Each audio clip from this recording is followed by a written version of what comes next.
It is June 20th, 2024, around 10 a.m.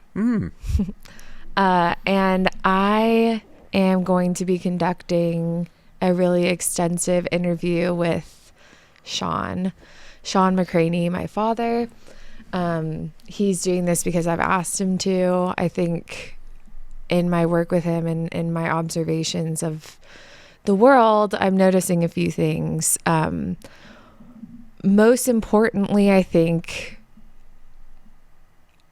over the course of my life, I've noticed that he does endless work to present things that he's studied.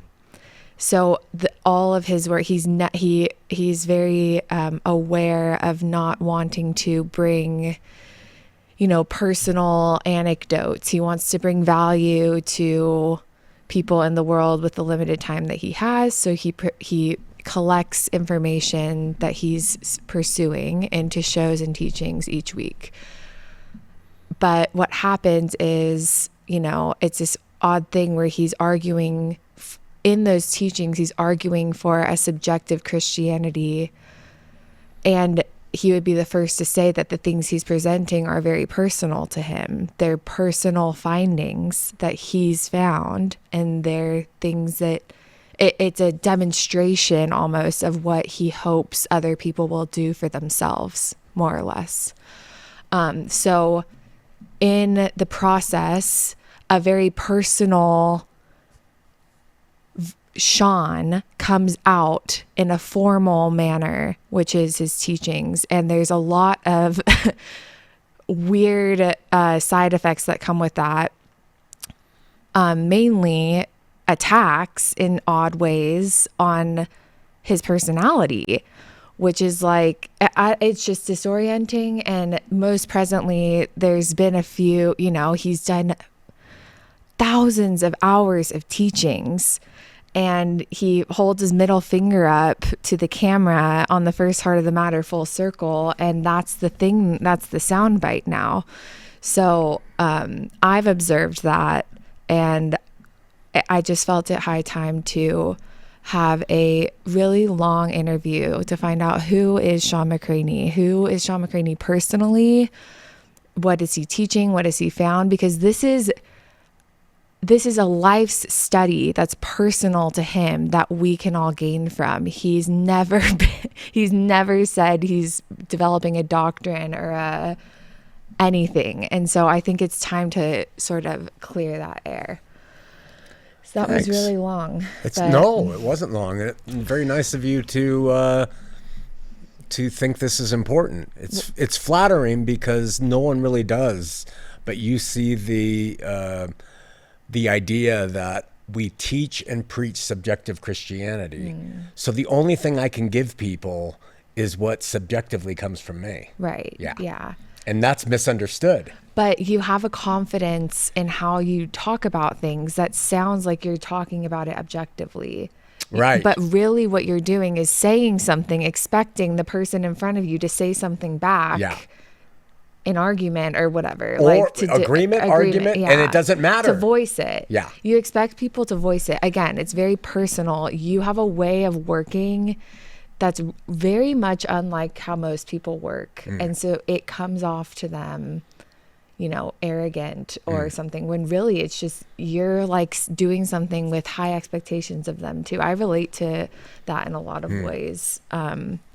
So I think there's something unique about being your daughter and being able to do this interview with you. He didn't particularly want to. He thinks it's useless to present personal information about himself. So, but I don't. Unless it's beneficial to the concepts. Right. You just don't want to go on talking about yourself. Yeah, and you clearly haven't for a long time, but would you agree with everything that I just described? Yeah, I think it's a deeper view of it that people aren't thinking about. All they're looking for are the sound bites. You're trying to get to what's behind the sound bites and what's behind the teachings and what people are missing in the in the interpretation. Yeah. So Okay. I'm glad because, but I'm not sure that people are going to be able to really believe what I'm going to say. Yeah, probably not like everything else, but But I'll tell you this, I will be completely honest. okay. Hand to God, I will tell you what I believe to be the truth relative to my history, my life, my views, today, whatever. Okay. So Glasses off. basics. Gonna do this in some sort of structure we hope for. So we'll start with an introductory section.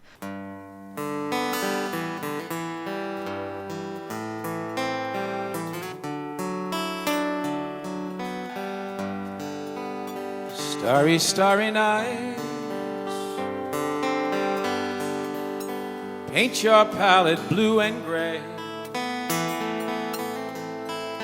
Look out on a summer's day with eyes that know the darkness in my soul. Shadows on the hills, sketch the trees and the daffodils. Catch the breeze and the winter chills in colors on the snowy linen land. Now I understand what you tried to say to me and how you suffered for your sanity. How you tried to set them free. They would not listen, they did not know how. Perhaps they'll listen now. What is your full name? Shawn Aaron McCraney. Aaron, Aaron, after Elvis Presley, not after the Aaronic priesthood in the Mormon church. Leave it to Lou. Okay. Well, I said today's date. How old are you? I am 63, I think. Oh, your birthday? Huh? It's coming up in December. You won't say it. No one can know. Where are we currently? We're in Murray, Utah, which is a little bit south of Salt Lake City downtown. Okay. What would you call yourself occupationally? Well, we don't really make money doing this. So occupationally, I'm a vagabond. Occupationally, I am an artist. Yeah, and I see everything through artistic ways, which I cannot help to do, but I try to conform to other ways so that I can understand things. But I'm really, bottom line, I'm just an artist. That makes so much sense because I honestly think your teachings are a form of art. Yeah, it's a form of you. art. Yeah, for me. Yeah. Like, we'll get to it, but all the strange sort of thing, like decisions you make and how you do it even is like part of an art project. Yeah. It's not, yeah. And it's not usually, I mean, it's almost always part of a cohesive, unified objective that is unseen. Yes. Yeah. I have it in my mind what I'm doing, but no one else really gets that. And so it's misunderstood. Well, artists do. Yeah, artists there get are it. people that get it. Yeah. And it's just that no one is, you've like decided to do art in a segment of the world of people that don't care at all or know how to look at art. Yeah. Sort of. So. And I really look forward to talking about art when we get to it. Good. Okay. So in a few sentences, just tell us who you are briefly. I am a sold out pursuer of God. That wasn't good. That is so unprofessional. We'll get to that too. I'm Production value. I'm a husband. I'm a father. I'm a grandfather. You know, that's all I really am. And then I'm an artist that dabbles in the things that I'm personally interested in, devoted in, completely ensconced in. If I can't really be about something, I can't do it. Okay. So if it's not part of my interest, I just cannot get myself to even consider it. So those are basically that's basically what I am. Yeah. Okay. Okay. In a few sentences, tell us what you do. I create. I am a tour de force of creating things. That said, I create things badly because I was never disciplined and I was never willing to let someone train me on how to do it their way. So I'm like a bumblebee. I'm not supposed to fly. Yeah, I'm not. The way you look at me, people think I'm a construction worker and I don't have a brain, or I'm a druggie or something like that. And all this stuff doesn't help. But I'm a creator, and I cannot live unless I'm creating. So just to let you know, you've seen my files because you have access to my files. There are dozens and dozens and dozens and dozens of unfinished books. There are scripts, there are plays, there are concepts. We're sitting in a room that's filled with art. I work simultaneously on different things to create. I have to create. And what we're doing right now is I'm really letting just who I am out. That's why I'm doing this. Good. Otherwise I'm just, trying to, but that's me. And so, and there's a phrase that in our family, what the world wants is the image of passion, not passion itself. So I am a passion itself artist. Sometimes I'm out working on acrylic art, and I'm moving like this. And the Hispanic workers over in the marble shops, they're peering out, looking at me, and I catch myself, and I think, wow, this is time to start crying. But this is the world I live in, and so I've had to modify what I am. So that I can be at least loved in some way. Yeah. And so that's how I've always been. I'm an energetic, passionate, deeply passionate artist who needs to create. And I can't escape that, and I've tried. So when I'm sitting in an office in past jobs, we'll get to this, I've never been really effective because I can't create there. And you don't make money in this world unless you create the way the world wants you to. And I haven't allowed myself to be trained the way the world wants me to create. So I just write what I think. I write what I've researched. I speak in our shows and I write my books, and all of this stuff is just a way for me to express my views and what I think of life. And it's not to be selfish. I want everyone to do that. It's not egocentric. I want everyone to be able, and then I want to walk through life and see what they've done. And I'm an encourager. I want to encourage them in their God-given gifts to create and to be alive. So, after that's what I am. I am a creator. That's what I do. Yeah, sorry. Thanks for saying that. It's like we are just gonna cry through this whole damn thing. Don't get the opportunity to do this much, but I know that's what he is, but it's taken so long for me to fully see it, and it comes out in bits because he sacrifices it. Like, you could choose to live for yourself, and it would be just doing that. Yeah.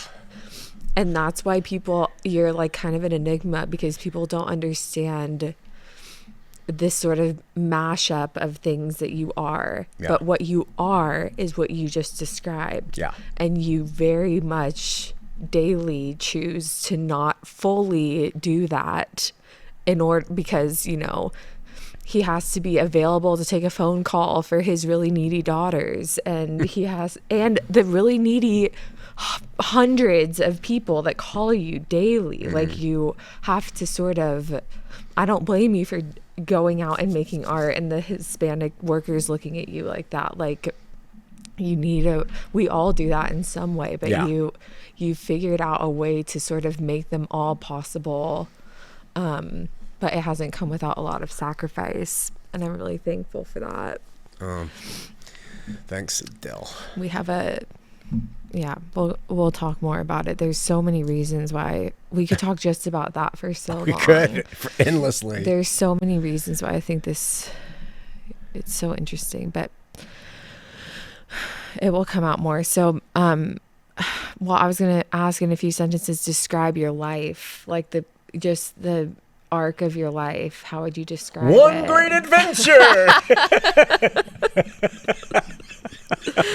I can't. Honest to God, it has been an insane adventure that if we get into the weeds and talk about the details, people are just going to be like, it just doesn't happen. You can't still be married. You can't have 3 daughters. Yeah. You can't still be alive. You could not have done those things. Yeah. But Delaney's, you've seen that I will take opportunities immediately without fear and jump into them as heavily as I can to try to figure them out and embrace them or discard them. That's my life. And it started way back. And so I've always done that. And so I've had experiences that many people don't have because they're afraid. Or they're reserved. Yeah, right. Yeah. Or they're sane. Yeah. No, it's not insanity at all. Like, you have control of these things. You don't have, Yeah. It's a battle of your will, kind of like what you will allow to.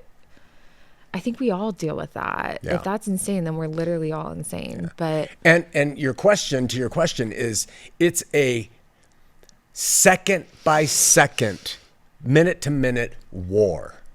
I am at war constantly between conforming to get along, to make things work, which you have to do. Yeah. And I, thank God, realized you have to do that if you want to have any kind of reasonable experience in this life that's worthwhile, like a wife and children. Yeah. They are the shining star in the universe of my life.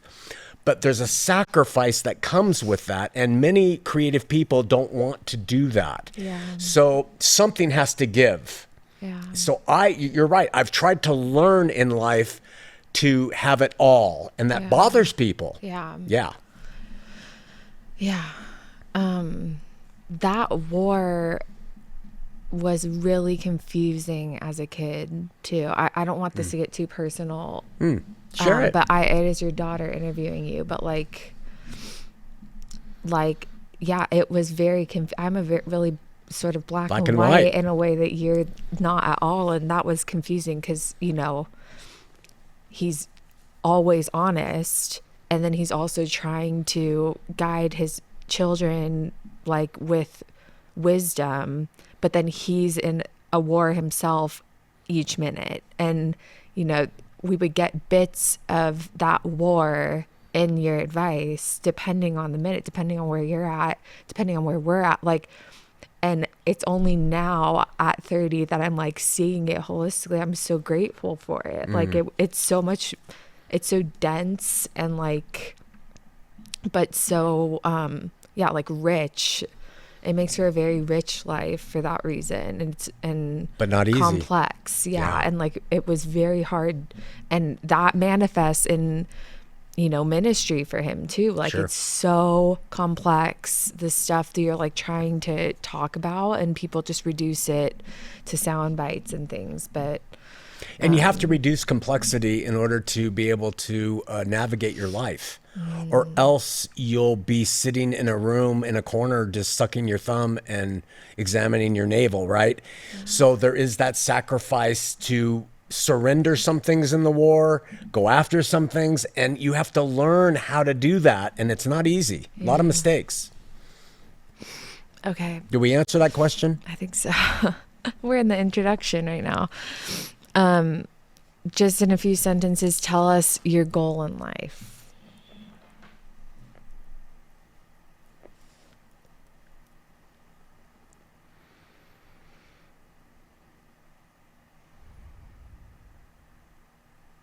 It's a good question. I have intermediary goals that are important to me. But I think the ultimate goal in my mind is to live as vivaciously as humanly possible in terms of creating, at the same time honoring God.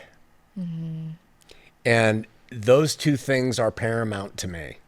To take what he's given me in this life and use how I am, which takes time to accept, sort of.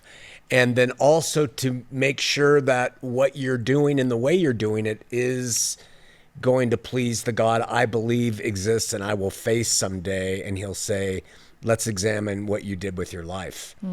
And so the import of life and what I do with it, the time, and the balance between rest and creating. You know, I've told you before, at night, I just sit and wait for morning to come. So I have to like watch shows, or do something because I can't create all day long. And as I get older, I create less and less all day long. But it's that balance between all those things. You know, really, if we're going to talk, the way I see life is we are at the center, and there are so many hub and spokes things going on. And there can be so many that it's really difficult to articulate and for people to understand you.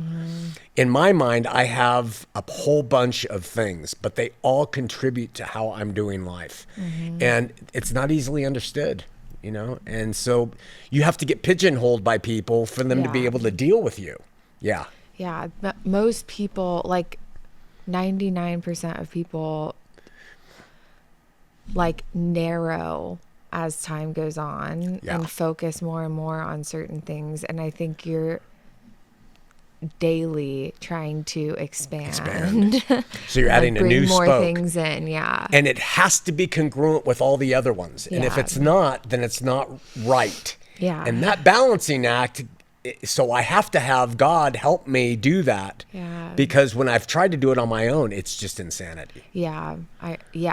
And yeah, it's a really strange thing. I think your life has been a complete study in like where the line is. Yeah, where's the line? And each new factor that comes in, it's like, okay, how does a life with God like manifest in this like area or something? Like how does it look this way? And you know, that's why there's evolution and like no one pursues that.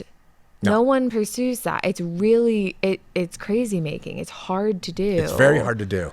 And so they truly just don't understand that you're doing that or why you're doing that. No, they're can't like, comprehend it. why you keep changing? And it's like, yeah, I keep changing. That's a very good thing. Yeah. Like that's what I want to be happening. Every time you add a child to a home, the home is going to change. Yeah. So every time you add a new concept to your mind, it's going to change all the other concepts. Yeah. Yeah. If it's a good concept and it's true and it's important, it will integrate and you will be a whole person. Yeah. When you introduce things that are not congruent with the other things orbiting around, you find yourself in that war. And so you have to find a solution, but you have to consider every single thing. And that's really important to me. And so it's important to me when I'm teaching that I bring in all aspects. But it sounds like when I'm sorry, we'll get to it. But when I put out an idea, people just are like, "There's no way." Yeah. But they haven't seen that it is, at least in my world, it is consistent. Yeah. I want consistency. Yeah. That's another important thing in life. I want consistency. Yeah.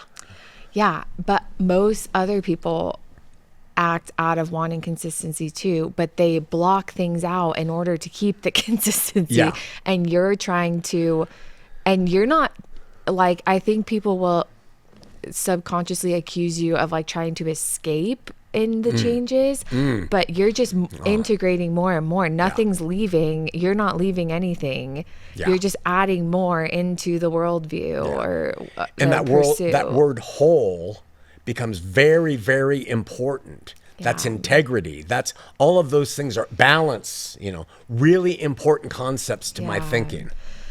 Yeah.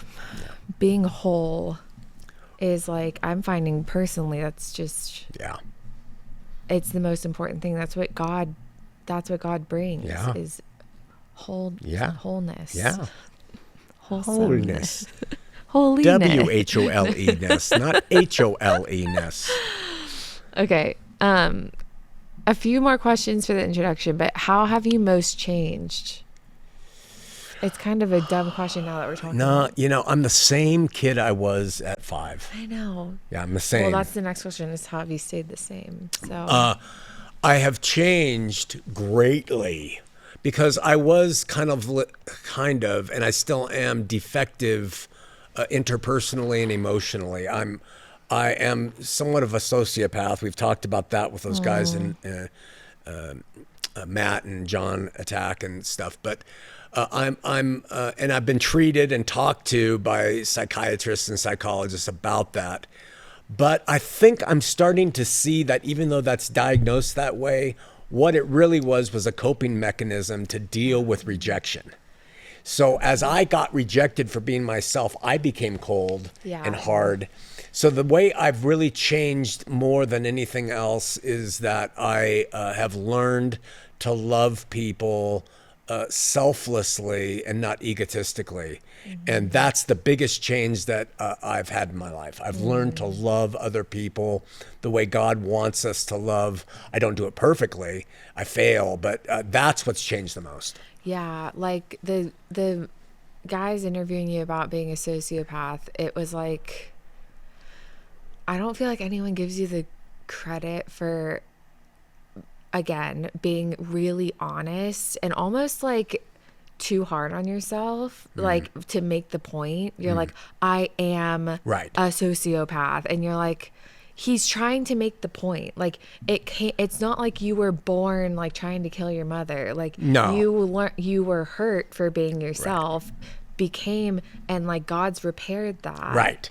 And has restored like a version of you that you kind of wanted to be originally that other people put down or something. And I'm still put down because they don't understand that 5-year-old. Yeah. That I can't change that. I want to. I wish I could be like a linear thinker who contributes to society through medicine or dentistry or law. I wish I could be it, but I can't. Yeah. And I've learned to just accept myself that is something I can't be. So I have to be what I am. Yeah.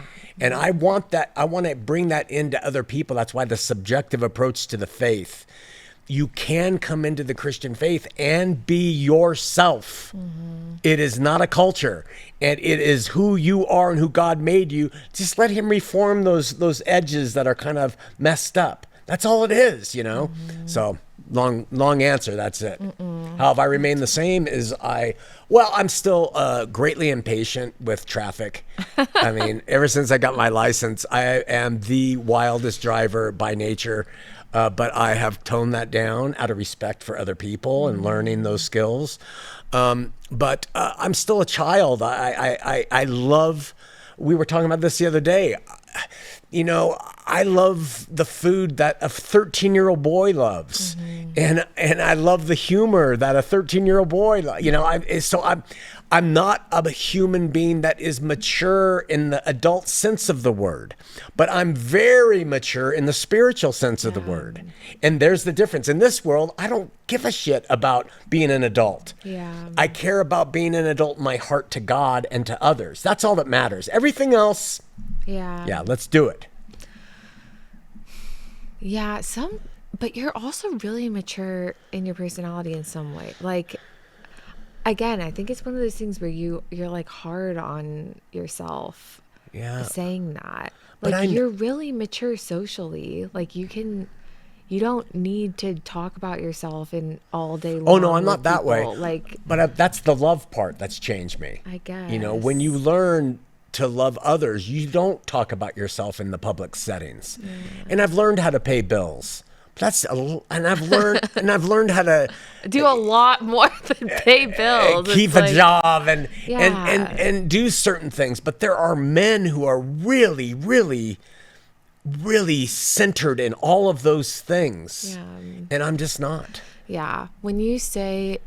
I feel like when you say you can't do things, you just can't, it's that you won't. Like, you don't want that to be your life. I think you could. We've talked about this before.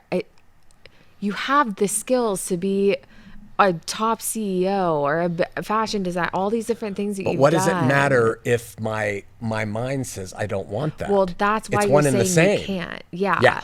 That's what I mean by can't. Yeah. It's like, it's like an art form, the way you even communicate. Like, you can't because you don't want to. Right. You will not live that way. That's paramount. Yeah. Freedom. Yeah. Liberty. Yeah. Yeah. Which no one has the guts to do because it's freaking scary. Yeah. To bring in just a subject. We had an air conditioner in a house we lived in go bad. Yeah. And there was a guy who was in the ministry superficially, and he knew about air conditioning. So he called me, and he really talked down to me. And he said, now, Shawn, you're in your 40s now or 50s. We're going to learn how to fix an air conditioner. Oh, my gosh. Okay, first, Shawn, and he kept saying my name. And I let him do it. But the whole time, I'm just like, yeah. I'm not living my life so that I can learn how to fix an air conditioner. If you wanted to do that, great. That's why I'm calling you, and I'm willing to pay you. But don't impose that on me. Yeah. I don't like that. Yeah. Yeah, any smart person would not learn how to fix an air conditioner and pay someone to do it. Why would you learn how to fix an air conditioner? Like, well, that's why we have air that's why conditioner. they've chosen to not learn certain things and learn how to fix an air conditioner. Like, they don't know how to fix everything. Right. But men love to take you and say, "Oh, I think it's about time you need to." And I'm not a man's man in that way. I refuse. Anyway, getting a little bit ahead, but yeah. No, it's fine. What advice would you leave the world? Kind of corny. You're not an advice giver. Well, I'm a teacher, but I try not to give. I try to give some. Tell people that I've found is really, really important. Yeah, the problem with Sorry, I didn't mean it. No. The problem with advice is that it strips away an essential part of living, which is experience. And so to give it, all you're doing is you're helping somebody with a shortcut. Yeah. And if they don't experience it themselves, then are you really helping them? Yeah. I'm realizing right in this moment how the sort of artwork of your life is how contradictory it is to society right now. Like it's always been that way, but excessively at the moment. We're trying to not have to do things. I mean, not have to learn how to fix an air conditioner. We have YouTube to do that. It's a weird thing where, but in terms of like spiritually or your life, you have to learn it yourself. You have to go through it yourself. You really do. And that's why it's subjective. And anybody who says the faith is objectively given is denying the reality that everybody has to decide what they're going to believe. Yeah, it's built off that exact idea that there's thousands of years of work that people have done that we can benefit from. Yes. And that you're just purely trying to address that is not how God works. Yeah. It's not a thing that can be built on. Right. We have to learn. God is the only thing maybe in the whole world that we have to learn ourselves. Yeah. Everything else, fixing an air conditioning, whatever, someone else can do. But your relationship with God. Yeah. It has to be discovered by yourself. Oh. And so what happens is religions have supplanted that. They've inserted themselves in that, and they've stripped that need from people, and they've told them what to believe, and therefore people are subject to them. and in control of them, and never really develop that muscle of that spiritual connection to who God is themselves. And when you do that, you really miss the mark of what God is hoping for in his relationship with you. And that's not for someone to think they know you because everyone's told them and come up and be like, hey man, yeah. It's to really come and really know him, you know, and that's important. Yeah, it's important, which is one of the reasons why I kind of hold back on advice giving. I think the more you can go through and choose what you want to learn and do for yourself. Now, having daughters, if you have something that I know you're not going to be interested in. I just know it, you know, changing tires and oil and stuff. I'll do it for you because I know that's not in your thing. So that's how you serve other people too. You can help them with some shortcuts, but the hard stuff they got to go through. Yeah. Wow. Okay. What are you most proud of? You. Dad. Yeah. I didn't expect that. Yeah. You and 2 others. They're related to you. And then they have people in their lives that I'm proud of. And then they have children that I'm proud of. And we have a mom who I'm proud of. I'm proud of people. You know, I'm proud of people's decisions to live and to face the difficulties and overcome. And I'm very proud of my family because you guys have gone through things no one really understands. And it's helped create you, which makes you be complex. So I'm proud of that you keep fighting and you keep warring and you keep searching and you get exhausted and tired. But yeah, I'm not proud of anything material. I'm not proud of all the shows or all the art or any of that. I don't, that's what I do. You know, that's a gift, but I'm proud of you. That couldn't be more real in the way he lives. It's so, he's the best father. Well, Thank you so much. every child says that. This is Shawn McCraney though. Come Yeah. on. Yeah. Life has been unique. I'm so grateful. Well, what work are you most proud of is the next question. Oh, the work. They were separate things. What work are you most proud of, though? I think the work that I've done in things of the Spirit, and then as a derivative of that, things in the Scripture, and the labor I've put in to try to understand God and the Scripture. I'm proud of it in the sense that I'm glad I was able to make those choices. And I'm glad I spent the time to try to figure that out, because when I die, I'm not going to be, I don't think, saying, oh, you know, I wish I would have. I don't have many I wishes I would have. Oh my gosh. It's so much work. Yeah, I think everybody around me has, I wish I would have not married this man. I wish I would have had a different set of parents or whatever. But no, I don't have many way. I wish I would have, because I do it. I don't wish any of that. And I don't think your family does either. Okay, so this is going to conclude the introduction section. Bye. Just the introductory. No, but to conclude it, what would where should people go to learn more about you? Did I answer what advice would I give?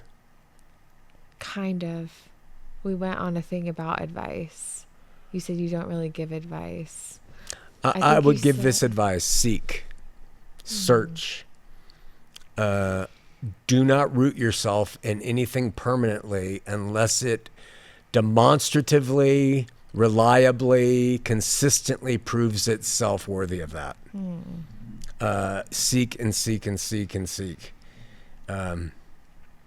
If you're not made to do that in certain areas, that's fine. Hire the air conditioner repairman. You don't have to seek to do, but kind of prioritize what's important to seek in this life, and then seek. And then what was your last question?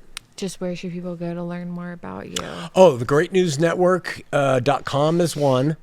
ShawnMcCraney.com is another. And there you can find most of the stuff about me, except that I don't know if we've gathered the interviews and the speeches in different places, but No, there's a robust amount of work about to happen on both those places, so stay tuned. that's how. All right. Let's move on to your early life.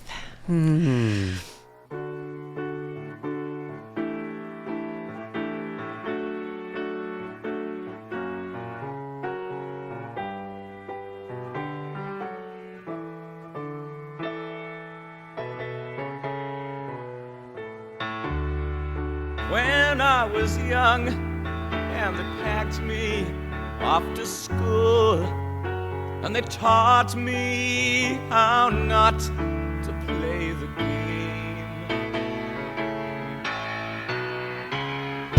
I didn't mind if they groomed me for success or if they said that I was just a fool. So to my old headmaster and to anyone who cares, before I'm through, I'd like to say my prayers. Well, you can excommunicate me on my way to Sunday school and have all the bishops harmonize these lines.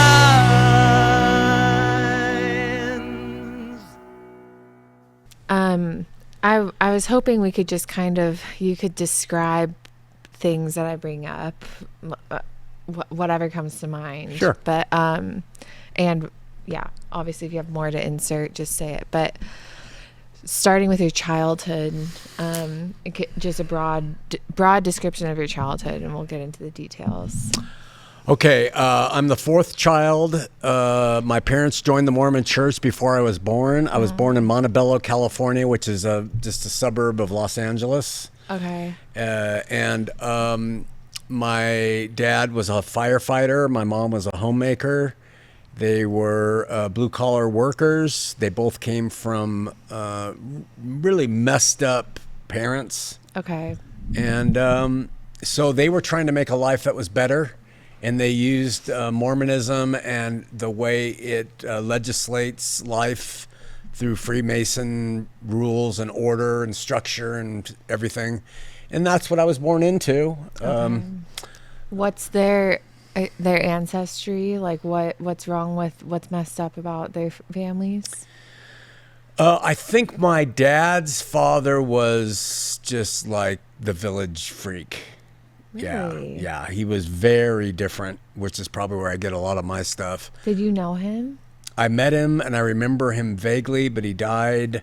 He hit his head because he was drunk, and he hit his head, fell out of bed, hit his head, and died from a blood clot to his brain.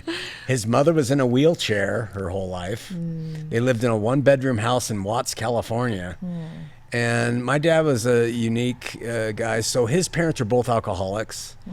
And then my mom's parents, her dad was just I just do my job, a very simple job at Bullock's Wilshire shipping department. That's all he did his whole life. They lived in an apartment. And her mother was a wild woman, Chicago gangster affairs and stuff. And a lot of like mental illness on that end too. So they came to bring in a family dysfunctionally, but they both had the goal, marrying at 14 and 17 in Arizona. 14. Arizona. They went to Arizona to get married, and my mom was 13. She was 12 when she met my dad, and then they got married when she was 14, and so they really were hard scrabble. This is how you do it. This is how you live. And that was the home I was raised in. Your parents were their parents that way? They were more of like a lower class dysfunctional element of society, and my parents, they raised the bar a little bit. Okay. Like together they figured this is how you do it, whatever. Yeah. Because they were children when they met. Yeah. Okay. So they met 14, 17, married in California. They or married in in- Arizona, yeah. but lived in LA. Lived in LA, and my dad worked for the Herald newspaper. Wow. You know, when you drive on the 5 and you see that fort-looking thing, it looks like a giant fort. It's right off Firestone, and it's a shopping mall now. Maybe, yeah. That used to be the Herald Examiner. Oh, funny. And he worked for them. Oh my gosh. And my mom raised the kids, and they had money problems and everything till he got on the fire department, LA County, and Okay. that raised their. And how old was he? Like, what kids were around at that point? My oldest, Kathy, then my brother Jeff, and Shannon were all, I think, in the Herald Examiner age, and I think I came in and he had already become a fireman. Okay. Yeah. And so it's Kathy, Jeff, Shannon, Sean, Bridget, Bo. So 2 after me. Okay. Yeah. And he was a firefighter around when you came into the picture. Yeah. And then you guys were still in LA at that point. We were in Whittier, and then we moved in my childhood home in Whittier. That's where I saw the dead lady, by the way. Oh my gosh. And I've seen a dead lady. A lady who died in that house that he Yeah. lived in. A And man then- killed his wife in that house. And when I was really little, I woke up in the morning and she visited me. I didn't know the story till I was an adult. My parents told me that my dad had to actually wipe the blood off. You know, I'm very mystical, you know, and all that. But not so, like, you haven't had those experiences since. No. You haven't seen No. another dead person. I don't see dead people. I saw a dead person. You saw it. Yeah. Hey, and those- she was hanging around, and she came out of the bathroom she was murdered in. She was shot in the face in the bathtub. And you saw her I in the saw her state that she was in when that she died. state. In Yeah, the robe as a and spirit. curlers, right? Yeah, her hair was, her husband beat her and he pulled the curlers out of her hair, and then he shot her in the face, and she was wearing a yellow nightgown, and she came out of the bathroom, and she wasn't scary. She was not normal looking, but I just looked at her and she looked at me, and then she went back in. So I literally in that house saw her, and then they moved to another place, and then we moved to Huntington Beach when I was 11. What was the other place? It was on Where? a street called Sharon Hill in Whittier. Oh, It was in a Whittier. Better house. Okay. Yeah. Did you like follow her over to the bathroom to see if No. she was still, you just watched her come out and go Yeah. back in, and then Yeah. you walked away? The way I knew that she wasn't in there is because while I was watching her, she came out. I could see her in the hall. She looked at me for a while, and then she went in. Is my older sister got up and went in there to go to the bathroom, and she didn't scream or anything. So I thought, well, she's gone. Yeah, and it's just I can see it today. Was she like, was she like floating? She was like, her arms were kind of like Oh. dangling. I hate this. Yeah. So much. She wasn't like a human where she was like standing there. She was just Yeah. kind of ethereal. And I got the sense that she couldn't go home, that she was at the place where she died and she remained there. And, you know, maybe I dreamed it. I have to Yeah. always, but I don't think so. Because I got up right after my sister went in and I went on about my day. Yeah. But is that so was, those were the crazy. homes we lived in Whittier before we moved. Okay, then you moved to Huntington Yeah. in the house that I know of. Yeah. Okay. And you were 11. Yeah. And so Bridget and Bo existed then at that point? His younger siblings? Yeah, both of them were born. Okay. And okay, do you want to take time to describe your parents anymore, their characteristics, and your siblings at that time now? What were your parents like? What were your siblings like? Your relationship with them. It doesn't have to be long, whatever you want. You know, my dad was he was a worker. And my mom wouldn't let him be an artist. He was artistically driven. She would let him exercise artistic things as long as he was making the money. And to make a money for a family of 6 kids, you gotta work. So he was a worker, always active. My mom tried and her best, but she had a lot of problems with emotional responses to stress. So she would freak out, and that made the home life a little tenuous. So my relationship to my siblings was always a little bit distant. I never really got along or looked to them too much, the older siblings. But I honestly did view the younger ones as something I had to take care of. So while I was wild and stuff, I never would introduce them to the wildness. I always kept that separate from them and tried to teach them to do things better. But the older siblings, not much of a... because they were all kind of mean and everything, and I was weird, and I just lived on the street, really. I came home, but I just was out there with all my friends and things, and yeah. Okay. Home life was very combative. Mom and Dad fought almost every day. They were more like brother and sister than they were husband and wife. They would fight over who put the spoon on the counter, and it would erupt into a 2-day battle over everything else, and it was constant. So you woke up in our home to my parents screaming at each other, fighting. And every family meal, it's interesting because food was my mom's skill. She knew how to cook. She learned from some Syrian women in Los Angeles when she was younger. And so we always had really good food. And so at the same time, it was at the dinner table where the food was that they would erupt into a fight. So eating became tied to, I can eat more comfortably if they aren't fighting. And so it was very strongly tied to meals. Yeah. And then we also have a natural propensity to eat when we're stressed. Yeah. And we have an aunt, my mom's sister, who was morbidly obese. My dad was large. So obesity in our family is huge. Yeah. And my siblings control it pretty well. But my older brother and me, we struggle with it. Yeah.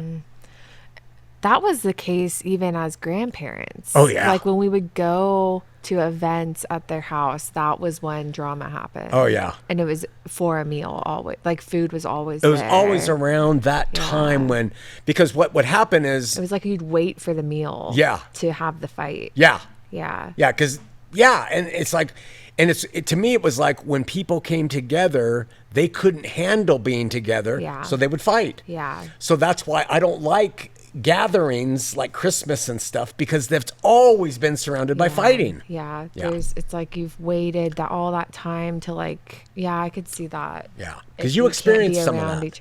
just a little bit. I mean, not much. And I remember it being that way. So, Yeah. and I think your siblings, with your parents gone now, like we all have to sort of consciously try to not do that. Yeah. When we see each other, sort of like, at least in like a big event setting. Yeah. So you have to kind of die to your agenda, because if you do the typical McCraney way, Yeah. you barf out all your feelings in front of everybody because you are right? Yeah. And that's not loving, and it's not conducive to people getting along. So you have to relearn that. Yeah.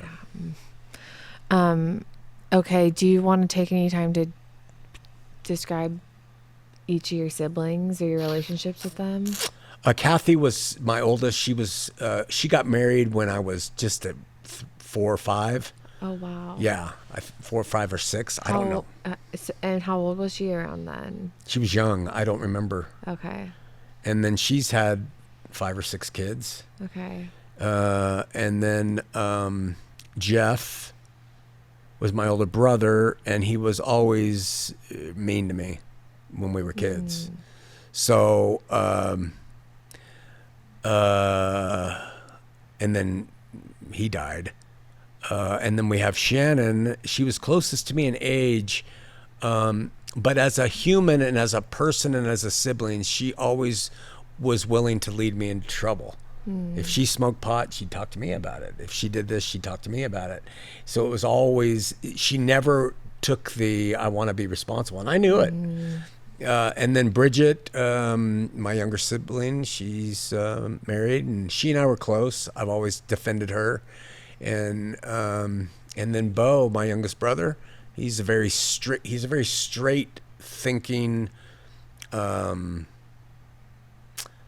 disciplined man, angry, but he's learning to overcome that. And I tried to tutor him to be a lifeguard and a swimmer and polo player and all that stuff. And we were close when we were younger, and then our religious differences separated us. So most of us, Kathy and Jeff share one view of my parents. Shannon and I, we were the wild ones because my parents were too busy with both ends. And then Bridget and Bo share a different view of my parents. Bridget and Bo see them as much more calm and, well, maybe not Bridget, but a lot more benevolent and kind, grandfatherly. Shannon and I saw them more as indifferent. And then Kathy and Jeff saw them more as abusive. Yeah. And what changed, like, your dad wasn't just a firefighter, like a lot happened in his life that changed, that seemed to affect the dynamics, children as well. Yeah. Money and stuff. Well, what happened was he got into business with my older brother, and that made him not just a firefighter. He was still a firefighter when they did that, but it allowed him to leave being a firefighter, collect his pension, and continue to operate a very successful business with my brother in plumbing supplies. That dynamic helped them to become financially successful. That dynamic helped my parents change because money wasn't an issue. And so therefore they could be more relaxed with Bridget and Bo. I came in right when it all was happening. So, it was like a conflict. Yeah. And that was all in Huntington. All in Huntington, yeah. Okay. And, okay. Do anything about the church? How did they handle the church, your parents, and how do your siblings now handle the church? I think the Mormon church. The Mormon church. I think my oldest sister is active. She and her husband. I think most of her kids are not. But your parents weren't. Obviously your grandparents weren't Mormon. None of them. So both your parents convert. How did that happen? Sister missionaries in Los Angeles knocked on my mom's door when she was home, and my mom really liked the idea that hell was not this eternal burning place. That's interesting. Yeah. Wow. And that attracted her to their message. And so she embraced it. And I think Mormonism really helped our family in many ways. It hurt us in some ways too, but it helped them navigate bringing up kids in a very unruly world, and they weren't equipped to do it. So Kathy and Jeff, maybe, were they alive before the conversion? Kathy and Jeff were both alive, and then wow. And maybe Shannon, and then I was born what's called under the covenant, which means my parents were sealed in the temple before I was born. Wow. So I was born into the church versus Kathy, Jeff, and I think Shannon had to be brought in. Wow, yeah. I didn't know that either. Okay, but they all took to it, and everybody took to it. Shannon was probably the first to defect because she got divorced. Okay. Jeff was always on the fringe quietly, but he would take his kids to church, have them read the Book of Mormon and everything. Interesting. How old? He must have been like old enough to know the difference when they converted. I don't know I don't know how old he was and what. I don't know much about. I wish I did. But he raised his children to be active and faithful and all that, and they're all gone from it.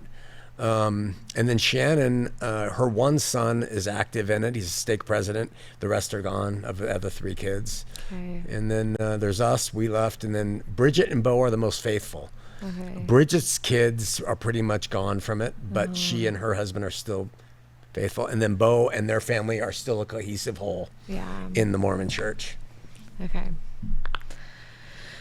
We were active, but we would come home and, I would get picked on by the leaders because I was unruly and weird and stuff. And so I would come home and tell my mom, and that would make her mad. Oh, okay. Yeah. She was defensive of you. Yeah. And she would go to war against them on my behalf. That's good. Yeah. Yeah. So. Yeah. Okay. Yeah, I'm curious what the dynamic was like with your family at church. Like, were your siblings, were you guys like together and friends at church, or would you go your separate ways and be friends with other people? Like, what did they treat you all differently, the leaders? You know, it's weird. I really don't have much of a memory. We would go sit together. My dad worked a lot on Sundays, so he wasn't there. He wasn't really super active, active enough for a fireman, but most firemen and cops aren't real active in the Mormon church, you know, and they elevate their white-collar professionals much more. So my dad kind of wasn't really sold out. I don't know if my mom was sold out on the Joseph Smith, Golden Plates, Book of Mormon. She just liked the structure it gave. Yeah, and that transferred through to her children, except for Kathy and Bridget and Bo. They take it pretty hardcore. Okay. And currently, like, is it something you guys talk about, or okay? It's funny when you converse with people who are active LDS, they say, and the church says, and you know, and so I went to my board meeting, and they talk as if everybody in the world understands What a ward is. And they know I've been in it, so they talk to me that way. But it's almost so entitled and dismissive, as if there's any other way that they speak. And so that's a little bit of an irritant. But other than that, we pretty much avoid a lot of the trials. When I first started doing the show, that was pretty sensitive, but we'll talk about that. Okay. So, I guess while we're talking about your family, what was after what we've talked about? So you getting older. Yeah. Well, should we talk about that now, or should we talk about it when we get into ministry? Just your family dynamics as you got older. You meet mom.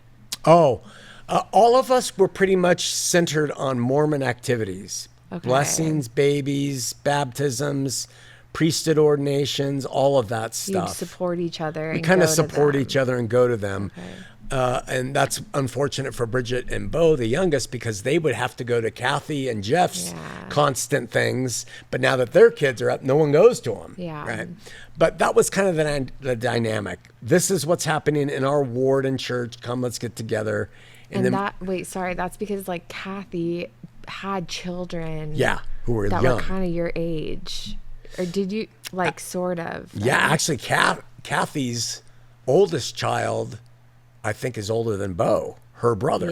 Yeah. Your mom and Kathy were pregnant at the same time. Yeah. Something like that. Like that. Yeah. Okay. So, and then that was in your, like, late teens, early adulthood. You're all going to these events. Yeah. Okay. And then well, do you want to go on? How did I go to BYU, or do you want to? We'll get into that. Okay. I guess this is early life, so we can talk about more family stuff later. But just a few more things about your childhood. How would you describe like your disposition as a child, and did it, child into teens into maybe like early adult before your mission? What were you like? I was criminally minded. Even as a little kid? Yeah. Okay. I always sought for the easiest way to escape from things I didn't want to do. So I never did homework. Okay. And if I had a test, I'd cheat. So I was terrible at following. I wasn't a conformist. Mm-hmm. I was amicable, though, and friendly when times were fun. And I was adventurous, and we had a lot of fun as kids. But I didn't excel like my friends would excel. They all got grades and stuff. I just didn't care. I just wasn't gonna. I don't know why. I just wasn't interested. So your friends were good students? Yeah, most of my friends. Yeah. Oh. Yeah, Steve Rudd. I mean, he was like valedictorian. Yeah, it wasn't like you were just around.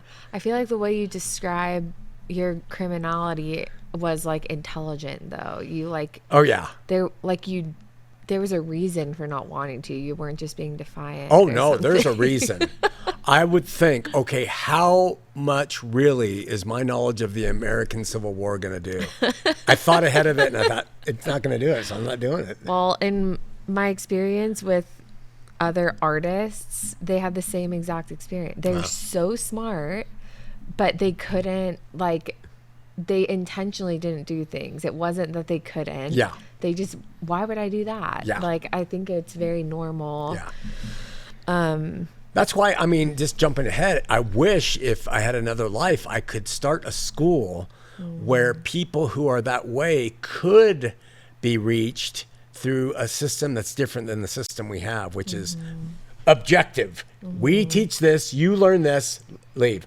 I would rather find out what their propensities are and teach them how to. Yeah, it seems like people are like trying to do that right now, but in sort of strange ways. I want to ask you more about that. Like what it is that you would appeal to in these kids. Yeah. Oh, yeah. We could talk. Well, you want to do that now or later? No, let's keep going. Interests when you're a kid, teen?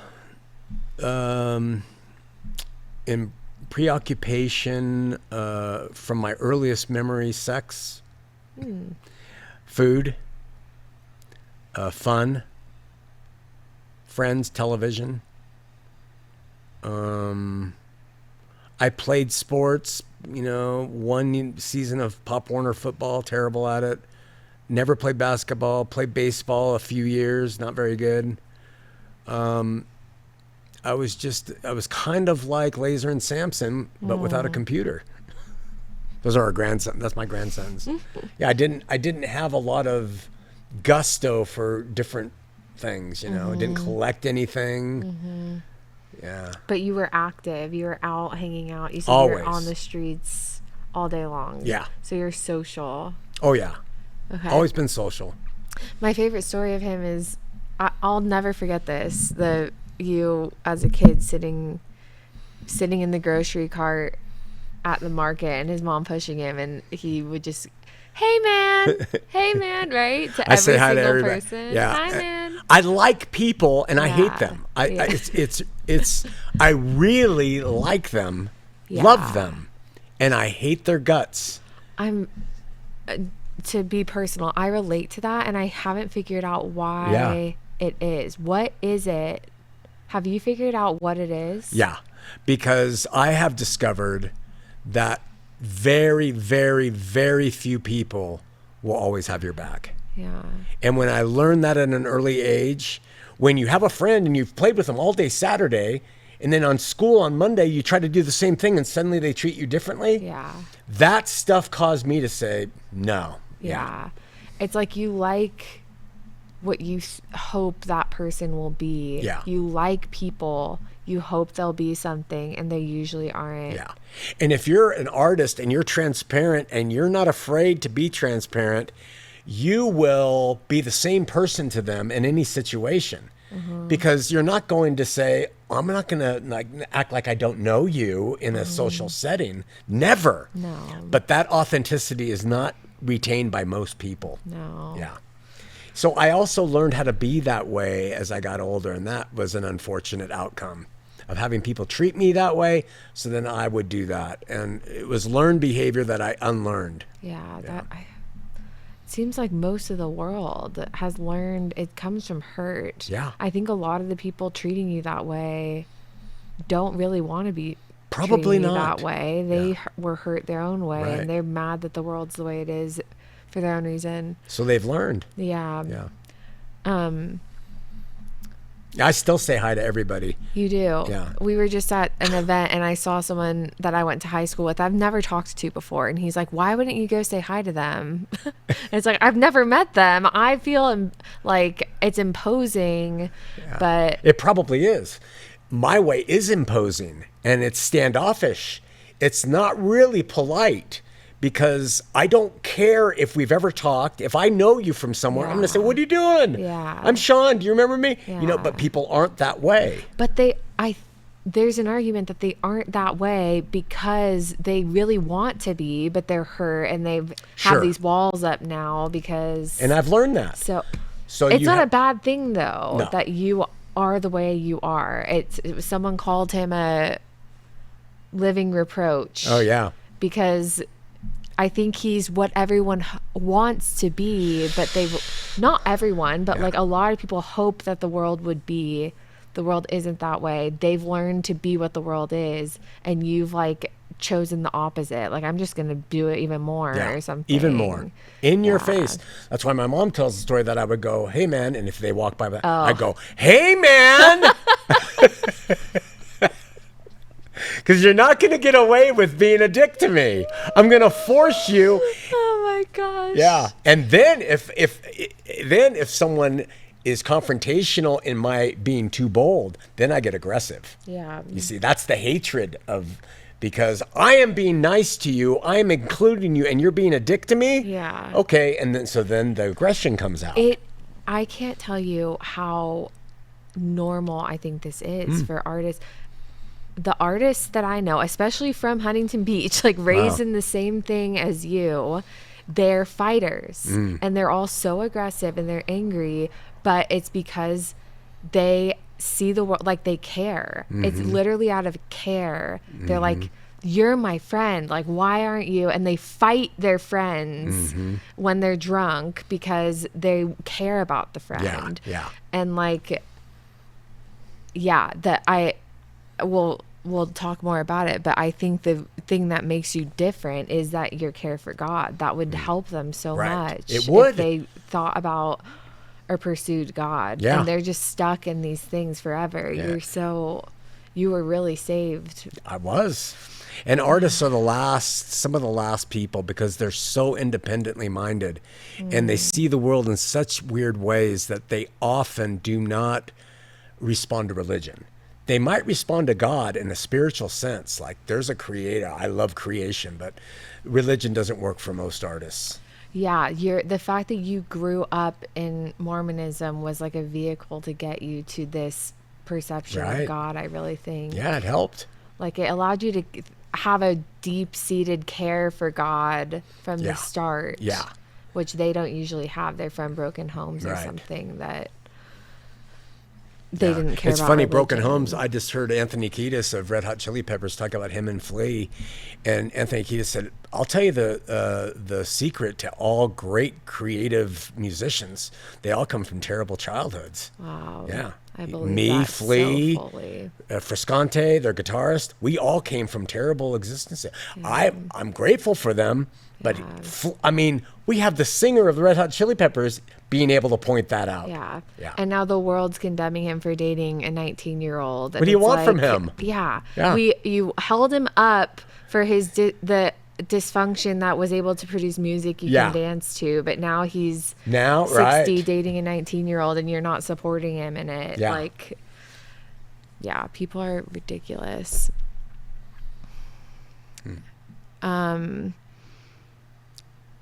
Earliest memory? Do you have one? I think because it was so profound, I remember it. But I was rocking in a rocking chair in our living room, and I went backward through the plate glass window, and I landed out on the patio. Oh my god! And I was covered in glass and not a cut on me. And my parents are screaming and crying and saying it. And just because of the abruptness, I remember that. And I had to have been, it was before I was 4 years old. Okay. So, yeah, I remember that. Wow. That's scary. Yeah.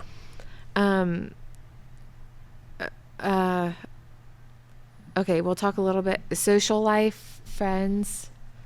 Yeah, I really cared about having friends, and I tried to be a good friend. I gave my heart to my friends, and then I tried to bring them into my world of seeing things. And the ones who did, they know me pretty well. Steve Rudd knows me pretty well. Stuart Cutt knows me pretty well.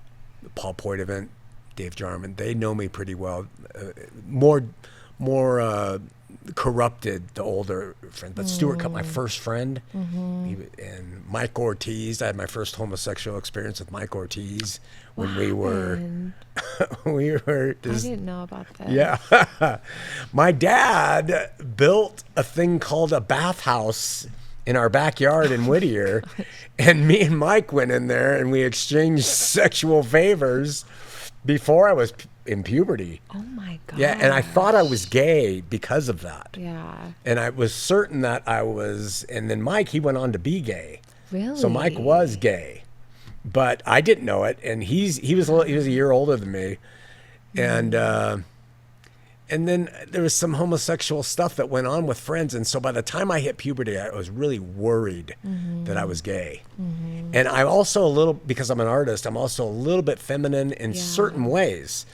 I may have overcompensated for that by my masculine ways too. Yeah. But and then a girl, when we moved to Huntington Beach, within the first month, she told the kids in the ward, I think Shawn McCraney's gay. Oh my God. And that terrified me because I didn't know.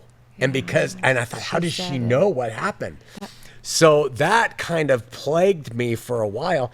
And what's interesting is when I went to a psychologist in my 30s, she said, "Are you sure you're not gay?" And everyone was trying to convince me that I was gay. And I have no desire for a man's body or anything, but I do desire intimacy with men. I do desire that type of thing, but it's not homosexual. And again, you don't know. So you're trying to find your way through. No. But yeah, that was an interesting thing with Mike Ortiz.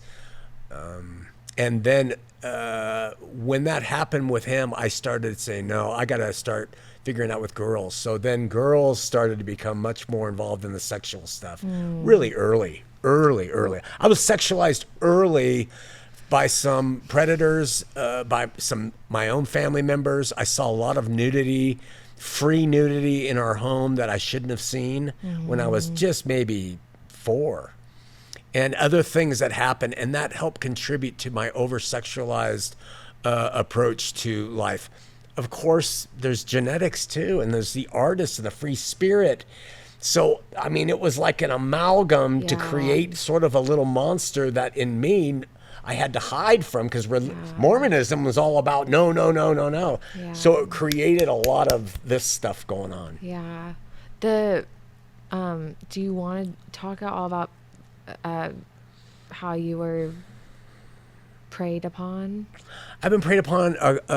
Family members, I don't want to go into it because I don't know if it does any good. It wasn't my parents. No. Well, I have to make that clear. Clearly. But there were sexual things that happened within the family. And then when I was 11, I had I got picked up by one man in a truck, and he groped me. And then I went to Mexico with my family, and a man took me in the back room of a leather shop. And never forget, he had cat teeth. Ooh. He was Hispanic, and he's staring at me, smiling while he's groping me. And like it lasted for a while. Yeah. Yeah. And my family was out there, but I didn't say anything because my dad was always of the, macho American. If anybody ever did that, I'd kill him. Yeah. And I was smart enough to know we're in Mexico. If I tell him, we're never going to get out of here. So I stayed quiet about it. And there were a few things like that. And that helped make me a bit of a sexual predator with girls, and a neighborhood kid, actually, boy, when I was about 11 or 12. Really? Yeah. And I had great guilt over that. Yeah. Extreme guilt over that. And when you're going through puberty as a boy, it's really hard, and maybe as a girl too, to differentiate what is right, what is wrong, what's normal, what's bad. So, and because I'm naturally adventurous and open, and I want to be transparent, I mean, I can summarize it by Bo, my younger brother, saying, if I went to prison and someone tried to rape me, I would slit my own throat. And I said, I just go along with it and enjoy it. To which he almost vomited. Yeah. That's the difference in our approach to life. So I've never thought moral crimes were as morally reprehensible until Mormonism really got under my skin and all the stuff that came from that. But I was really predisposed to all of those things for all sorts of reasons. They contributed to my makeup. Yeah. But I didn't trust people. That was another thing. When a grown man twice, and then family members would do things to sexualize me. Yeah. I added to my I hate you and I Yeah. don't trust you at all. Yeah. I feel like you experience a really, really tough combination of things. A lot of factors. Like you were already, yeah, like you said, you just explained it all. You're already adventurous in your spirit. Like you're really friendly. You're really social. You are like hit puberty early, Yeah. like are feeling things. You're freaking preyed upon. Yeah. Like, and then, yeah, I don't know. And then you have family members Yeah. doing, And then I had my first heterosexual full relationship, which we'll get into when we get to the high school years, which was very damaging. That was probably the most damaging thing of all. So when you put the icing on that cake, you got one fucked up dude, you know?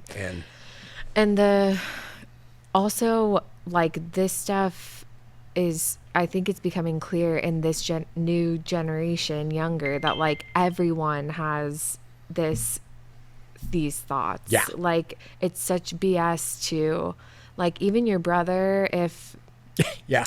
like that's just a reaction to him not wanting to have that, like he's shut them off or something. Yeah. Everyone has to think, because there's gayness in the world, you have to think like, how do they know that they are? Like, am I missing something? Or and it's just being young and really confused. But And there were at least 4 guys, guys who were like seniors when I was a freshman, or I was in 6th grade and they were in 10th grade. I can think of 4, and they were always trying to recruit me. wow, they were gay. Yeah. Oh, wow. But I learned from my earlier experiences, like gaydar, and I don't hate gays. I get that they've got their own thing. I used to be able to sense, and man, the recruitment at that young age I was a handsome kid. Yeah, that doesn't help. It doesn't help at I was just all. gonna say that. You're attractive and fun to be around. And so everyone says, pray, pray, pray. Yeah. And you learn quickly, okay, yeah.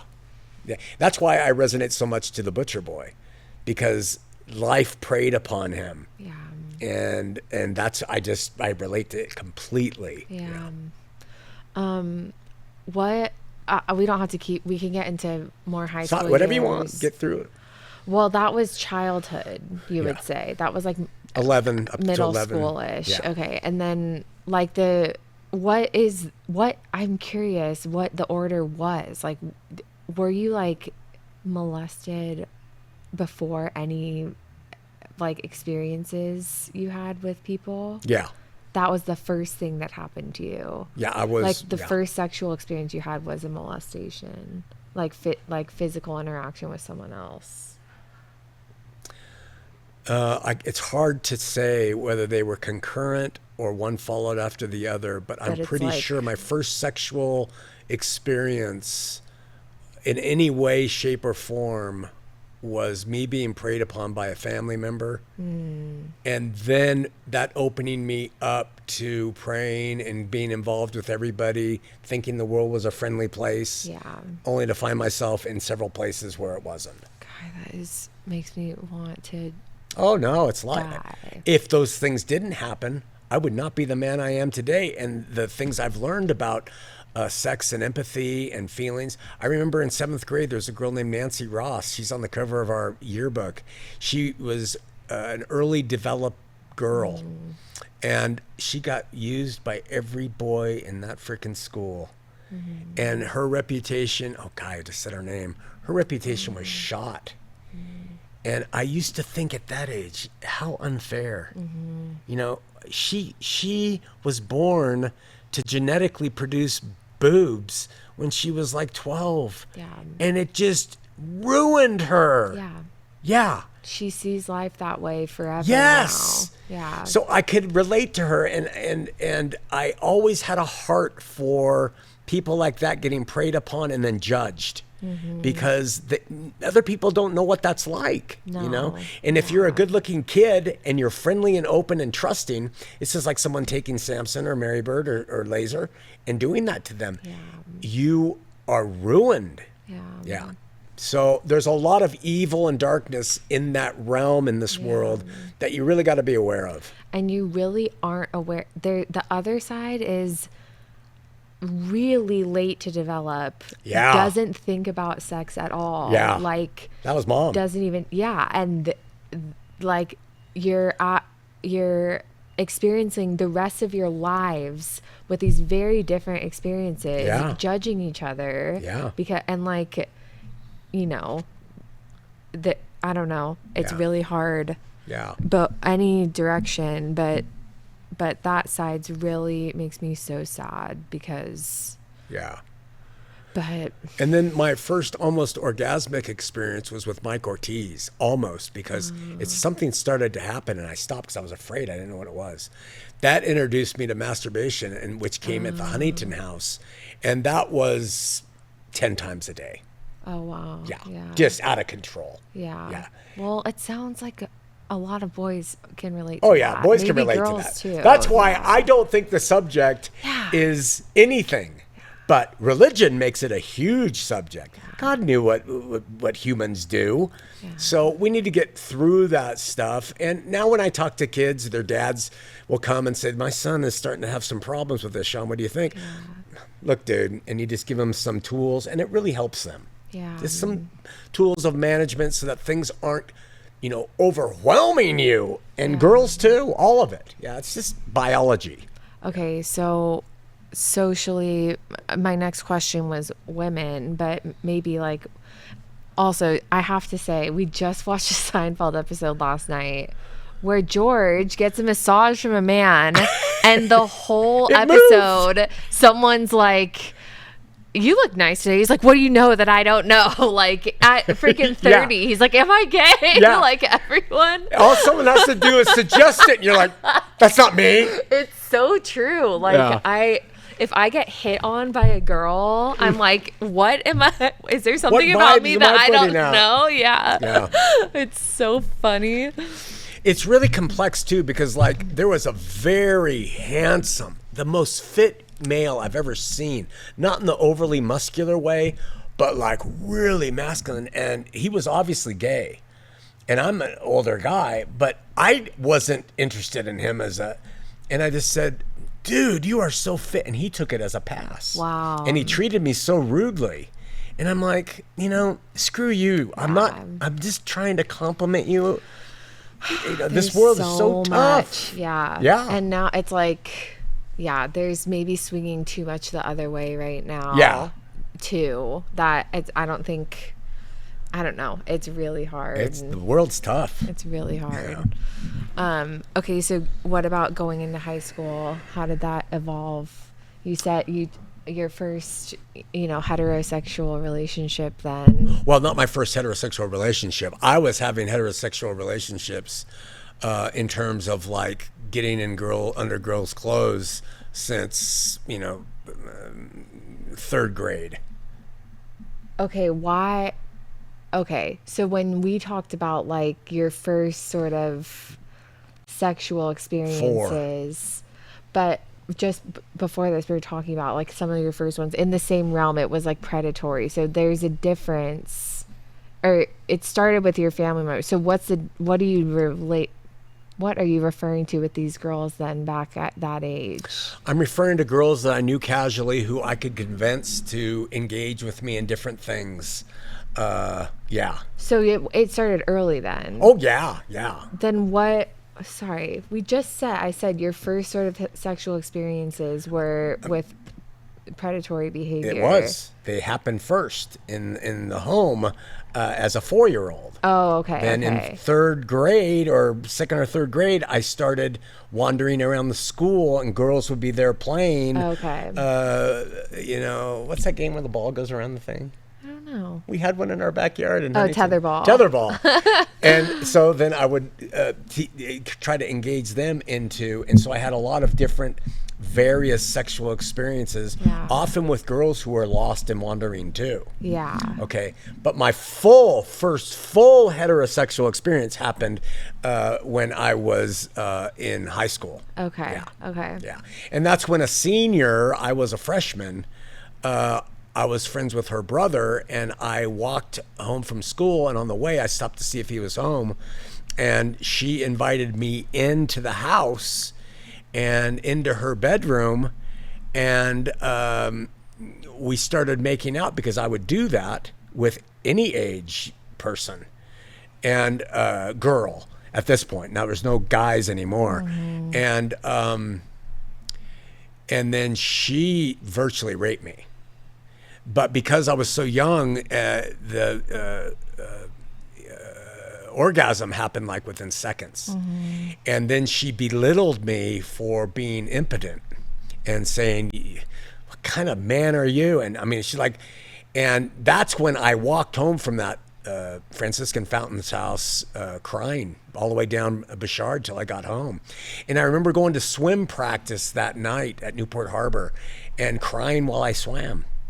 And I thought, you know, what am I? You know, she was brutal to me, but it was very similar to a guy who does that to a girl, you know, and guys do that to girls. They use them and they make them feel bad.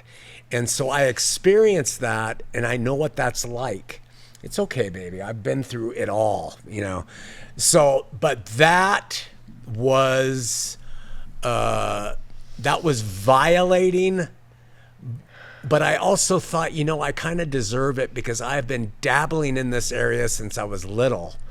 What did I expect would happen? You know, I kind of realized, you know. That's so backward to think that, Dad. I know, but you don't know how to cope with these things. You can't tell your parents, you know, what are you going to do?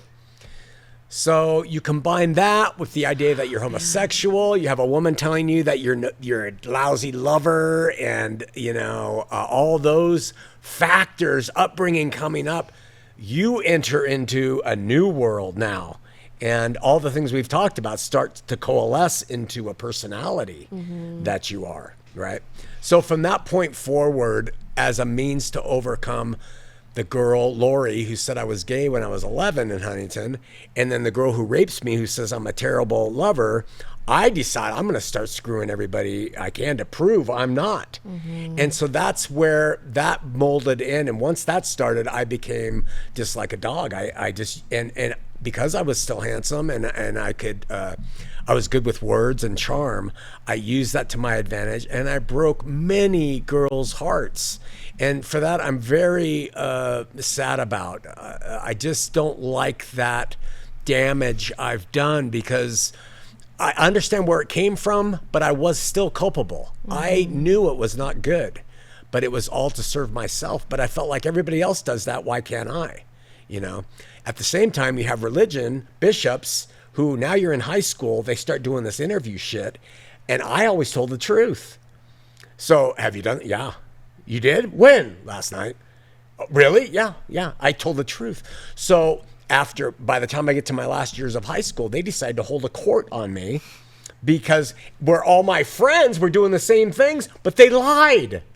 So I found that transparency in religious situations does not work, because when you do it, that they punish you for telling the truth. It should be a place where the truth should be rejoiced in and dealt with. Yeah. So this stuff all helped form what we're bringing forth today. Yeah. My gosh. Wild, huh? Yeah. There's a lot more that could be said. Yeah. But this is fascinating because I'm older and I've gotten through the pain of most of it. I still regret some things I've done. Last night we were talking about a famous guitarist who I went out with his sister. I remember a thing his sister said to me, where I was when she said it, and what we were doing. Yeah. So, and it was sexual. So, it's just, it's pervasive in the soul. So there's nothing sexual that anybody could ever tell me that would shock me. That's why I've met with people over the course of ministry. That's insane, the things there. But it's just. Yeah, like another side of this is like, from what I know, it's not insane stuff that you were doing. No. You just like, and again, you speak in a way based on your conviction with God. Right. Like in the same way, like if you like think about a woman, you're lusting. Like there's a exaggeration that happens Right. when you have a relationship with God. So you'll speak like, you know, I was terrible predator, but like there's like way worse things that you could have done Right. that you were a normal guy in a lot of people's eyes. Yeah, I like, think. and I could never rape somebody. Yeah. And I could, you know, as an adult, I could never do so many things that people just do all the time now. So it is hyper. But it makes sense though, because all of this is coming from like a very bad combination of you almost being like made fun of for being like caring, kind of like that's to be reductive about it, like that's what it was. And it makes you tough. But you were never wanting to hurt, you were wanting to relate. Right. You want to relate, so you're not a predator, and like you're gonna you were just more out to prove something for yourself, like to right? Yeah. Would you say? Oh, yeah. Yeah, definitely. And that also helped me today, just to say it and get it on the record. I have a real heart for sexual deviants because I feel sorry for them. Yeah. And I would include homosexuals in that. Only deviant in the sense that it doesn't produce children. But I have a heart for them because who would choose any of this? Yeah. What pedophile on earth would choose children? Yeah. I mean, a pedophile would, I guess, but what not normal If they had the choice. Yeah. And so we got to see people in that way in the faith, yet the faith is the one that really ridicules those people the most. Yeah. Nobody needs Jesus and his strength and power more than those people, right? The alcoholics. And we've lost that message in the faith. We still think it's about our holiness. And in God, the way I've seen it, I know I'm getting ahead of myself, is God sees the sexual depravities of people as minor compared to the heart condition of judgment and meanness. Yeah. Like there's a part of this where like it feels very deterministic, where it's like you could see everyone as just like a combination of like hurt in different ways that's caused them. Maybe not. I think there are people that like weren't hurt and are just asses and go out and do stuff. So maybe that's where decision comes in. Sure. But like there's a way to have empathy for a lot of different people, most people, but that feels deterministic. So like they can't help that There's always the choice. What they can help is seeking help. Yes. They can seek help. They can go to God and say, you know, I'm really depraved, help me. And if they don't find that answer, maybe consult with somebody who can help them in that way. But if they go to a church to find help and they're told that no, well, that just doesn't seem to make sense, does it? Yeah, it's it's the root of everything you're talking about is about this stuff. It's just about people's hearts. And I think there may be a way that churches, you know, super religious people that criticize you for that perspective are trying to say the same thing, where they're like, you know, did they accept you? Like the whole thing with Ratio Christie, did they accept it or not? It's kind of like a semantic thing, but anyway, this is where it's all coming from. Like what their heart is could look a million different ways on the outside. Yes. They could be doing and living in a lot of different ways, opposing what someone else's life does and looks like just based on their experiences, and their hearts could be not what you think or whatever. Yeah. So That's why God's the judge. We're just here to love. And I believe that. So yeah, how did your like interests and stuff to sort of cap off to get to maybe like the era of your mission and that stuff, like how would you, anything else you want to say about the rest of high school and When I was 9 or 10, my dad and I started working on the house in Huntington, which was a block from the beach. That took me out of Whittier and a backyard pool and aquatics into ocean life. Okay. And so after I would work in the yard before the house was built, I'd walk down to the beach. And it's so funny, the McCourts, Oh, wow. all that crowd was down there when they were in 8th grade and I was in 7th and or whatever. And I watched them hang out with each other. And I alone would go over and I would body surf and I'd see how they were body surfing. I'd learn to body surf. And so more water. And then in 7th or 8th grade, a kid named Tim Howitt, he invited me to join the swim team in Long Beach. And so Tim and I, his mom would drive, or his grandma would drive us to Long Beach, where you lived across the street from. Wow. Yeah, and I trained in that pool. First swim team I ever joined was there. Oh my gosh, Yeah. I didn't know that. Yeah, Long Beach. What was that place? Aquatic Center, I think. yeah. Yeah. Boy, talk about dovetailing. That place was full of homosexuals who are after me because now I'm in Speedos, swimmers in the damn shower with adult males who had open swim in another part, totally unregulated. Wow. So you're looking at them coming onto you. And again, it's not against them. They are driven by something in them that need help. So was I. But that brought that in. And then when high school started, I joined the swim team. So that's how I moved into aquatics, and I swam all through high school. And then I came to Brigham Young University because we were Mormon. I applied and I got in to swim for BYU. Okay. So that takes us into the college years. Okay. Before we get there, okay, women and was there like men's stuff going on in high school too? Did you do No. homosexual? No, but there was a few friends who tried. Okay. Several They were guys trying. trying. You just noticed people like trying with Yeah. you at that point, but you weren't engaging in it anymore. And then, so like women and stuff, swimming. Yeah. What other things were you involved in high school? Just punk. When did that come around?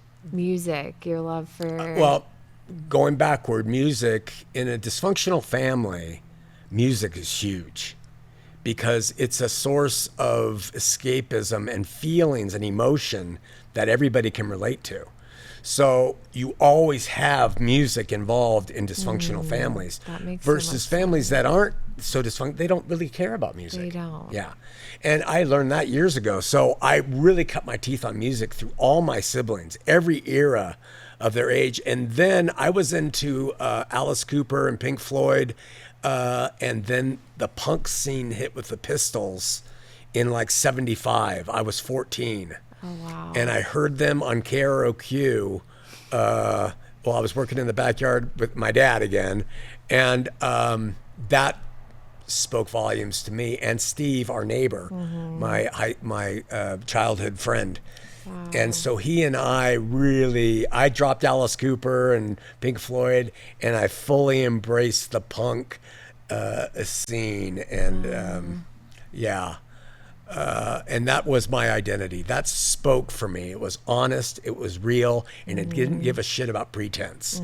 And it would say fuck you, and it didn't care if something was wrong. That's what it said. And I loved that whole scene. We went to the Cuckoo's Nest, we went to the Whiskey A Go Go, we went to all those places, saw the shows, saw the old punk bands, and I absorbed the haircuts and the leather and all of that, and it became kind of my insignia. That's still today my thing. I love music, all of it, but I still am a punk. And that's when I went into college, and I took the whole punk thing with me into college, and BYU swimming the first year. I got arrested for car burglary at BYU my first year. I was suspended from the school. Actually, I was kicked out. And I came home, and that's when my parents were like, because it was in the Daily Pilot newspaper in Huntington, ex-Edison athlete arrested for car burglary. Oh my because I was a good gosh. swimmer in high school, so it's ex-Edison, and my parents were so ashamed that because they had worked their whole life to escape that kind of way that their sisters and brother or whoever their family had been about, and I brought the family right back to that place. So that's when I was kind of convinced to go on a mission. Externally convinced or internally convinced? Externally convinced by my mom. Oh, okay. Yeah. You know, the problem is you're just not. You have your feet in every direction. You haven't settled in, so you should really get your life in order and go on a mission. Wow. So that's what led me into that. Interesting. Yeah. The about punk though, it's funny. Well, I just the fact that it's about honesty makes so much sense. Yeah. Like that is such a huge part of your life. Yeah. Just honesty. Authenticity. Yeah. Like they're saying fuck you and pointing their middle fingers to pretense. Yeah. They're like saying it in like as a like moral thing. Statement. People think they're trying to be defiant and Right. they're calling out. They're doing the opposite. Yeah. They're trying to be moral Right. by being honest. That's the tongue-in-cheek part about punk that's probably missed by our audience today from me. 100%. Yeah. It's like the Pistols singing She Just Had an Abortion. And they sing, fuck this and fuck that, fuck a fucking brat. And everybody thinks, that's just horrible. They're saying the mindset of a girl who can abort a baby is so screwed up. Yeah. You know? Yeah. You're just doing this and doing that. And I love that Yeah. reality. Yeah. Yeah, like it's real that girls get abortions. Yeah. And they're probably freaking hurting. Yeah. And they're singing to that. Yeah. Like the reality Yeah. of it really is missed. Yeah. I think a lot of it is, like you say, we've swung the other direction now. Yeah. But at that time, it was nothing sacred. Yeah. Nothing. That's why you love that song. I got something to say. I killed your baby today. And it doesn't matter much to me as long as it's dead. You know, and that honest brutality of the soul coming out in music was so attractive to hurting people and so anathema to the rest of the world who wanted glam rock and the Eagles, Yeah. you know. So I resonated to that, and I still resonate to it. I'm a punk Christian. If I'm anything, I'm an artistic punk Christian. Yeah. Okay.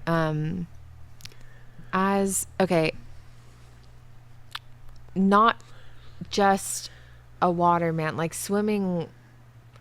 Is there anything more to talk about? Like, well, I think we'll talk about more about what People don't wisdom realize brought. what a waterman I am. I Yeah. am a water person. I grew up in the ocean. I paddled the Catalina. I held the record at Laguna Beach and Huntington Beach for swimming the pier. Yeah. All of the stuff, and I can handle myself in the biggest of surf. It surrounds my life growing up. So that was such a part of my life. Your name's on the Huntington Pier. Yeah. It's a part of our lives for that reason. Yeah. Like you have a legacy in Huntington and in the water world that you really don't connect with now. No. And I'm curious about that. Like what is it?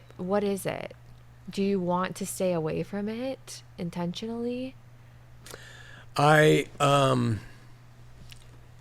You take all those things we talked about. When I do that, my relation to water of every kind has assimilated into a philosophy for all those things. But the actual activity, I don't want to do much anymore because I know waves really well. I know what are good waves, what are not. It's hard to get there, to get those. There's crowds, people don't know what. I'm judgmental of that. I'm older, I'm fatter, I can't do the things I used to do. I still love it, and I can resonate to it completely, and I understand. I sit on the beach, I can tell you when a rescue is going to happen, because I lifeguarded too on the beach. Those things all are part of my makeup, but they're not me. They're not something I want to focus on. I have friends still going down, hey, is there surf? Hey, you want to do it? And it's just, I can't do that. I know. We were in Huntington for one day for a elementary school assembly, and a guy comes up, Shawn, like he's still swimming and he's still swimming, walking with his flip flops, like has the same thing. But you have to leave some things behind. And that's one reason why I like living here. To live in Huntington or live in California is to diminish the passion for existence. People think that's not true. That's the best place to live. No, that encourages laziness. There's no friction in that. It's just pleasure yourself. And so I know so many guys, all they do is surf and, just do that. And to me, that is not life. Yeah. You can't create repetitively of that. I want to extract myself from that and suffer in a place that I don't really relate to get myself to work and create. Yeah, but that's really awesome. Okay, well, I feel like we're gonna talk about more stuff that will bring up other things about that. But like, I want to know more about lifeguarding and stuff. But we'll talk about your career and jobs. Okay. I've structured this in a relatively arbitrary way, but thanks for following it. You can talk about whatever you want anytime you want. I want to follow it. It's good. Well, okay, so education, just to go over that. What did you actually do logistically, and then what was education like? You kind of talked about it a little bit. I was interested in art and movies and music as a child growing up. And I was always struggled with math, not arithmetic, but initially arithmetic. I struggled with math because math builds upon itself, upon principles. Yeah. And if I got to a state where I couldn't understand it, I would check out and escape and come back and then be lost. And so I just never could really focus on doing algebra and all of that stuff. I was really a terrible student, as I said. But when I was, maybe 13 or 14, I read my first book. And it was Midnight Express. Oh. Yeah, they made a movie of it. It's a beautiful movie. And it's about a guy who goes to Turkey and gets put in prison, what he's like there. And I read that book I don't know how I got it, and I read it, and I remember changing some of my perspectives and then sharing those perspectives with parents and just being ridiculed. That guy was trying to smuggle drugs. He deserved to go to prison for all. Wow. Like, come on, man. So I started to develop a more liberal idea. And then I would read some books along the way. I read about Son of Sam. I was interested in killers and serial killers and all that. And I read those kind of books. But I really didn't get ensconced in literature until after the mission. Okay. Just technically, what schools did you go to? I went to Scott Avenue. That was my primary school. Then I went to Geisler in Huntington. And then I went to Edison High School in Huntington. And then I went to BYU. Okay. Were there anything about your teachers you hated or loved that affected you? Yeah, I hated most of the teachers because the smart ones could see around my charm and called me on it. That pissed me off. And the ones who couldn't were mean. And so that's what you do with a kid who doesn't want no interest in being there, right? I would be a terrible school teacher. I'd be mean too. And so, but Mr. Kurth, my English teacher in Edison, he changed. Mr. Lentine, my 5th grade teacher at Scott Avenue, he gave me really good insight into things. And so there were a few teachers who along the way had a great impact on my life. And I found that those teachers were kind and they could be trusted and they took the time to care. So there were a few teachers who really contributed. There were a few who just made my life hell. Yeah. Do you think trust is like a big part of just how you were? Sure. Huge. Yeah, not. Yeah, I really don't trust anybody. I know. Yeah. I feel that. Because they always, everybody will turn on you. Yeah. Everybody will criticize you. Everybody will walk from you when the rubber meets the road. I've learned to see that as a human condition, not a personal fault. Yeah. Okay, there's a couple more things we should just cover from that sort of era of your life, and maybe just an open-ended, like what were some major things that happened, memories or influences or stuff that contributed to where you're at now that we missed? When we moved to Huntington, not only did that introduce me to the ocean life and all of that, but I established some relationships with people who lived nearby that were very informative to me. One was, I mentioned Steve, the Rudds, who lived next door. And they were raised by parents who were really into academics. In fact, I think they were smart people. And You think they kind of what? I think they kind of maybe have been overly that way, but I think they were overly that way on Steve, the oldest. I think they kind of destined him to be a doctor from the moment he was born. I see. And I'm not sure he had much of a choice in that, but nevertheless, they introduced to me the importance of academics. And I didn't grasp it fully then, but I could see how there were different ways people approached life, and that I started to see the value in learning and understanding things. So however I would get that knowledge, I started to see it as being valuable through the Rudds. Then I also met the Whitticks, who lived around the corner from my parents' house, and that was Andrea Whittick. And she was a model. They were from Texas in the oil business, and they had a very liberal, open home. They called their parents Joe and Shirley. They didn't call them Mom and Dad. And Andrea became kind of a not a girlfriend until my senior year of high school, but we were friends from 7th grade on, and I was exposed to a very LA, Hollywood, worldly modeling scene. And then their family also. I've told the story where I remember going to them for a breakfast in Newport Harbor when I was just, I don't know how old I was, and they served an alcoholic beverage for breakfast, and Andrea wanted to go do something, and her dad said, "Andrea, leave him alone. Let him finish his drink." And I felt so mature, Here I'm a teenager. I'm not supposed to drink at all. Let him finish his drink. And so the Whitticks brought a very worldly sense to me, extremely worldly. And her brother was gay. And I learned more about people being gay from them too, because he was just out there gay. And I said, is he choosing this? And she played me a videotape of him when he was in the shower as like a 3-year-old. And he was doing Judy Garland with a feather boa on.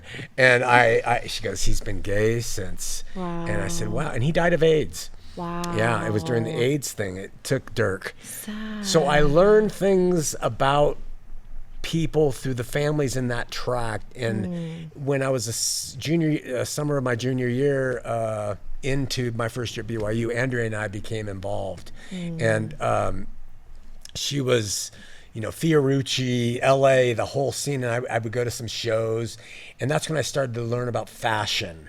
And she started to teach me about clothing, and I didn't have any interest in it. Yeah. And then she would bequeath all of her old clothes to my younger sister, Bridget. Whoa. So that put Bridget into the fashion world. Yeah. And clothing. We were from Whittier, Huntington.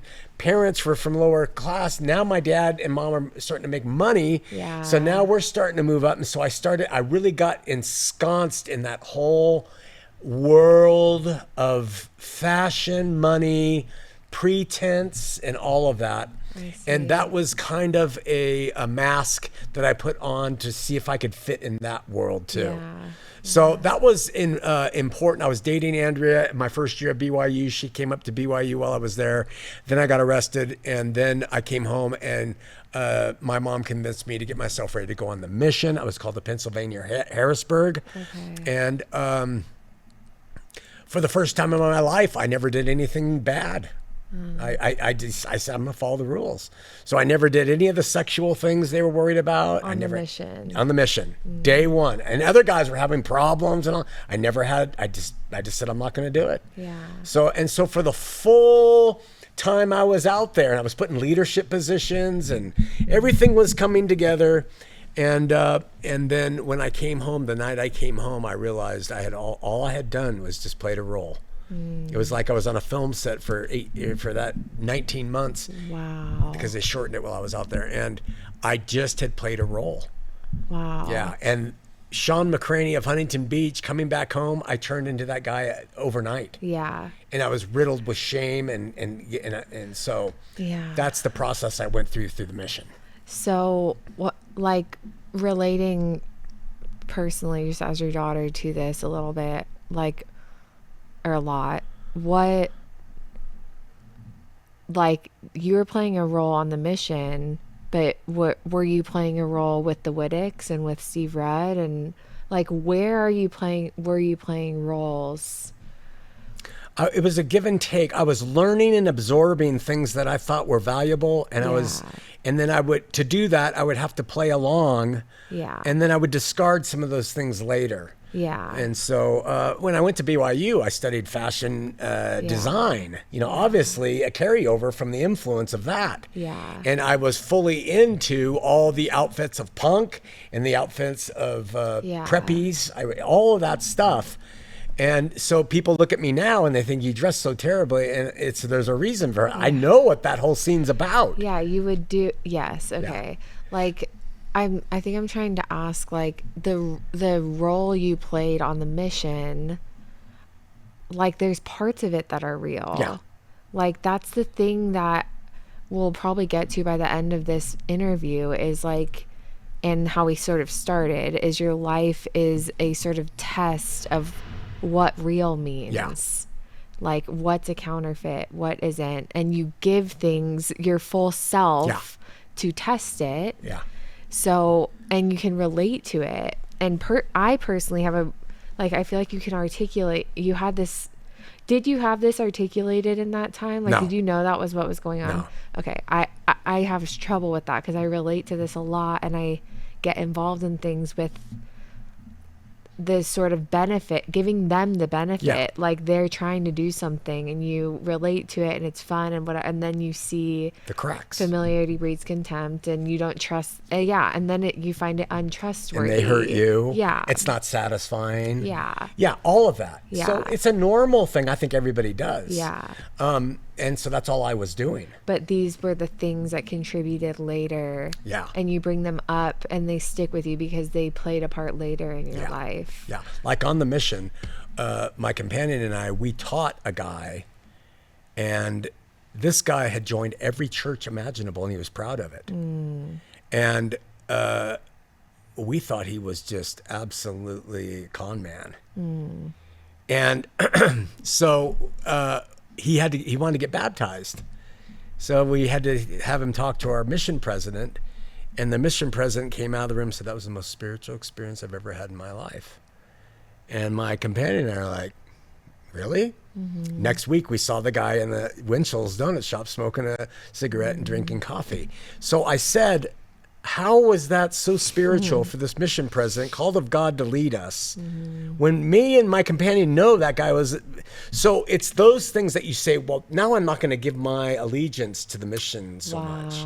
Now, and when you do that through life, and you're willing to test all things like the scripture says, hold fast to what is good is what the scripture says, then you start to retain the things that are valuable and discard the things that are not. And that's been my process the whole time. Yeah. Okay, so a little bit more on after high school then. So high school is defined, there's people in your neighborhood and things that you're getting influenced by. Music's becoming popular. You're a lifeguard. You're swimming. You're starting to read books. Anything more that defined that time before graduating high school? Andrea and I were a big item. That was she was serious. the girlfriend. She was, but I was never faithful to her either. Okay. Yeah. What drove that back in that time? Why weren't you faithful? Like, what were you thinking when that was happening? I was thinking the same. I wasn't really thinking. I was just like, it doesn't just fit not to be thinking. faithful. Yeah. I was not thinking. Yeah. Okay.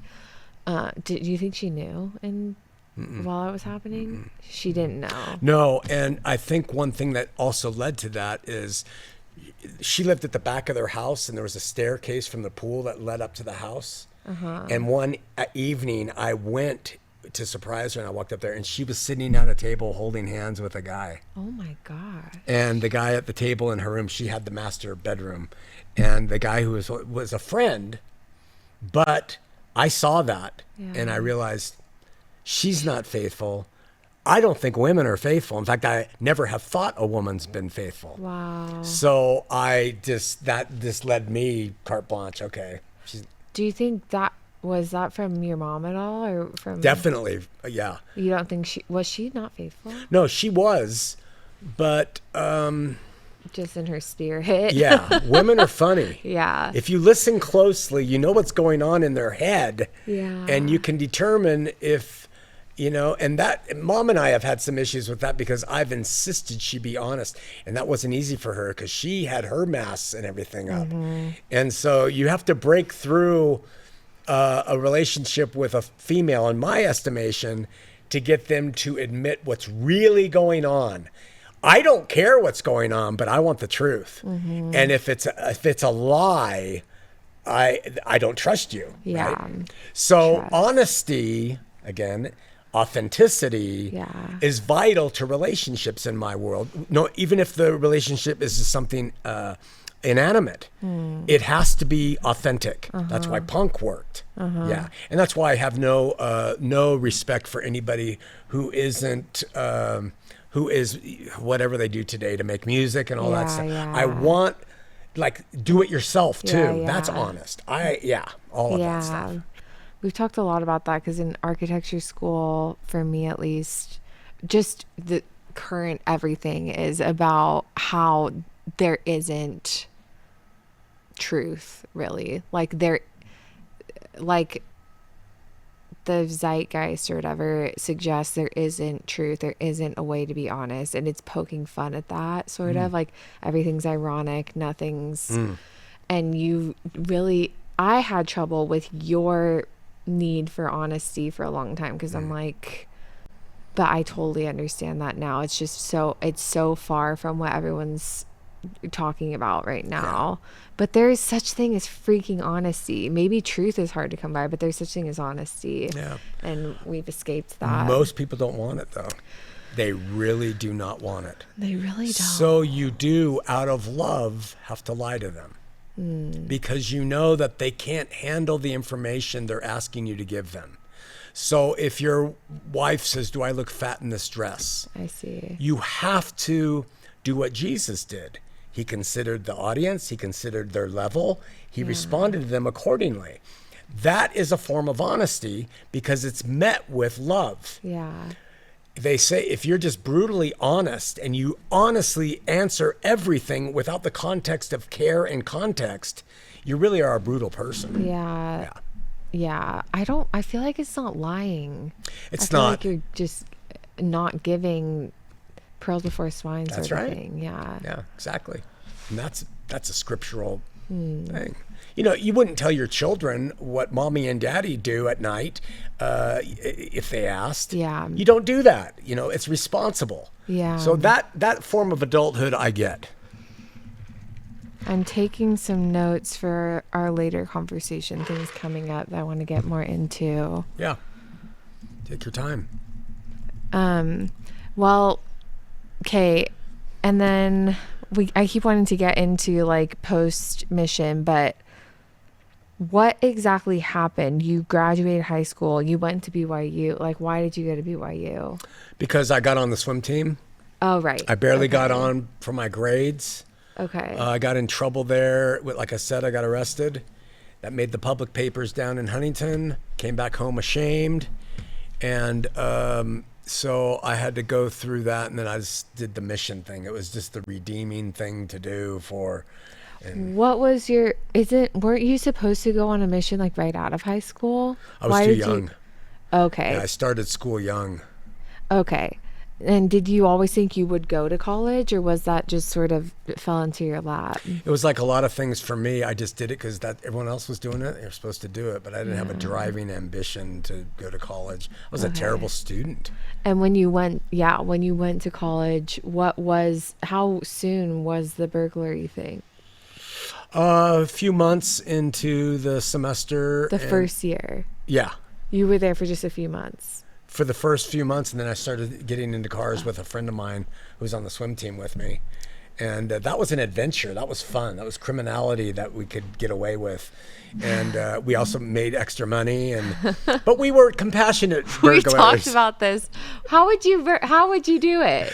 Tell them. We would see a purse or a wallet in a car. We'd break in. We'd take the purse or the wallet. We'd take all the money, and then we'd look at the license, and we'd drive to the house and throw it on their porch or lawn because we didn't want them to have to go to the house to replace everything. It's so funny. That's the child mischief way. Yeah, you know, you're just looking for some fun. You're not trying to ruin lives. Pure fun. It's not destruction. No, I don't think you're out to destroy. No. In any capacity. I don't like those destructive things. Yeah. I've never understood rock stars who go to hotel rooms and destroy. I've never understood that. Yeah. But it is to have fun with what is established and try to get around it. Even like your work on religion, you're here, you're defending Mormons now. Like, you're not trying to destroy. You never have been. Let's take the reasonable stuff. Yeah. So, and then anything else that happened in college? Were you a fashion major at that point? Yeah, I won the BYU fashion designer show. And in that time before the mission? Yeah.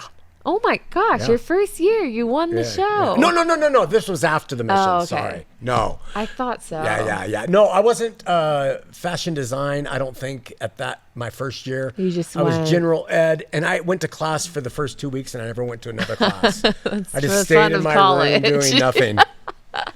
That's weird to think about you in a dorm room. Oh, yeah. Weird. Doing nothing. Oh, that was experience. Yeah. All those Mormon kids. Yeah. But it was fun. And that's when I met a dear friend, Al Preble. Oh. And Al and I met our freshman year of high school, and we were... Of college. Freshman year of college. And we were brothers. He was from San Clemente. He's a surfer. He's a water guy. Really talented surfer. And that is where I developed that friendship that still is, today in my heart, deep. We were very good friends, and we have a lot in common relative to our souls. He was born on October 3rd. I was born on 2nd, same year. Just a lot. Yeah. What else happened I'm sorry, but it was like a few months or a whole year? How long were you there before you went back to Huntington? Oh, I did almost the full year because we didn't get arrested until like May of 1980. Okay. And so I came back home, and that was the first year. Okay. And did you meet Mary in that time? I came home from being arrested, and I went to the ward, and that's when I met your mom. Oh my God. Her mom and my mom had talked that we both have kids at BYU, and it was on a break that we met. Before the arrest. And then I got arrested and came back home, but we were friends. Mom and I were friends from that point forward. Okay, you met on a break in Huntington, then you both went back to BYU. You were friends at BYU. She was a sophomore, I was a freshman. Okay. Yeah. And we never followed up with each other. Yeah. What do you mean? Until we went back home. Then I got arrested and came home for good, and that's when we started following up. But at BYU, after the break, we didn't see each other. Oh, okay. Yeah. And did you have any prominent... Where was Andrea? Did you guys break up? Andrea and I kind of broke up. I started dating Al's sister, Debbie. That became the post-arrest romance. Before the mission romance. Okay. And then that's when I would bring her to certain events for the ward, and Mom would be there. Okay. And they got to see Debbie, and they got to have that whole thing. I'm piecing together some small stories I've gotten over the years. But and so, you have regrets of things you did to people. I have regrets of things I did to Debbie, and regrets of things I did to Mom. And every woman that's ever been in my life, I have regrets over. We all have those. Yeah. But... And no one you really dated at BYU?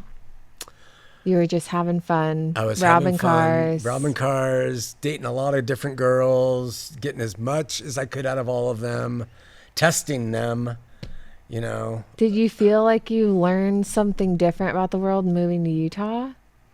No, I was too immature. I was still young. I was on my dad's dime. Okay. Yeah. Everything was criminality, though. Everything. Okay. I'd call home, but I'd charge it to a florist that I knew was closed at that time. That changed all the telephone laws. I mean, we did. Yeah, I don't even know what that means to charge it to someone else. You used to get on a payphone. Say, yeah, I'd like to make a call to this number, and I'd like to charge it to my house. And they'd say, what's the number for your house? It's 801. Wow. And I knew it was a florist, so they would call the house to see and say, no one's answering, so we'll just charge it. And then the florist would get all the bills. Wow. I can't believe that was a system ever. It was that I created. Not a good one. Yeah. No, not yours, theirs. Oh, I know. Well, everything who was does so that? innocent, you know? Yeah, I guess so. Yeah. Anyway, Jeez. and then I came home and I went on the mission. Yeah. Okay, and then, and you went to Pennsylvania. Mm-hmm. How long? I was called for 2 years, and they cut it short to 18 months, but I did 19 because they needed me there for a little bit longer or something. So They cut it short, like as a church. the church, yeah. While you were on the mission, yeah. that happened. Yeah. Oh my gosh! Yeah, it was great. They made the announcement at a general conference, and all the missionaries were in a ward house. And we are going, anybody who has been on their LDS mission for this amount of time will serve 18 months. And I'm looking around at all these different guys, and they're crying. And I look at this one guy who I love, and he's going, That is so funny. that guy's dead now, and he's been arrested for all sorts of things. So, Gosh. people. I make my eyes big, but Yeah. okay, and talk about your mission. What happened? Some interesting things I learned about life, about the Mormon Church. I didn't know the doctrine well, so I took the standard course. I had spiritual experiences. I learned more about God. I read the Bible, the New Testament for the first time then. I enjoyed it completely. I loved being good. Mm-hmm. First time in my life being good. I loved being put in positions to help lead. I was hated by a lot of people in the mission, and and they made it known. And I think I became somewhat of a little bit of an authoritarian, kind of a dick. Okay. I started using the rules and law and governing things that way. And I think there's missionaries on that mission who could attest to that. I was pretty hard on most companions because it was my way or the highway. And wouldn't go eat at members' houses and do all the stuff missionaries did. I was a hard worker, gonna do it. But I enjoyed it and had things happen. My grandpa died on that mission, and I didn't go home. I had the choice. And that was pretty much it. That? What? Are you sad about that? No, I'm not now. I wasn't, not really. What do you think allowed you to just be good on it? Like, what is it about you that allowed you to turn off the desire for criminality and turn on, like, it seems like it's the same thing. If you're able to turn on the criminality, you're able to turn on the good. Like, what is the consistent thing about you that allows you to be that way? Yeah. Okay. Learning how to hours and hours and hours a day in pools, swimming back and forth, competing. There's a lot of self-will strength, but I learned that does not carry you through life spiritually. It can carry you through life in terms of other things, but not spiritually. Like right now, it carries you to do the teachings weekly, but doing the teachings isn't what spiritually is driving me. No. No. Okay. Yeah. I have a work ethic that was established helping my dad in that yard. He put it all on me to do it. And then also swimming competitively and lifeguarding. I had a very strong work ethic. But I used that work ethic to try to carry me through in my religious experiences, and it doesn't work. Do you think the work ethic in you is natural or was developed? Both. by having to do stuff. Yeah, Okay. both. You were motivated as a kid before you were put to work. Yeah. It's like Stuart will say, our first day of school, I would run to school. And that my mom would say, he'd say, do we have to run today? So I have an energy to attack life. So my dad helped bring that into working labor. I can still out shovel most people. Yeah. But I thought that's how you would live your life with God. I see. That wasn't authentic. And your attempt to do that was on the mission. Yeah.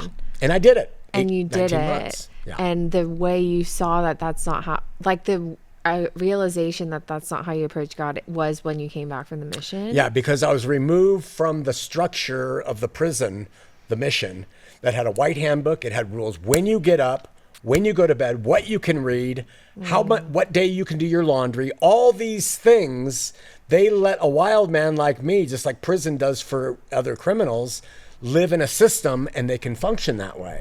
When I got home, I had nothing. And so it was just my will. I don't have any rules. They didn't mean anything to me. I learned some principles on the mission, how to speak and do a few other things. But in terms of my will to God, to follow him and love others, not there. Yeah. Okay. That's a real thing in religion. Willing yourself. No, it's a real thing that the religions rely upon, like Mormonism, Yeah. is you can do it. It's what communism relies on. Yeah. The Ubermensch, the Superman. You can do it. Nietzschean, rise up and be strong. And I am definitely all about that in the physical world of life. Yeah. I'm a very physical person, but it doesn't do anything for my heart and soul toward God.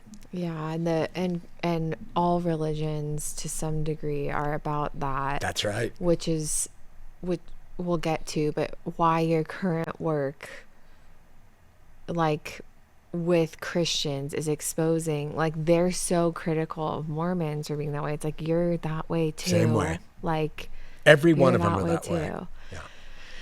Yeah.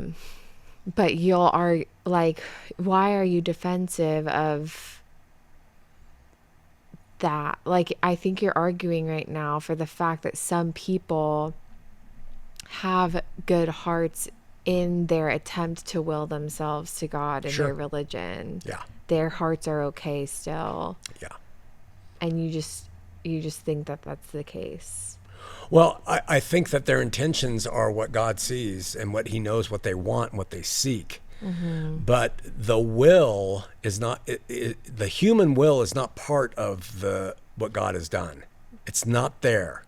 It's that Jesus did and lived a way that we cannot. And that you receive him and then you learn to let his will overcome yours over time.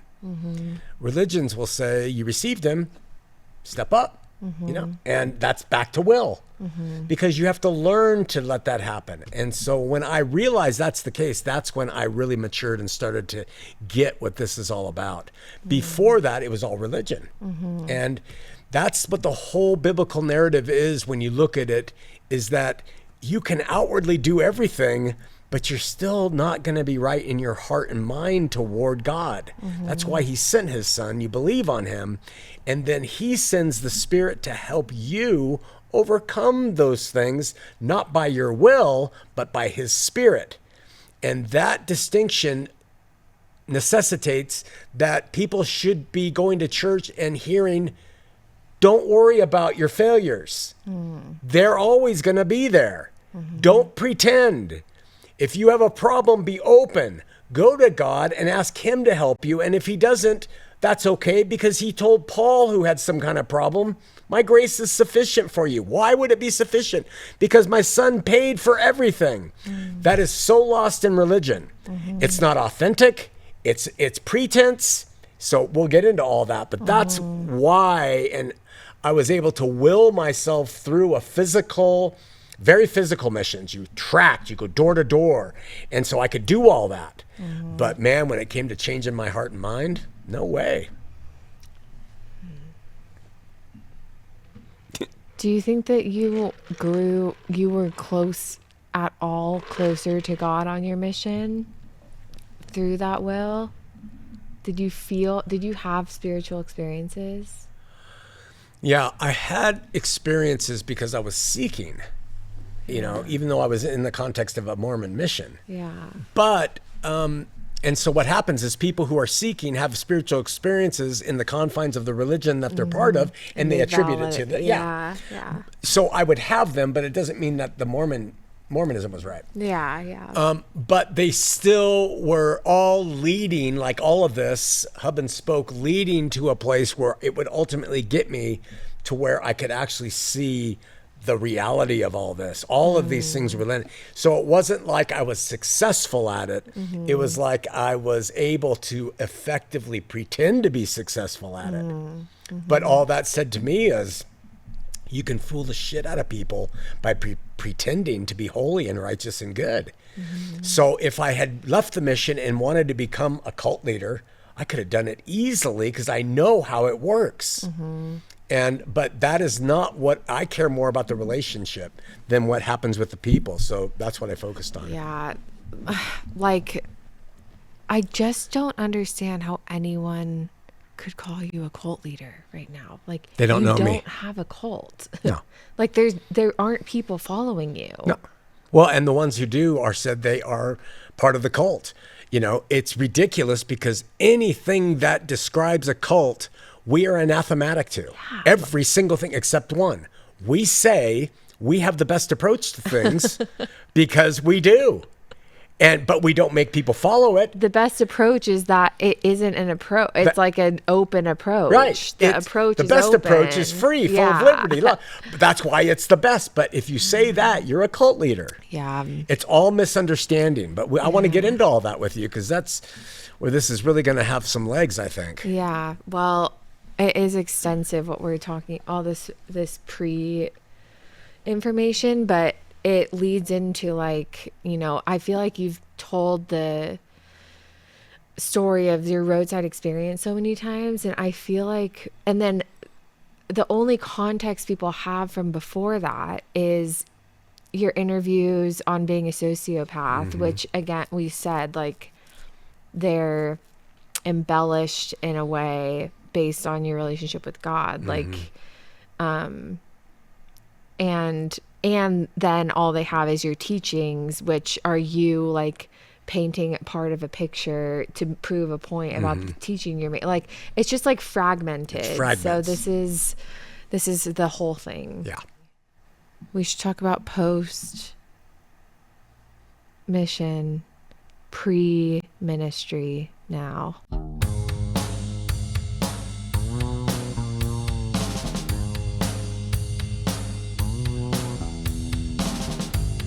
Do I take this pain of mine?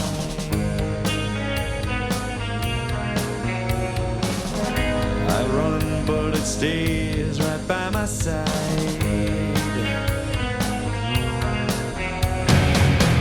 So tear me open, pour me out.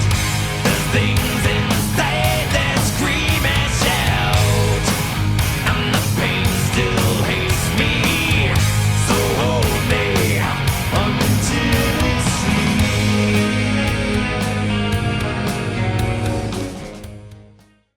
Post-mission, pre-ministry. Post-mission, got engaged to Mom the night I got home.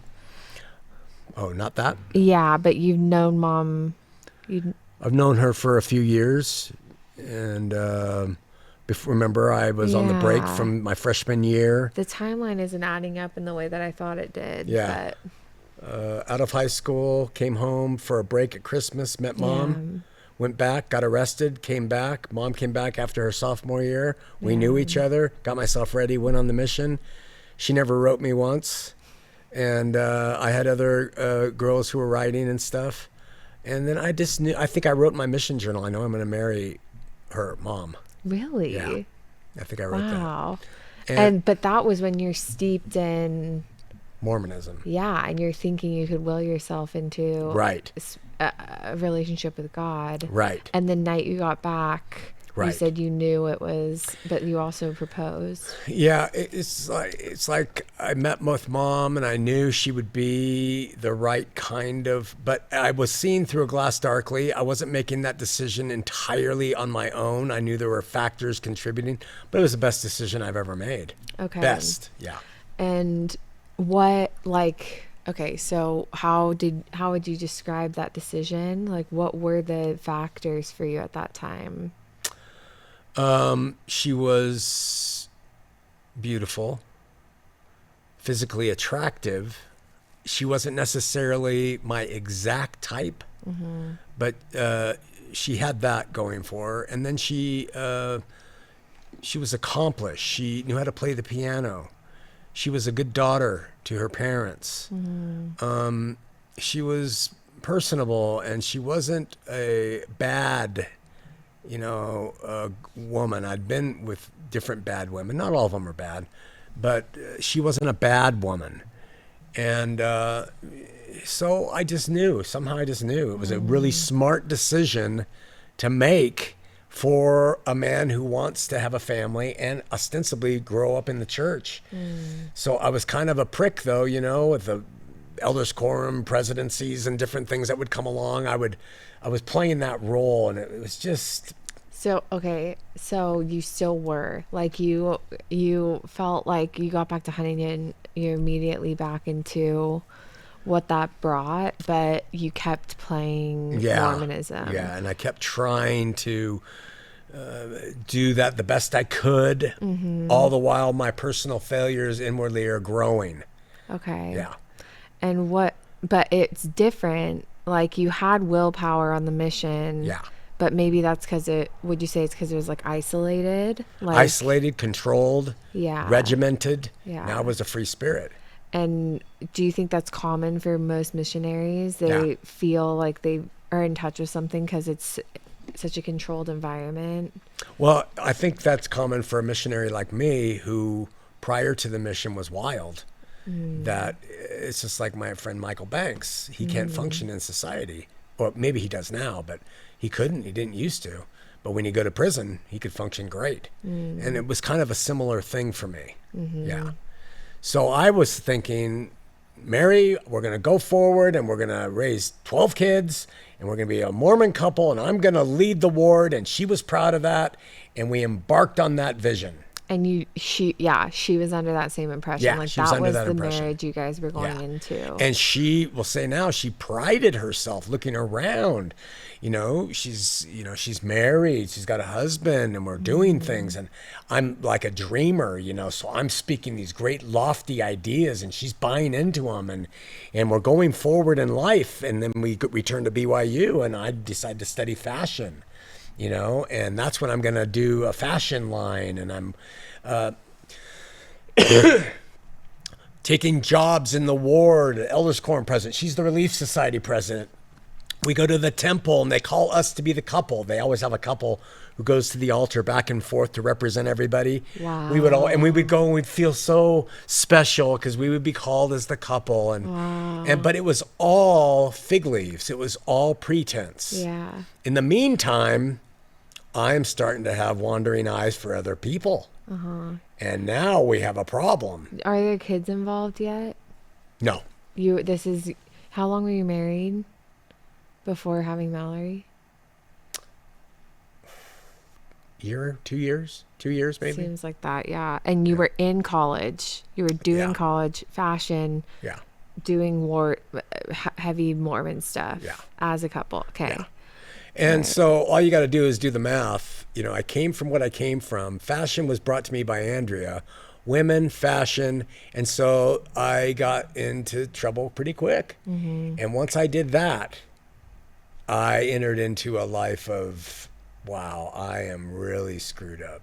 Oh. Yeah, because I have broken the temple things that I said I would do. My dear wife, who doesn't know the difference, she wants us to have this perfect marriage. All of these things, and then we have a baby come in, and I've done that. So I'm totally conflicted, and we enter into our life as a married couple, having brought our Mallory in, me struggling and trying to find myself. And so that was life. And you would say, I'm actually kind of surprised. We haven't really talked about this era of your life before. Yeah, no, I don't ever remember talking about it.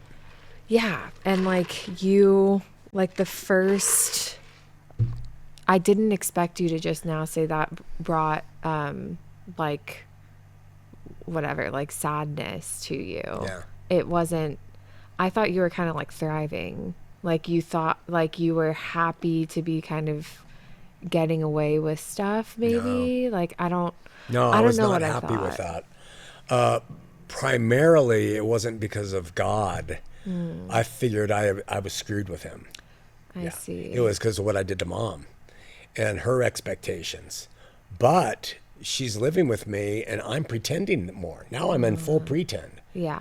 And my whole life is pretend. And pretend is in the church too. Like, were you showing the church that you were, like, you were pretending with the church? Pretended with the church for years. Okay. Accepting roles. Now, members of the Mormon church will say, well, there you go. You had sin in your life, Shawn. And, well, yeah, because I couldn't stop that. Yeah. Which one of you doesn't? Right. Jeez. But I didn't realize that then. I thought everybody had control of it, but I was the defective one. I had gone to the temple. I had said, yes, I'll do these things. I didn't realize then that nobody can do it. Yeah. Right. But I took it seriously. I'm passionate. I wanted it to be real, and it wasn't. And so when I screwed the pooch, so to speak, on that, that effed me and up in my way as a dad and a husband for about 17 years. And how would you articulate what was effed up? Like, what was wrong in yourself with that? I was inauthentic. And I said this in the first show we did for Full Circle. I was not an authentic punk. I wasn't an authentic Mormon. Yeah. I wasn't an authentic husband. Yeah. I wasn't an authentic artist. Yeah. To me, I wasn't authentic anything. And so I had to live a life of duplicity, which is anathematic to my person. So that led me to starting to overeat like mad and self-medicate to cope with the idea of being a faithful husband in a faithful Mormon position with children looking up to me while I hated my whole existence and everything about it. Okay? Okay. And you were, okay. And that was for a while. Like, you have Mallory. We have Mallory. And how did you approach parenting with Mallory at the start? Like, what was it like to have a child the first time? And like, what went through your head? It was like the same thing as getting married, the same thing as going on a mission. It was just things I did because I thought I should do it. Okay. Yeah. Did you feel some sort of attachment to Mallory at all, or was it kind of intellectual? It's funny because this is where the sociopathy thing comes in, is I have trouble seeing myself as daddy, like literally father to Mallory. I see myself more as a fellow human being who's here to help her. Yeah. I don't take any like, I have a right, I'm your dad. I don't expect to be treated with respect from my children because I'm their dad. I expect them to treat me with respect because they love me. So the title doesn't mean anything to me. So Mom always has related to you guys as a mother. Yeah. But I've always been kind of orbiting in there somehow. So I loved Mallory and I wanted to do the best, but it was all pro forma. I just did what I thought I was supposed to do. All the while, and that's when I really started reading. That's when I started to really read and start to seek to find out. Yeah. Okay. And so Mallory, the approach you took with Mallory, from what I've heard, is like authoritative. Pretty strict. Yeah. Like, you, in the same way as your mission, like, you wanted to relate to her as a person the way you do with the world. Yeah. But like, you took what you heard was supposed to happen and did that. Instead. Yeah. Okay. And then Cassidy, And you start reading when Mallory is born? Yeah, I start reading as soon as I fake graduate from BYU. By the way, I faked graduated from high school as well. How did both of those happen? High school, I didn't have enough credits. So I had to go through this thing called ROP or something like that at the time, where you could get credits by your job. Wow. Yeah, for high school. And so I created a job that I picked up paper on Huntington State Beach. Oh my Picked up trash, gosh. and I filled out everything by the supervisor. And because I was the one, it's like Mark Hoffman, because I was the one who filled it out originally and I signed it, that signature of whoever I used, Bruce Williamson, was always the same. So they gave me high school credits and I walked when I knew I had cheated my way through it. Interesting. BYU, I mean, honestly, Mom went and took a computer science course for me in my name and ID in the testing center. I never took it. Wow. And then I did everything I could to manipulate it so that I could go and my parents could show up and see me get my thing. When in reality later, a month later, when the school goes through and looks at them, they said, you didn't graduate. Oh my gosh. Wow. Yeah, all of it was a pretense. All of it was. So that was the beginning of it. Me starting to do things that were not authentic. And when I started to do that, I started to become more of a phony. So I became far more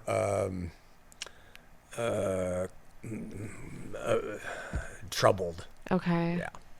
Okay. And so reading, who did you start reading? Why did you start reading? I think, who did I start? I started reading Mormon history that was forbidden because my life was in disarray. The mission didn't fix me. So what's this church about that, if things aren't right here, there's something wrong here because it didn't do for me what I thought it did. And I found out all about Mormon history. Wow. Yeah. And that was in our college years. Oh my gosh. Yeah. I knew all about it then. Yeah. Wow. When I found out that no one cared about that at all, that's when I started to go into, I think it was French literature. And I think that's when I first read Les Miserables, the unabridged version. And then I started to read Camus and Kant. And then I went into Kant and philosophy, a lot of existentialist stuff. And then I went into Marx. I was into the Marx era when we lived in Park City. So you were alive then. And I was really big into communism, while ironically, paradoxically, totally inauthentically, I'm serving as an investment officer at a bank, right? None of this makes sense. I am the bumblebee. I'm doing these. I shouldn't be flying. There's something wrong. And then at the same time, I'm trying to retain some semblance of my who I am really, and that's coming out through different things like the clothes I wear as an investment officer. People are starting to be like, what's going on? And stuff like that starting to manifest. Yeah. And that's what I did. Studied all that. This is good. Yeah. Don't stop yourself. So really love Herman Hesse. He affected me greatly. I think he's one of the best writers ever. And of course, not a Christian. He transformed my worldview of how things go. That's probably led me. What about it? Herman Hesse is the most magical writer. He doesn't. I read Magister Ludi or The Glass Beads Game, and it's all ephemeral concepts, a make-believe world of. It's not science fiction. It's all psychological and that's when I started to learn to really love that kind of thinking. I realized that's more along the line. And I started to dabble in art and actually create pieces of art, but they weren't really coming through right. I think I was too messed up for anything real or good to come through. It's like I was a barometer and nothing could come out that was good until I got other things fixed. But I tried. Yeah, you couldn't be authentic. No. That's what makes your art now so good. Is Makes that it better. It's authentic. Yeah, or anyone's art really. Yeah. It's stupid if it's not.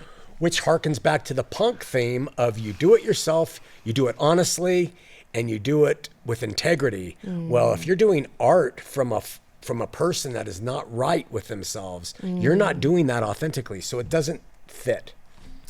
What sort of art were you doing in that time? I was doing like massive paintings and murals. And actually I was doing that when we first got married all the way up through the Park City years. I was trying to do different pieces of art. I tried writing scripts, you know, and I wrote a couple scripts. I actually got them looked at by Hollywood people. And I tried my hand at some nonfiction stuff, but nothing was clicking. Nothing could work. And then I wasn't really clicking in my job. So it was like the way I see it now, God was like, I'm going to let you spin your wheels everywhere until you discover that these things aren't going to work. That's literally what happened to me in my life. But it wasn't that I didn't try. Yeah, you were trying. Yeah. It was evident you were trying. Yeah. Seeking, trying. Also, the punk thing of self-harm started to become more involved in my life. So I started to burn myself and I started to cut myself, which kind of harkened back to the punk days and the clubs when everyone was doing that. Was this kind of, I don't know why we did it, but now it was more emotional. Now I could find release. So I went to a psychologist. Why am I doing that? Because you're frustrated. You have anxiety. You don't know what to do with it. So I started to learn about that stuff. And all the while I'm becoming more and more distant in my relationship to real God, the Mormon church, mom, my children, my jobs. The only saving grace were you girls, that I did love you in a way that I'd never loved anybody before. And I knew that you loved me in a way that was unconditional. I took advantage of that, but I did know it was there. And so when you experience that kind of love, because my parents' love was never unconditional. It's always predicated on what you do, how you do it. So when you experience that, that opens you up to something. Yeah. So you start to learn, right? All these processes of learning how to be and making those choices of what to keep and what to get rid of. Yeah. What was, so where are you at right now? All that stuff was building up until like even I was Little. Yeah. Which is like Park City 10 years. years. Yeah. 17 years, you said. Yeah. It's really until the roadside experience is happening? Until, yeah, definitely. Up until that. Okay, so, and then work-wise, you were,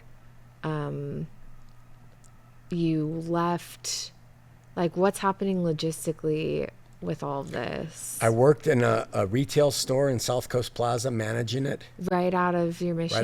Right out of college. Okay. My feigned graduation. Okay. I took over managing a retail store. I started reading a lot of Ayn Rand during that time. Okay. And then I started to become more and more bummed out at life. And that's when I hated my job, and Mom's dad offered me a chance to train to become a stockbroker. Oh, I didn't know it was through him. Yeah. Wow. So he's working at Huntington Beach on Edinger. He's managing Dean Witter at the time, and I entered their training program.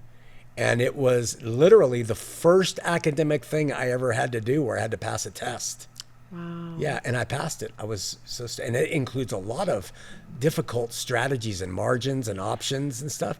So I realized, you're right. You can do things if you have to or you're interested in it. Yeah. The hardest freaking stocks, like the most difficult thing for me to understand. Yeah. So I became a stockbroker, and all that is a glorified sales position. Okay. You're like selling used cars. Okay. And you're on the phone and you're meeting people. So that despair led me into reading more. All I did was sit there and read. During the job. Yeah, during that job. And then what happens is you develop a certain amount of money that you're over. So you go to another place and they say, how many assets do you have under control? And you say, I have 10 million. And they say, we'll pay you this much if you bring your clients over and come with us. Okay.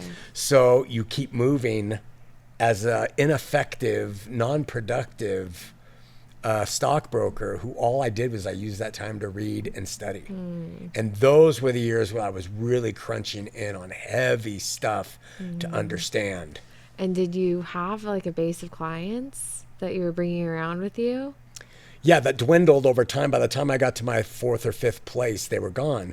So when that happened, we moved to Park City, where I couldn't take my base with me, but I could now start gleaning more clients in that location. Okay. The problem was the night we moved there, my brother died. Yeah, my older brother. And so that threw our whole family into disarray. When a functional family has a death, it's difficult. When a dysfunctional family has a death, people are going ape shit. Yeah, and a really strange and loaded death. It Yes. was not normal. Incomprehensibly weird, difficult death, of which I was a part because I played a role of silence in it that was difficult too. And we just moved to Park City. I have a new job, and it's just all of it's fallen apart internally. I see. So you were, okay. So that was 2001, right? yeah, 2000, 2001. So from 90 to 2001 or 85, like when did you, trying to time this. 88, from 1988 to 1997, those were the years I was a stockbroker. 88 to 97. Pretty sure it was in the yeah. Until 2001, when we moved up to Park City, you were still doing that. Oh yeah, right? yeah, 2001. Okay. And okay. And just to let you know, when your grandfather, he's now deceased, offered me the job to train to be a stockbroker, Yeah. I moved to New York for more than a month. I lived across from Madison Square Garden, and I was trained on the 131st or 121st floor of the World Trade Center. Wow. And I was there, and I was miserable because I had all this stuff, and I was trying to fit into a new world, and I was surrounded by a bunch of guys who wanted to be stockbrokers. Yeah. So can you imagine taking an artistic soul who is trying to be part of what you watch on Wall Street? So I'm feigning that too. Yeah.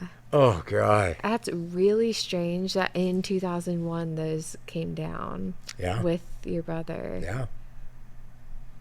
Wow. Yeah. Okay. And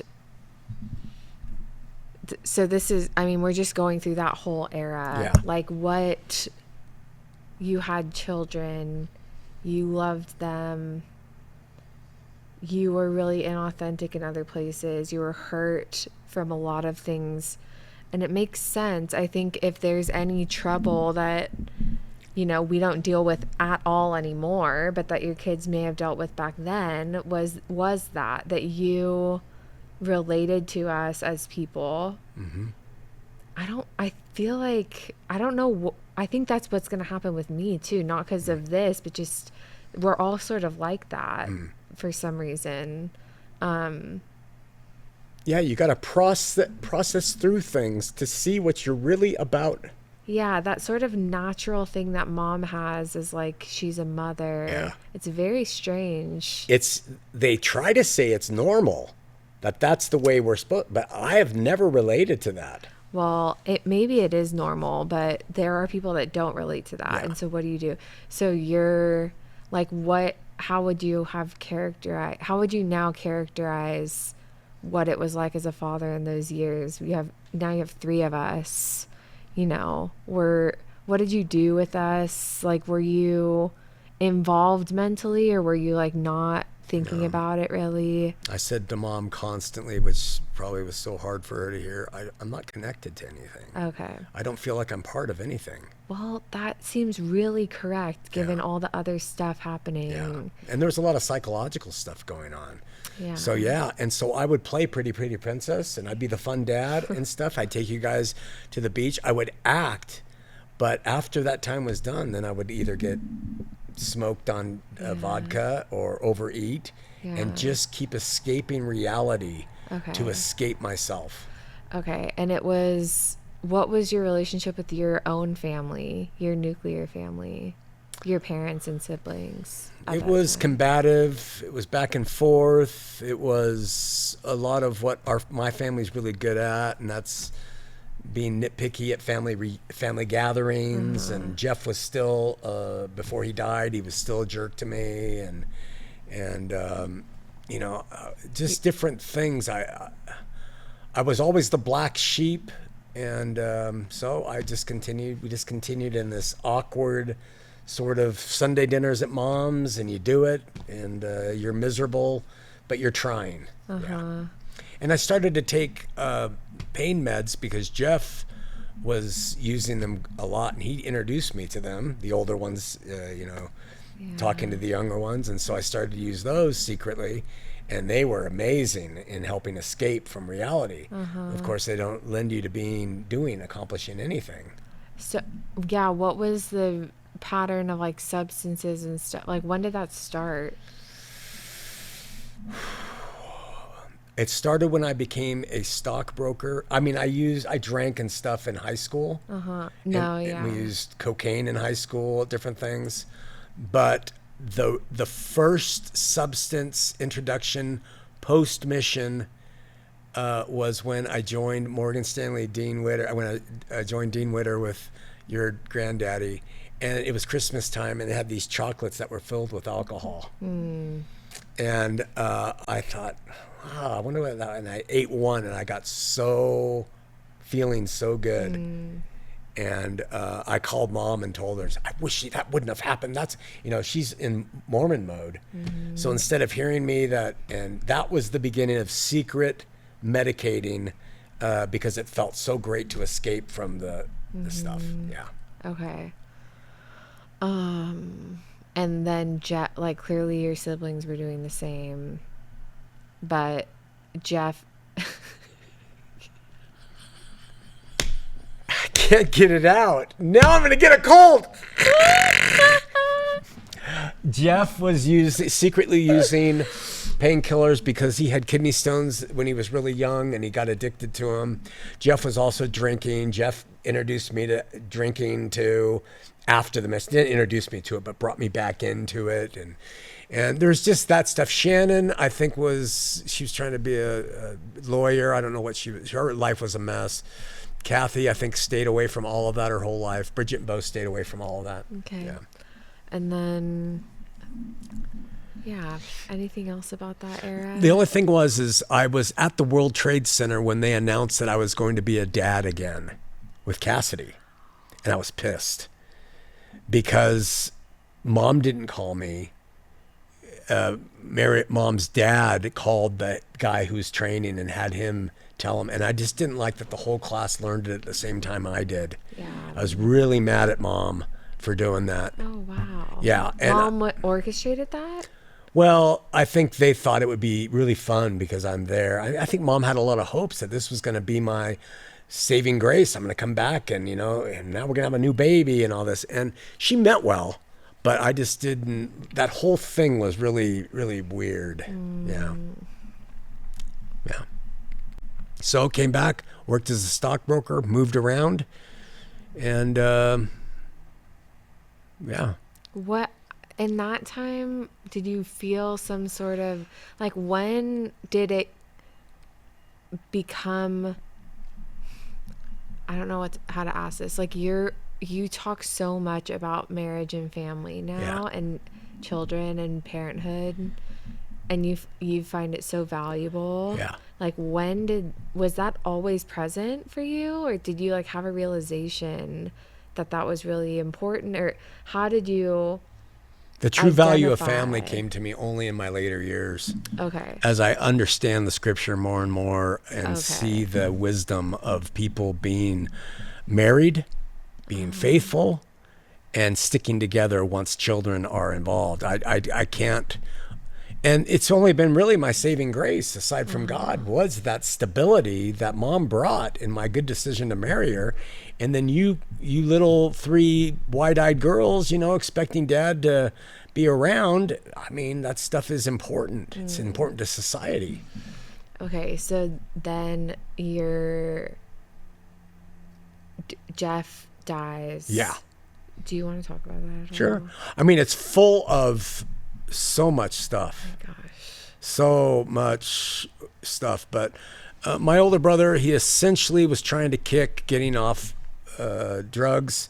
He checked into a hotel in San Clemente, California with a good friend, an older man, and he began to detox. And over the period of a number of days, he became more and more disassociated from the world, to the point where he checked out, took all his clothes off, covered himself in shaving cream, ran through the streets, jumped off a bridge, and died. There's a debate in our family as to whether it was suicide. My dad said, Jeff said, always told him, I'm going to do it and no one's going to catch me. And everyone else is saying, no, it was an accident. I can't say, but he died, and that opened me up to a whole bunch of metaphysical weirdness, that like Jungian stuff, that really still trips me out today, like otherworldly spiritual type machinations. And I mean, there's some things that are so weird with that whole deal, and continue to be. And that's what kind of messes with me when it comes to the unseen world and the world of the spirit and God. They start to get mixed in. And so we had just moved into Park City, and he died that night that we moved in, and slept on the floor. And I got up, went to my office, and that's when I got the call from a good family friend who said, your brother's dead. And I called my parents, and you'll never forget that when you hear your parents react to one of their children being dead. So that messed me up. I was still active. I was still in it. And from that's when I think I started to get involved with another woman up there. And as a means to just escape more, going all the way back to everything. And then Mom wanted to be in California. We wanted you girls to do junior guards, junior lifeguards in Huntington Beach. So we moved there, and I was going to sell the house. And that's when things just started coming apart. You know, Mom found out about all of the stuff, and she had found out about other women before, but this was like the icing on the cake. You guys are then being drugged through the ringer, and it was, I had already experienced the 97 rebirth, which is what made Mom throw it in my face. Yeah, she's like, yeah, you're a Christian. Yeah, that really was real. But, and I make this point, and this is part of the idea, just because you come to faith doesn't mean you're going to be good. And I wish people could understand that it takes time. I wasn't good yet, but I learned from that I need to do something here. So I asked to be excommunicated, moved back to the apartment with you and Mom and your sisters. And then I left all of that former stuff. And I left reading all of that. And I said, I've had an experience in 1997 on the road. I am going to start investigating that more. And so that's when I started to read the Bible. And I started to write that first book called Born Again Mormon. Okay. You had the experience in 97. Yeah. Did you have a chance to like talk about that with Jeff? I did, and he didn't. He just thought it was another Herman Hesse talk. It was something else. Yeah. Okay. Okay. And yeah, faith is like just so much bigger. Oh yeah. Like, Faith has nothing to do with our worthiness. It has nothing to do with it. It just makes so much sense. It's a change in perspective. That's all it is. It just changes your perspective, and then it takes a long time to implement Right. in your life. Right. The new conviction you have. You have old ways, and Yeah. it's so simple. It is. Actually. People miss it. It's so simple. And that's why another reason I hate religion. Yeah. Yeah. By the way, I was really into Marx, and I had a dream vision that shut me down on Marx, and I really think I went into his apartment in London. In the dream? Yeah. And I seriously believed that I was there. I was starting to hold him up and his wife, Jenny von Westphalen, as, similar to Joseph Smith and Emma Smith. And I started to hold them up, and I had a dream that I was in there. I was able to go into their place, and it was filthy. And it was the couches. I remember the couches had holes and stains, and I could hear a baby screaming. Wow. And they had children who died from poverty. They just lived to drink and to construct his theory. And I sensed such darkness in that place. Mm-hmm. And I woke up in Park City, and I went to the window and I opened the drapes, and out on the hills, all through the back of the property, were all these people in rags wandering around, and I knew they are the product of Marxism. Wow. And I woke up and I said, I'm done. So these metaphysical things, I saw the dead lady, that thing. I've had visitors come, dark visitors at night that speak, and people talk about that. So I believe in these Jungian ideas of the psyche, but it doesn't bode well for the faith. So you have to figure out how to manage all that. Well, I think there's just a lot of, well, we all do this. I do this too, but you're quick and you're intense with how you do things, and you want to relate. I feel like you just want to relate, and you care, and you just take things to heart, and so you want to take all those books seriously, and I relate to that. And just to point out the idea of authenticity and not trying to impress anybody, to admit those things, those metaphysical experiences, and there's been many more with you, is a definite death knell to leading people in the Christian faith. Mm-hmm. Oh, did you hear he's talking? Remember at Racial Christianity, one kid said, do you have experiences with the devil?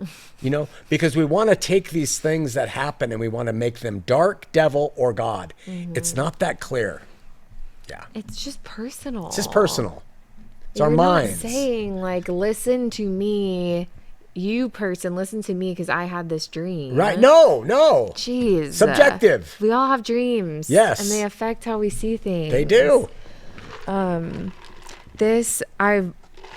As we've been doing this, I've been thinking maybe we shouldn't be doing this. I don't know. But now I feel like it's so useful to see the place you were in that led up to what you're doing. Like you'll talk about that, but it's abstract. And this is like really painting the picture. There's so many factors coming from your childhood.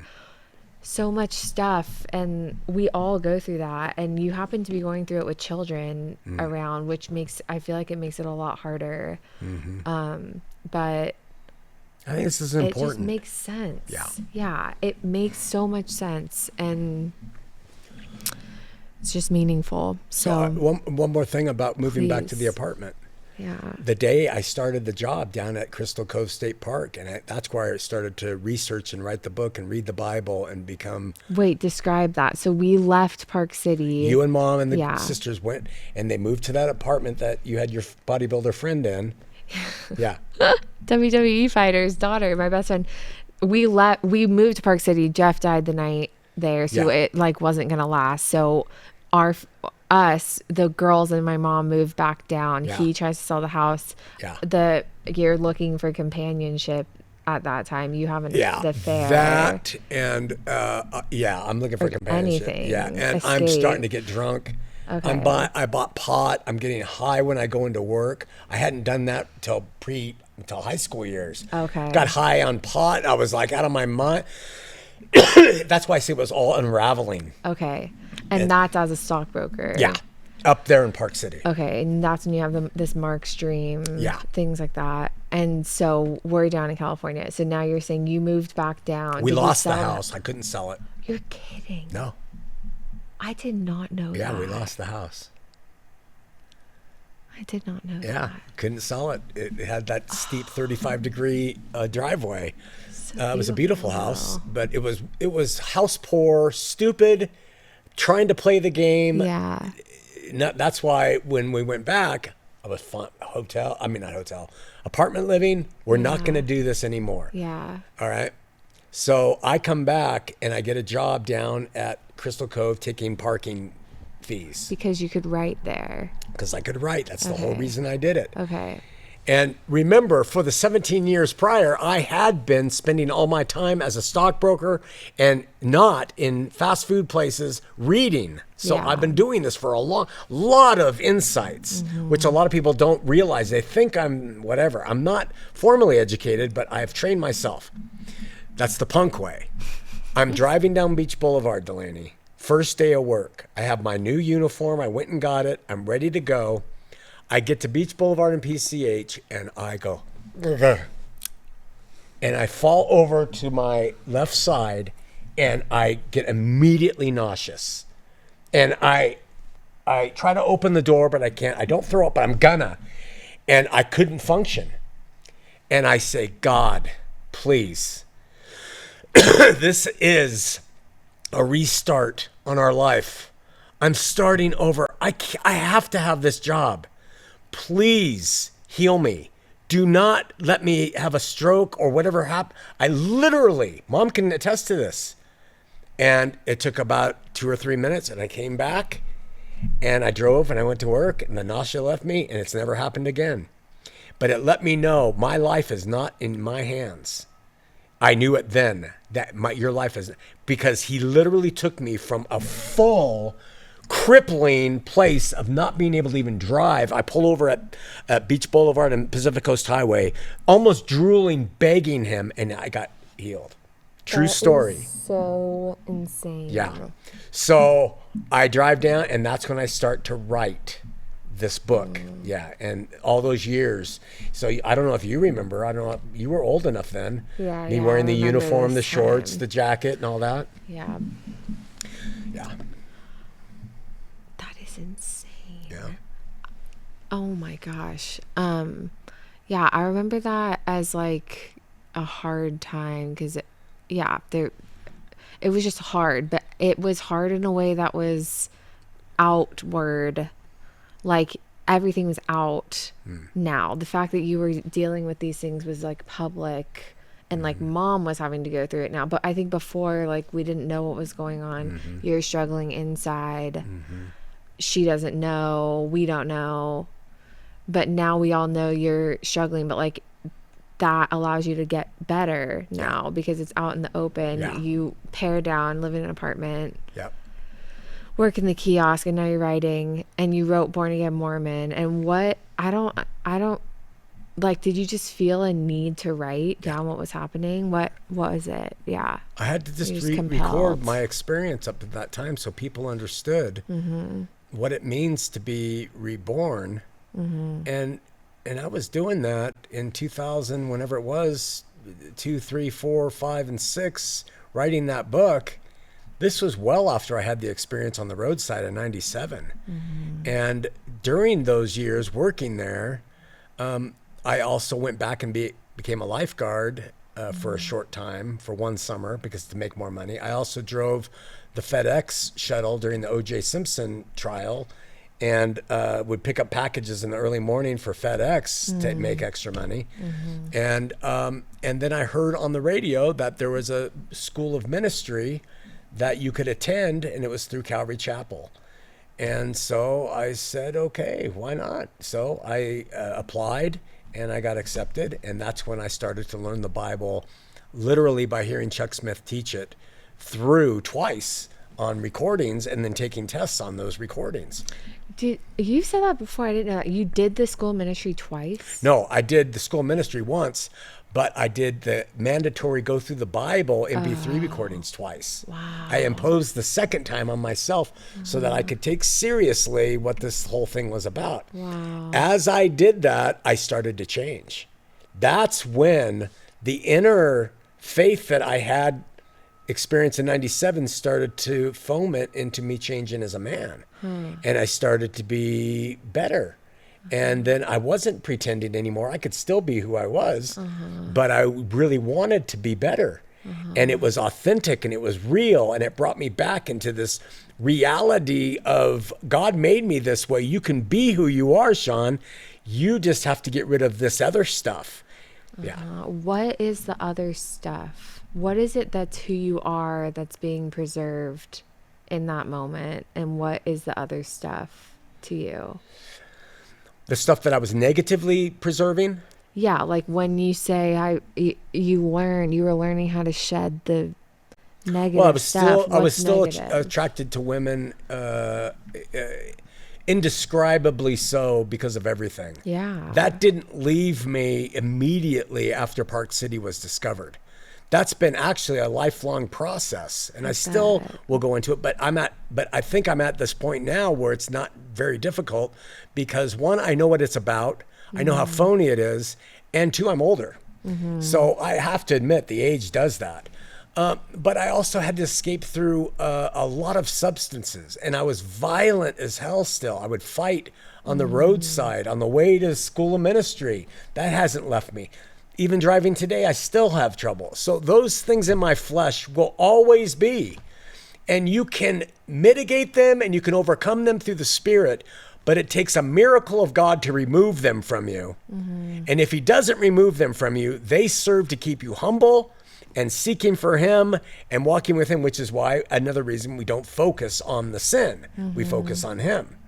So all of those things were still present in me. I was mean to mom in ways and just short-tempered. And I could still be that way with her, and just kind of a jerk. But more and more I've learned that's not what he wants. It was more like personality. Like, what is it that that you recognized in that time that you wanted to preserve, that he allowed you to still be you? That Mormonism didn't. Yeah, sort of thing. I wanted to bring out what Mormonism would not allow in the sense of just of a subtext. I wanted to be a full person artist out there in the parking lot doing my thing. Okay. I wanted to get tattoos, but I wasn't able to do it. I wanted to do this. I wanted to be what I was naturally instead of regimenting something that doesn't matter in this life, what you look like, right? And that's what I was able to retain that. Oh, good. Yeah. Okay. And part of that happened from being a ticket taker at the parking lot. Yeah. Yeah. Because you are the lowest of low. Yeah. Yeah. When you came from being, a phony. you're probably smarter than all the people that I think, but I don't know. you're intelligent is what I'm trying to say. You're intelligent. You were capable. You were working hard. Like, you were providing. Yeah. Too. Like, it's not like We went bankrupt a couple times. Yeah, We extended well. credit cards like mad. I played the system. I knew how to game the system. Yeah, it wasn't out of desperation. I feel like the things you do are out of action. Yeah. And Purposeful. you were providing for your family. Like, you could have just left everybody. Yeah. That's the other thing, is you could have left really easily. And mom could have left me. Yeah, she could have. It's funny because I think I could confidently say I don't have one memory of you before the school of ministry. Wow. Like, I don't remember you at all. Wow. I remember one instance of our family having a discussion about, when you sat us down and we learned about the affair happening. Like, that was a thing that happened in Park City, where what I meant, like, when everything came out in the open, but I don't remember you at all. Like, I think that's an indicator of you changing. Is it like you developed a relationship with me and you became like, we probably wouldn't have a relationship if you didn't change. No, you would have probably hated me. Yeah. And I would have fed off that hatred and caused you to hate me more, because that's my natural fleshly way. And I was so damaged that this is why people don't get my devotion to God, because God damn it. I mean, he literally changed me and he gave me blessings in life I don't deserve. I deserve to be homeless. I deserve to be a divorcee. I deserve to have children angry at me and never produce anything with my life. and I get criticized for my ways, but people don't know I am so sincere in my allegiance to a creator who's unseen, because he took something so fucked up, still fucked up, if I let it, if I don't let him reign. And the guys who criticize me, like on RFM show and John DeLynn and everybody who says there's other things, they just don't have any idea. Yeah. And so it's like Jesus said, those who are forgiven much love much. Yeah. Yeah. I have been forgiven of so much and the miracle that you and I have a relationship and are even doing what we're doing now, and what I'm surrounded with in my life blows my mind, right? But no one can understand that unless they go through this, Yeah. Well, us having this conversation, I'm learning a lot of stuff I didn't really know or haven't pieced together. And the openness, like you say, I would have hated you. And that was out of a lack of knowledge. I would have judged it. But what I'm finding now is I'm like so similar. Like the openness allows me to see how similar I am. Good. And like we come off very differently, but we're actually really similar. A lot of the things you've gone through, and like that's what the people that are criticizing, when like they not only don't understand, but they're so condescending. They're like, oh, stay with that faith. That's always their reaction. Yeah. Oh, please. Like, You we need don't that need crutch. a murderer on the street. And it's like, no, what's really needed is if people actually got honest, if they got honest with themselves, they would understand what they're capable of. I don't buy that people aren't capable of things. Maybe there's like a random person that's not as inclined, but I would say I come off as the person that's less inclined to do harmful things, and I could kill someone, I think, if I had the. It's good you admit it. Yeah, and that comes from an openness and like a lack of judgment that I'm given here to say that, or to looking in the mirror. And I think anyone that's saying, oh, please stay on the street, it's like, okay, you clearly just haven't looked in the mirror at what you're capable of. And if you want to work backward to the principles of that, it's very, very easy to see. God is light. He opens. Through opening, he heals. Yes. Darkness hides, Yeah. obscures, pretends, feigns, is not authentic.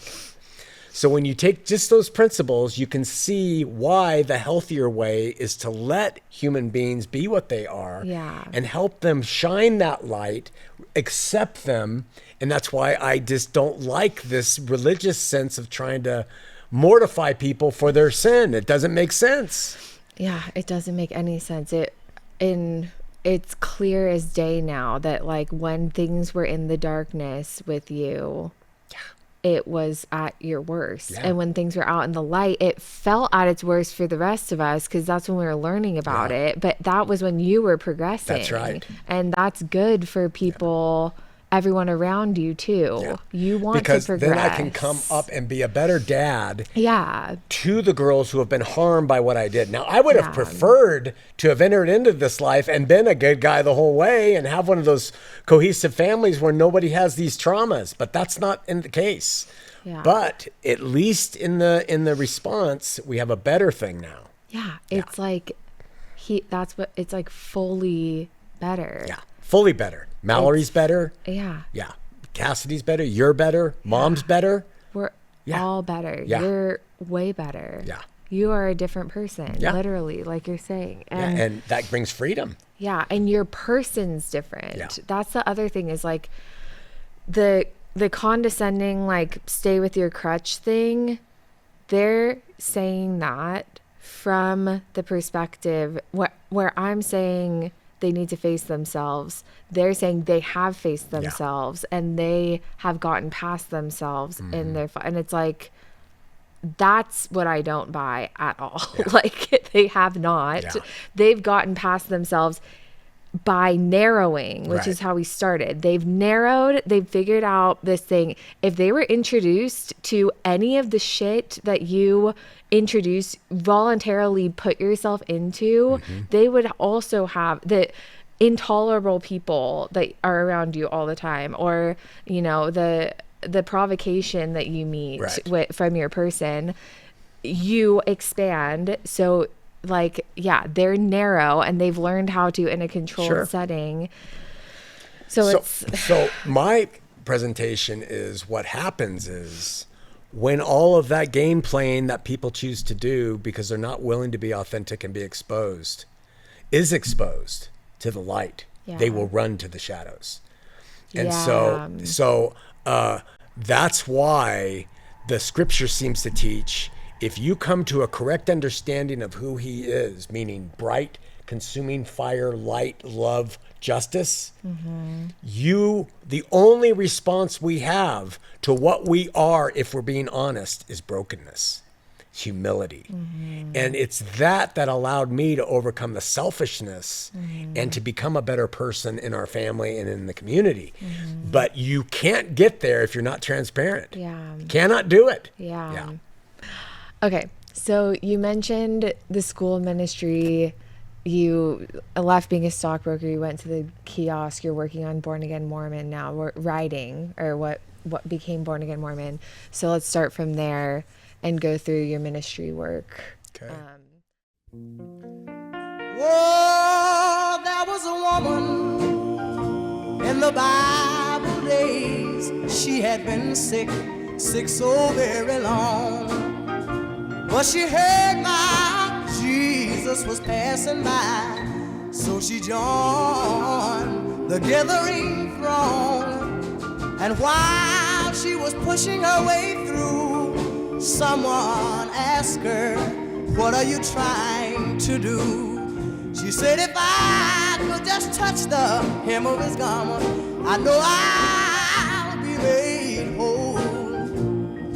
She cried, "Oh, and whoa, and whoa, and whoa," said, "If I could just touch the hem of his garment, I know I'll be made whole." And whoa. So just start talking. What was it like? You wrote Born Again Mormon. What was the process of all of that? Well, one thing is that when I moved back to Southern California to the apartment and going to work down at the beach, I had become friends with 3 Christian people at a gym.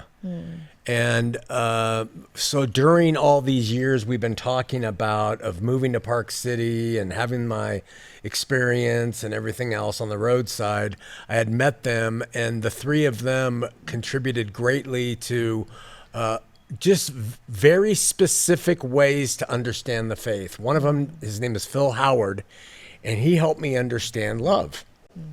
Phil's dead now. He died of cancer, but he just helped me understand the biblical concept of love. What did he say? He talked about how that is how you walk honorably before God, is through this love for God first and then for others. And that was new to you? Kind of new, yeah. I didn't understand how that actually applied. Okay. And he was a very unique guy, but so I met him, and then Cynthia Loy, she and Dennis, they, especially Cynthia, talked to me a lot about the difference between Mormonism and Christianity. And just basically the culture of Christianity and how it differs from the culture of Mormonism. And in the end, I found that they're both very similar in terms of culture. Mormons, like in Huntington Beach, they had a place, I forget what it was called, Mormon Manor. And all the young couples who got married lived in this apartment complex, and everybody in the area knew it as Mormon Manor.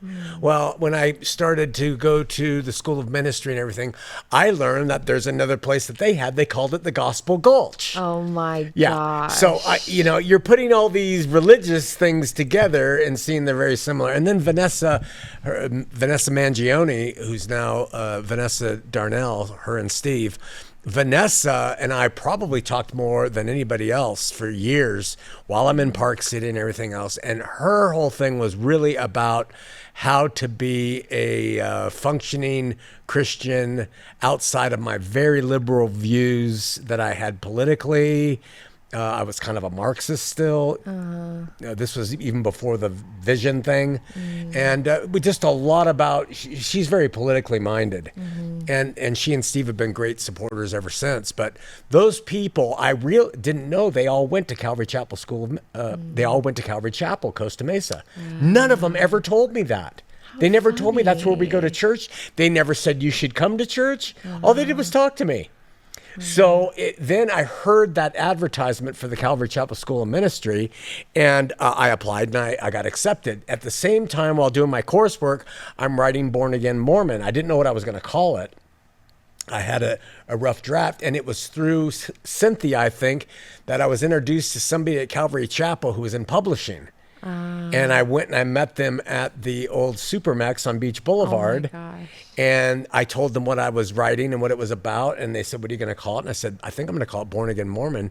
And they just said, that's just ridiculous. There's no such thing as a Born Again Mormon. What? Yeah. And so I'm automatically, right out the gate, I'm learning about prejudice, biases when it comes to religious stuff. I knew Mormonism was wrong, but I was a born again Mormon, and the guy is telling me there's no such thing. So, I had to choose. Do I get published by a publishing house through Calvary Chapel, but change what I'm kind of going with? Automatically, when you start to pursue, you have to decide, do I please men? Or do I follow what I think is right? Yeah. And I decided, because I had that personal experience on the roadside with God directly, without any man involved, I decided I'm going to follow what I think is right. And I'm just not going to. And to clarify, it's what you think God thinks is right. Always. It's not what you think No. I think that. Yeah, because if I was going to do what I think is right, I would have built up a superstructure about me. Yeah. For sure. So, and people don't realize that, they don't really understand that you have to cognitively and actually turn away from pleasing men in the faith if you want to be real. And most people won't do it. They want to please men. When you choose not to, you get alienated. So again, more alienation, even from the new community I'm in. So anyway, I wrote the book, and Mom and I self-published it. I was working as basically these odd jobs, and we took the money out of credit cards. I think we spent $10,000 and published the first couple thousand books. And you're in the School of Ministry while this is happening? Yeah, I'm in the School of Ministry. Okay. And the head of the School of Ministry, his name is Carl Westerland.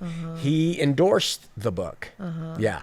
So that was nice. He was my kind of like the guy over the whole college. Yeah, School of Ministry. And he endorsed the book, and then we put it on the back along with some other endorsements. And then they sat in your grandparents' garage under plastic wrap for a long time. I built a website. I didn't know how to do it, so you use a template. They were new. We didn't even know what the internet was, And so I built that, and we were getting about, a few hits a month. And I just kept going, and School of Ministries going on, and I'm getting near toward graduation. And somebody up here in Utah. Can go I ahead. Stop you? Yeah. We kind of gleaned over the roadside experience and like how you even got, it wasn't addressed how you started the School of Ministry. It just kind of came up. Oh. You've talked about the roadside experience a lot, but can you just like explain quickly how that all happened? Yeah, because I think I've gone actually out of chronology. Yeah. The roadside experience happened before we moved to Park City. Right. Yeah. Yeah. But you mentioned it before, and we just didn't expand on it because you've told it so many times, and that's fine. But so you had the roadside experience. Yeah. Do you want to talk about that at all right Yeah. now? So 17 years of searching, LDS, found out it wasn't right, went through, French literature, and I went through a lot of philosophy and all that stuff. Nothing was working. I started to use and continue to use and abuse substances secretly while trying to make a living as a stockbroker in the securities business, hollowed out, dead, really overweight. I mean, and just done. Okay. Just done. That's 97. Okay. August of. How old were you? Are you even? I was 4. You were 4. Yeah. Yeah.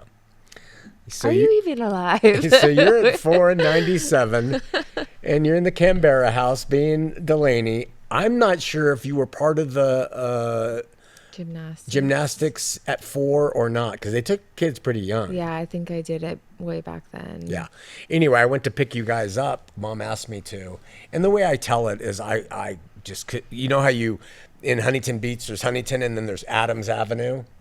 And you go over that into Costa Mesa where your gymnastics was. And I was headed toward that, interestingly, Adams Avenue.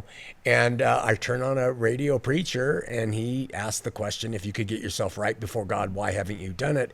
And it was a monumental moment because I had really tried. And it was the right question at the right time. And so I continued to listen to him. And before you go over, you can pull in where there's a gate to the bike path and you can't go down there with your car. I pulled over into that area. Wow. And I sat there and listened to him. And he said, the reason you can't is, the reason you haven't gotten yourself right before God is because you can't, And that, was remarkable to me. And he said, that's why God sent his son. And I always say, I'd never heard that before. Maybe someone has said it, but I didn't. And it really sunk in. And so he said, give yourself to God and wait for him to talk to you. So I did. And nothing happened. I went to the gymnastics practice. And long story short, because I've covered it so many times and anybody can read about that or hear about it.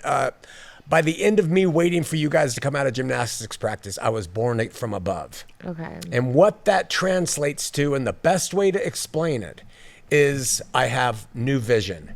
You can't feel how you see. You see things, but there's no feeling to it, right? And I make this clarification because a lot of people have very emotional responses, and it is emotional because you are being affected. But what came through to me was an intelligence, a worldview, a knowledge that I hadn't had before, a perspective of life that I did not have before in all the years. And I knew. I just knew that Jesus came and did what I couldn't do, that I was new with that perspective. That's why when I went and I went to Park City and continued to play the game, was still miserable and doing bad things in my flesh, I still knew what had happened to me. Yeah. So you were born again in that moment. Yeah. You stayed Mormon. Yeah. You have a new perspective and you were able to understand. I've always wondered, you were able to understand what Jesus did with a new perspective because you already knew about Jesus. You knew the Jesus story. Yeah, of course. You were a Mormon missionary. Yeah. But what did you think of Jesus before that? What was missing? I saw Jesus as my elder brother. Okay. First distinction. That's Mormonism. Okay. That he and I are the same children of God spiritually before we come to earth. Satan too. Okay. That's how I saw him. But that's how I saw him as a born again Mormon. Right. So that didn't what change. did the born again part change? It showed me that he did everything.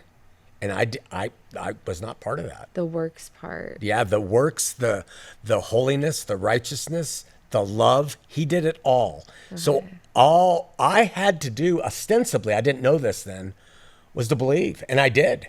Yeah. I just believed that. And what happens when you do that, or if this happens to you, is you start to look at everybody playing church and you just start saying, you don't get it. Okay. So I went back to the ward for 4 years, taking you guys and everything, and I tried to share this with people. Oh, okay. Yeah, in the halls of the Huntington Beach Stake Center. And I remember distinctly being in different locations there and saying, have you ever thought about, in the Book of Mormon, Joseph Smith wrote that there's something called the mighty change. I said, how come we don't ever talk about the mighty change in this church and people, I don't know, and Mormons believe that you're changed processionally every time you go to church, take the sacrament, you renew your baptismal covenants that you make, and that processionally changes you as you grow.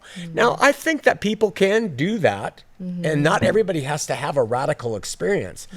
But my radical experience was probably necessary because I was such a mule and so effed up, something had to be strong enough to hit me, right? Yeah. And that's why I got what I got. Mom has never really had that, and she's wondered over the years why. But in reality, Mom didn't need the striking thing, and Mom has had things open up to her in the way God worked with her. So that's something that was counter to the born again Christian experience. They wanted to know, what date were you born again, and when did you do it? And while I could say that, I started to learn that is just religion. You know, everybody needs to be free. So these distinctions are already happening in my mind. Okay. The irony was, after I had that experience, I went to Park City and I got into trouble with things, and I was talking to people I was in trouble with about Jesus, and they were all a Mormon church and stuff. Wow. And I am in sin. Wow. And I'm talking to them about, and they're like, well, go back to the church and honor your priesthood, while we're sinning. Jeez, But, Louise. and even then, there was no inroads. And there was still this disconnect. Yeah. So you have the born again experience, and you're working on what that means as a Mormon for several years. 4 years. Yeah. 4 years. And you get to the boiling point, and that's what we had the long conversation about, was just your state at that time. A lot of things happening with family and stuff too. You get excommunicated. I requested that. You requested because you had to do something. Everything was out in the open at this point. So now you could talk about it. And so then, was Born Again Mormon, I read it a long time ago, but I'm realizing now I really didn't know how to read it at that time. So was Born Again Mormon you trying to articulate what happened over those 4 years? Or what is Born Again Mormon trying to talk about? It's in two parts. It's the first half is born again. Okay. And I explain where I came from generally and kind of what I was like, and then how I had that experience. The second part is Mormon. And I explained how Mormonism was not adding up in their doctrine and practices to bring about what I experienced in rebirth. Okay. And so that's how the book is kind of constructed. So at that time, right now, you'll talk to people trying to go evangelize Mormons. I don't know what the word is, but and you'll use that example, you were born again and a Mormon, but at that time you didn't understand. You weren't writing the book specifically about that, the fact that you were. I was just saying I was a Mormon, and and this has happened. Okay. And here's how Mormonism doesn't lend to that experience. Okay. So by doing that, I wanted people in the Mormon church to be able to try to see that that's something that can happen to you, and it will change the way you operate within the faith. Well, they didn't want anything to do with it. So you were writing to Mormons. Oh yeah. You're kidding. No, it was a book to Mormons. I didn't know that. Yeah. And like Adam Braithwaite, the name, Dr. Braithwaite, he endorsed it, and he said, this doesn't go down the standard anti-Mormon route. I did include stuff about Mormonism that many people weren't aware of back then, but I was still saying, hey, while you're there, because that's what happened to me. Yeah. And that was just, the Mormons didn't want it, the Christians didn't want it, which has been the walk of my life. That makes so much sense. Yeah. And my premise in apologetics was to focus on the rebirth, not care about Joseph Smith having wives and all that. Just have you been born again? And then if they say, well, and then you can say, well, what is birth like? Why do you think we use that, or Jesus used that to Nicodemus to explain the event? Is it an event where you are your whole life giving birth? Or does something happen where you give birth and then that child starts to grow? Yeah. And that is what I thought apologists should focus on. Yeah. And early on, I started saying, I think there's something missing in Christian apologetics to Mormons, because they keep harping on their history and Mormons just dig in with that. Yeah. So I'm really doing the same thing I've always done. Yeah, with them. you are very consistent. Like, there's a way to see that you change a lot, and there's a way to see that you're so freaking consistent from when you were a child. Yeah. Like, you don't change. Yeah, in many ways. In the good ways. Right. Yeah. I hope. Yeah. So I go to school of ministry, I do all that stuff, and a woman up here in Utah heard from another guy about this book. And that woman, Michelle Ermel, her husband ran a TV station, full power TV station. Okay, wait. Can we, sorry, Yeah, but keep can going. we just a little bit more about School of Ministry? Yeah. What did you learn at the School of Ministry? What did they teach you? Why did you go to it, and what did they teach you? I went to it because I didn't know what else to do. You wanted to learn about I wanted to this learn the stuff. Bible. I knew I was a Christian. Okay. In my heart, Mormonism wasn't giving me anything. So I had to try to see, well, what's the Bible say? So I heard that commercial. And now you got to understand, growing up in Huntington Beach, the arch nemesis of Mormonism in Orange County was Chuck Smith. You're kidding. No, he was known in the 60s as leading the hippie movement and speaking fervently from the pulpit in Costa Mesa against Mormons. Oh my god. Yeah, I hated Chuck Smith. Yeah. And we That would is come in. I wild. remember coming into the chapels in the Mormon church when I was in my teens and finding evangelicals from Calvary Chapel had snuck in, and they'd put their tracts in the hymn books of the church. And the deacons were to go around and pull them all out and throw them away. Wow. And it said Calvary Chapel, Costa Mesa. Wow. Additionally, just to let you know, Chuck Smith, he worked for the Alpha Beta on Brookhurst and Hamilton, which is now a Whole Foods. Oh, okay. No, which is now a Trader Joe's by Del right. Taco. Yeah. And my mom went in there and bought a roast, and it was bad. And Chuck and another manager came to her house in Huntington and sat with her and apologized. But it was Chuck Smith. Yeah. He just worked at the grocery Yeah, store? he worked for Alpha Beta. Yeah. Oh my gosh. How As do you he know was that? Huh? How do you know that? Because my mom told me, Chuck Smith, that guy over in Costa Mesa, he came over here when I bought a really bad roast, and they apologized. And she just knew because he introduced himself, and then she saw him on TV or newspapers and stuff. That is so, insane. Yeah, so all of this stuff's going on, and I really hated him. Wow. Yeah. So the irony was, I'm going to the school where he was and where he led it. So the reason I keep talking about going to Utah is because I was still enrolled in the School of Ministry when I started to do the show. Okay. Yeah. So I hadn't graduated Wow. yet. Yeah. Okay. Yeah. But I had Born Again Mormon. It was done, published. Carl Westerlund, he endorsed it along with Adam Braithwaite and Okay. one of your teachers. Is there more? No. Keep going on to the... One of your teachers at Sowers endorsed it too. Who? I can't remember his name.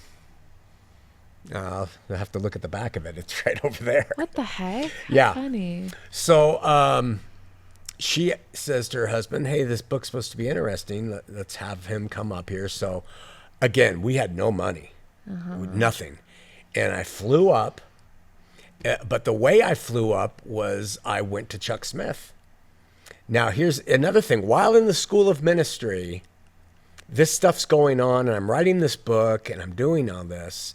And he would come in and he'd teach us and talk to us. And he would talk to other people after he'd speak.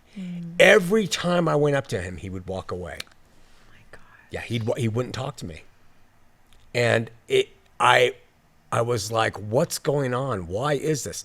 And I don't know why it was, except I really think he was vetting me to see how I would respond to that. And so once I get the book done and the books are all printed and everything else, and I get this invitation to go up to Utah, he finished talking one after morning or whatever, and he's walking down the aisle, and people are talking, and he starts to leave, and I stood right in front of him, and he tried to go that, and I stood that way.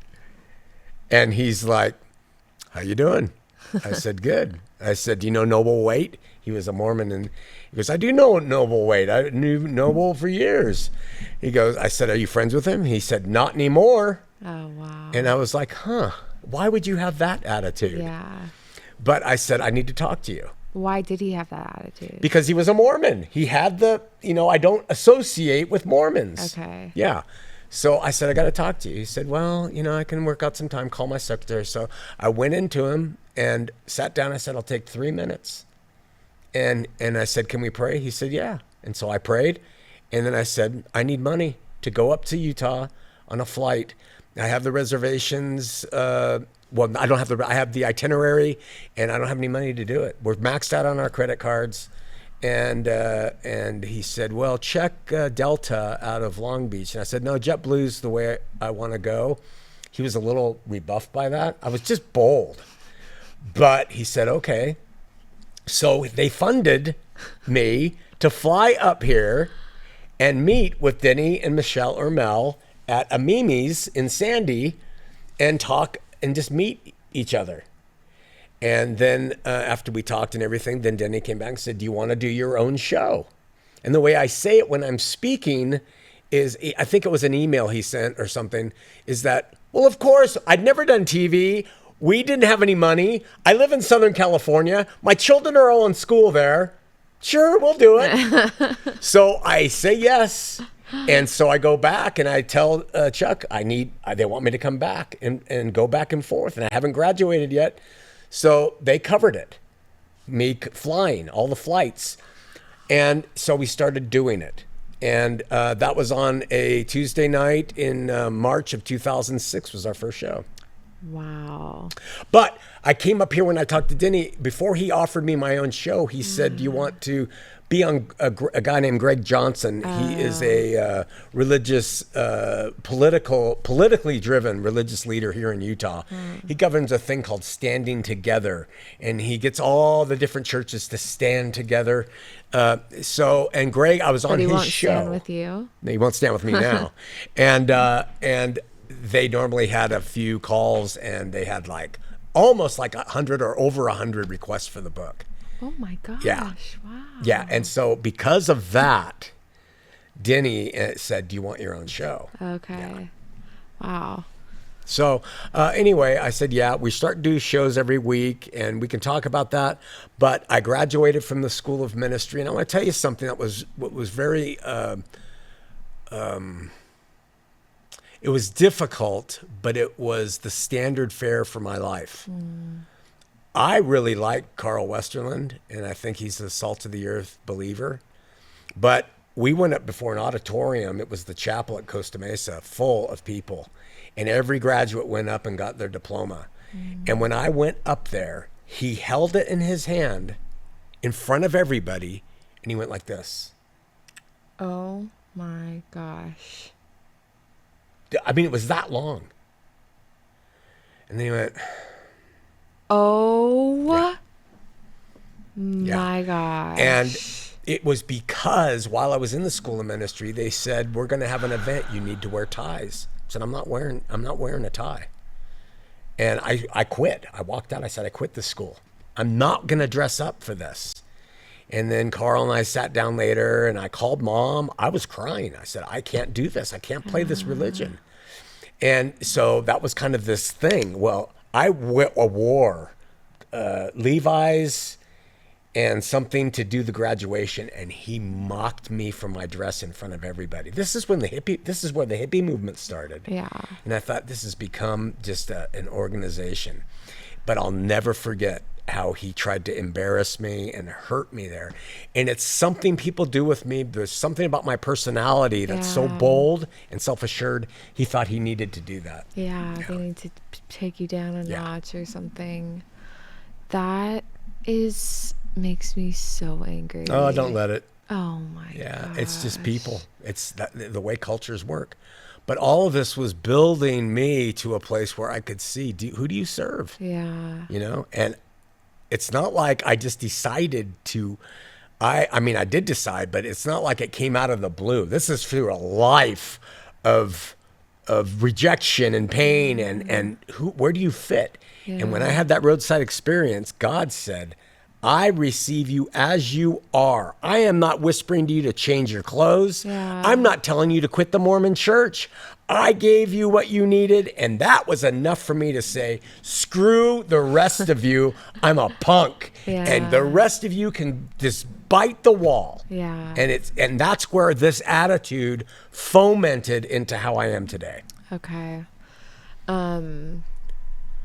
Okay. Yeah. So, heart of the matter. Heart of the matter. First show. I had a 3x5 card, and there was maybe 2 of them. And you can watch the first show. It's embarrassing. I'm wearing a my hair's Denim bleached jacket. white. I'm wearing a denim jacket. I'm still overweight, massively overweight from school of ministry because all I could do was eat and work and try to survive.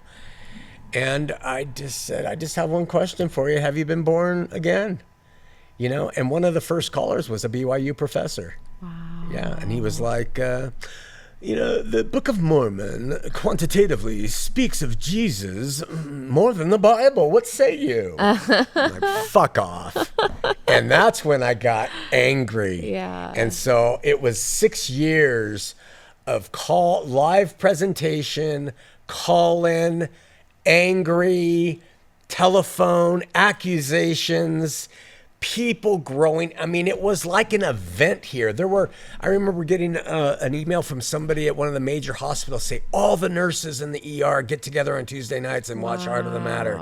It became like this cultural, but it was in a really small area, event, you know, and we got very popular. Yeah. And much to the chagrin of everybody who was at TV 20 doing other shows. Okay. So the whole dynamic of TV 20, like that, it was a Christian station. Yeah. Right? Yeah, And owned by very charismatic Christians.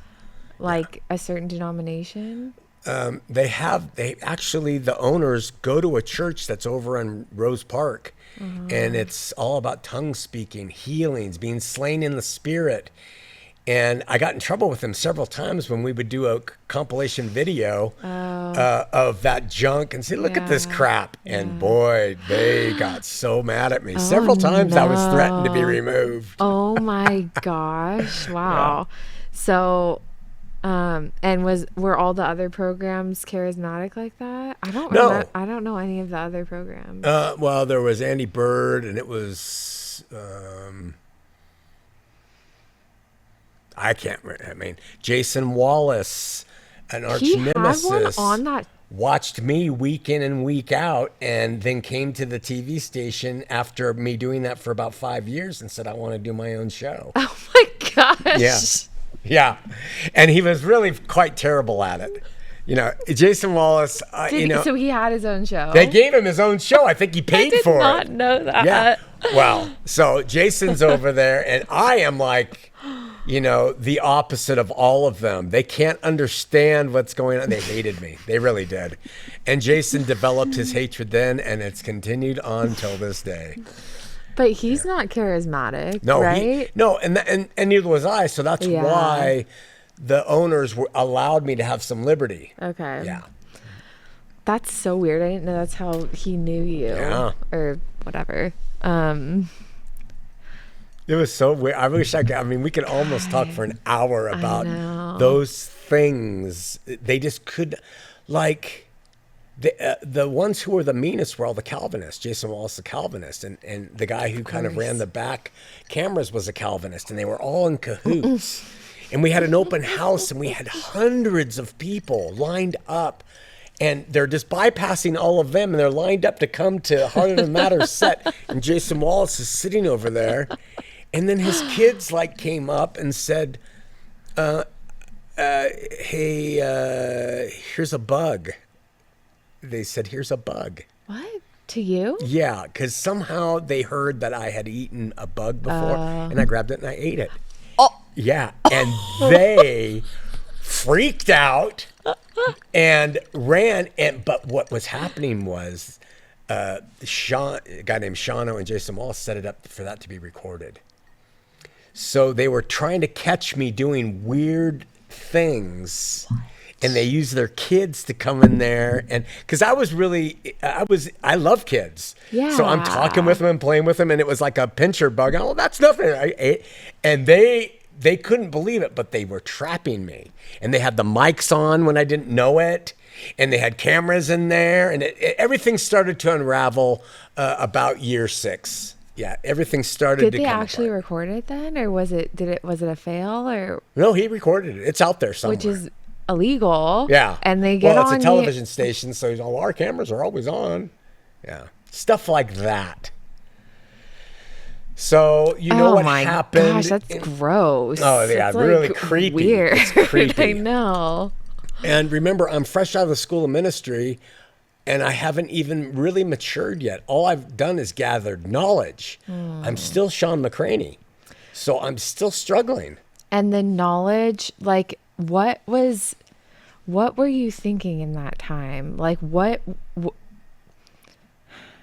did you have like a large zoomed out picture of what you were doing? No. Or was it week by week? It was week by week. And it was topical about Mormonism, like everything you can think of about it. Okay, with the perspective of this. So like it is born again, but it's not by some Christian, specific Christian perspective that you're talking. It was because the school of ministry gave me that perspective. Okay, so it's Calvary. Yeah, Calvary Chapel's comments on perspective. Mormons. Yes. Okay. All And right. it's not their comments on Mormonism. I use their comments on the Bible and my knowledge of Mormonism to show the differences. Okay. Yeah. But at that time, I embraced eternal punishment. I embraced the Trinity. I embraced Jesus' imminent second coming. Yeah. All that came from Calvary Chapel and the training I got. And it made sense to me at the time. It makes so much sense that was popular. Of and course. that you're not popular anymore. Yes. Like, or I mean, in that sense. Yeah. Everyone loves a Mormon that leaves the church. Yes. And everyone loves a Mormon that leaves the church and talks about it Yes. with You're a fervor. hero. Yeah. It's like so basic. So we can see that happening with other people and their outreach. Oh, they build an empire on gosh. talking about Mormons. Yeah, and then they're all doing weird sexual stuff with each other. Sorry. So well, we don't know who she's talking about. No, they all do that. Yeah. Everyone does. So I, after about year 5 and 6, I started to see the writing on the wall. This is a dead end because, yeah, I'm popular. And that's when we got the offering from Crouch and TBN, Trinity Broadcast Network, to take and syndicate Heart of the Matter around the world. And I mean, it would have made us millionaires within a night. Mm-hmm. Yeah. But it was off. I'm like, I'm beating a dead horse. Yeah. It's just not the real right thing. And that's when we took the break. Mm-hmm. Went and visited the other 10 churches and then came back and said, we're going after them now. It was at that time that you got the TBN offer? We got it right before. Yeah. Okay. Yeah. And before we get to this part, what else happened at that station? Like it felt like there was like something boiling over time. What boiled was I had a relationship with a woman who was married and Not an affair though. no. But it was as much of an emotional affair, I guess, as you could have. She was a friend. How did that happen? Well, I was living in the station Oh God. half the week for 6 years. And I had nowhere to go and I had nobody I knew. And so their family was dedicating time and stuff, and we became friends. And we became very good friends, too good, too friendly for people. That caused the station owner's wife antennas to come up. And that led to a whole fallout with them And then that's when we had people who were part of our ministry leave. But it was all on the idea that we were talking with each other, kind of like we've seen in other members of our family, and it was not appropriate. And I said, I'm not changing. I'm not changing it. I'm not doing anything wrong. I'm just talking with someone I relate to. Well, there's other people that you can talk to who are male that you can relate. I said, I don't relate to them. So that wasn't acceptable. And I didn't care. I didn't cave to that. And that created a tension that, led to troubling things. So I ultimately, because Mom was involved in that, Carl Westerland was brought into that. The mom talked to Carl, and Carl told me there's men who can. I said, I don't relate to men. I said, I don't understand them. I understand what this woman is teaching and saying, and I agree with it. And so ultimately I said, okay, I'll stop. And then another woman came in. This one came in saying that she had a vision of me when she was 12 and that I was the man she was supposed to marry. My gosh. And her mother came in, and that mother verified, and her sisters came in and verified she's been looking for Shawn with a mole on his face who visited her in her room when she was 12. Oh my gosh. So I started hanging out with her. She was a mystic. I didn't know it. Remember, I'm not mature. I just have head knowledge. Yeah. And I'm also carrying the baggage of where I came from and everything else. And you had head knowledge of a certain perspective. Yeah. Like not even your own head knowledge. But I had heart knowledge that God was with me. Okay. And that is not enough for people. Yeah. Yeah. So that led to her getting involved in our family, and that led to trouble and everything else. And so then when I was like, I am sensing this is a dead end, all of these things are happening toward that time. That's when we went and visited the 10 churches. That's when I saw that they were not doing anything to feed who I called my people. Because they were, and they still are, my people. I came from them. Like Paul came from being a Jew. And so it pissed me off. So we said, we're going after them. And that's when the religious owners of the station listened to Greg Johnson, who came to them, representing all the pastors that were part of his thing. And he wrote an email to all of them. Somebody forwarded it to me and said, Shawn McCraney will never be on TV in Utah again. And that was it. Thank goodness. Yeah. Yeah. I'm glad you're not a part of that. So it's a journey, and that's the thing. I realized this as I've matured, and I wish I could impart this to anyone who hears this. Our lives are not a destination. The destination of life is the journey. And people say that, but it's real. So we have to remember that, because it gets disappointing when we do all this work and we don't get much response. It's because we're contributing to the fabric of truth that's going to help coalesce with other contributors, bad and good, that are bringing forth more light into this world. When you pull back and you say, I want to build this because I've discovered the truth, and this is the truth, you stop growing. Yeah. And so you build your empire and you contribute as much as you can. But if you realize that what you're doing is really contributing to what God is doing, and it's not about you, that helps you by doing the work and not getting recognition or money for it. Yeah. As you were saying, you had a certain kind of knowledge, not the maturity, any of that, but you understood in your heart, and that's not enough for people.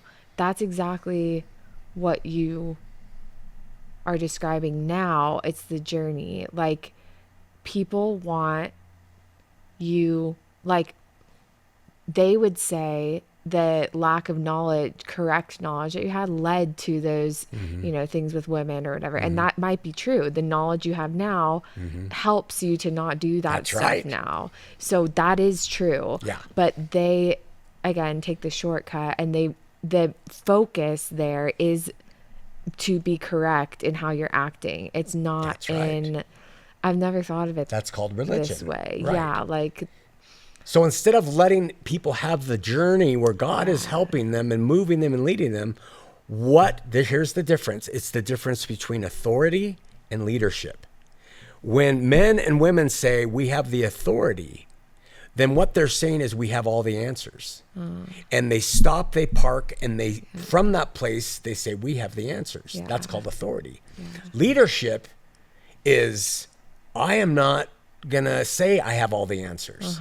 I'm going to pursue and travel and journey and trust in my initial experience. Yeah. Okay. So in my initial experience, like at the Calvary Chapel School of Ministry, I would pop painkillers while I'm working the front desk because that was my flesh.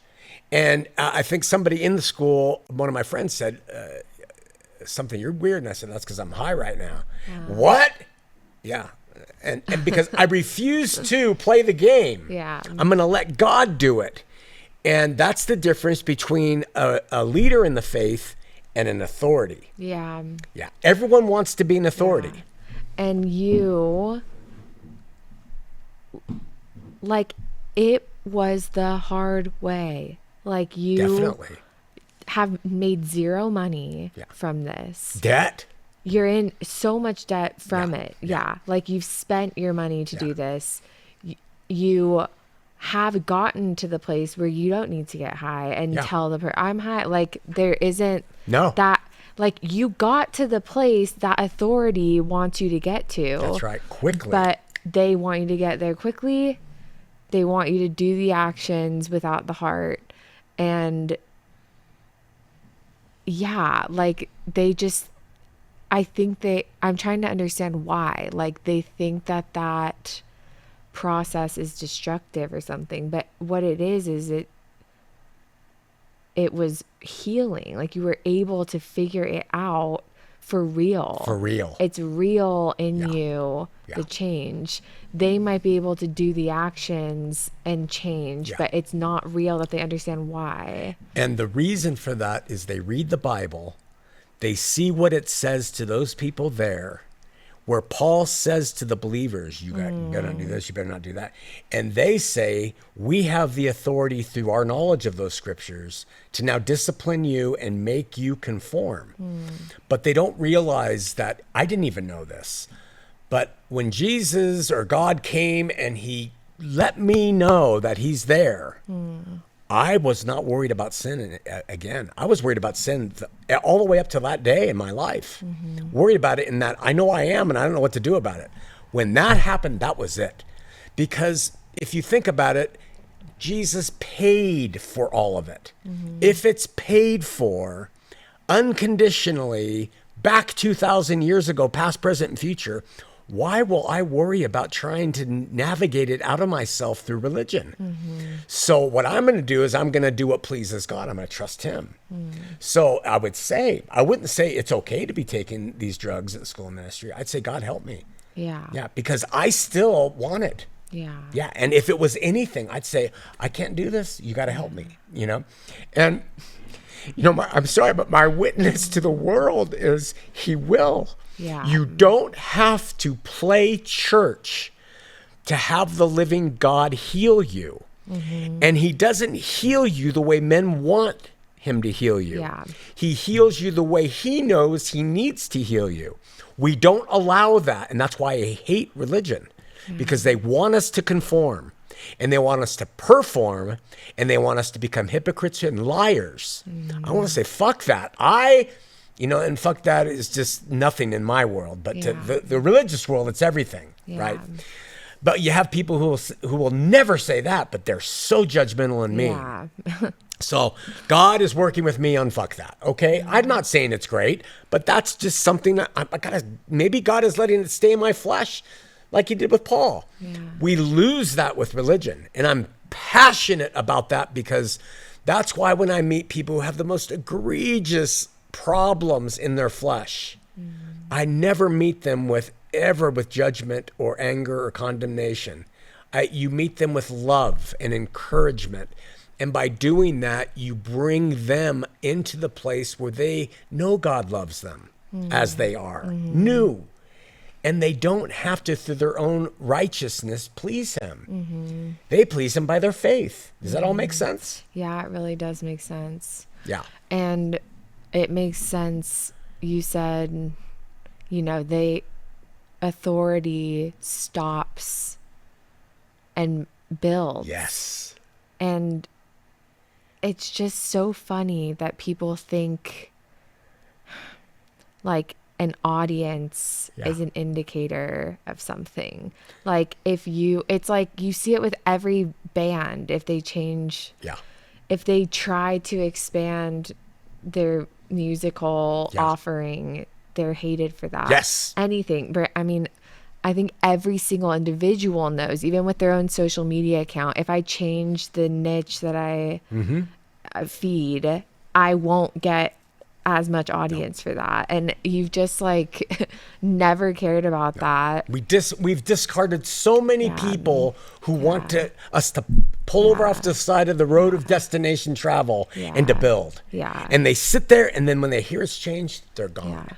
But the thing is that you are building. Like it's such a backward idea that what they're doing by stopping and going upward is built. It's like you're laying like more and more foundation. That's what you're doing, really. Broad foundation. You keep making a foundation. Yeah. They're like stopped. They made their foundation. They're going up. Yeah. And like you just keep laying more foundation. You keep incorporating something new. And well, using the scripture in your analogy, I'm going to correct it just a little bit. No. This is the scriptural way. They would say we stand on the foundation of the apostles and prophets, with Christ being the chief cornerstone. Yeah. So we have the right and the authority to now build because we know what the scripture says, but they don't. They claim to, but all they know is tradition. Yeah, that makes a lot of sense. You get it? Yeah. Yeah. So use this imagery. They're building off. Yeah. Yeah. There's a mountain called God's truth, and the pinnacle is as high as Everest. And you're driving along toward it, and people pull off and they build a church, and they build and we just keep saying, nope.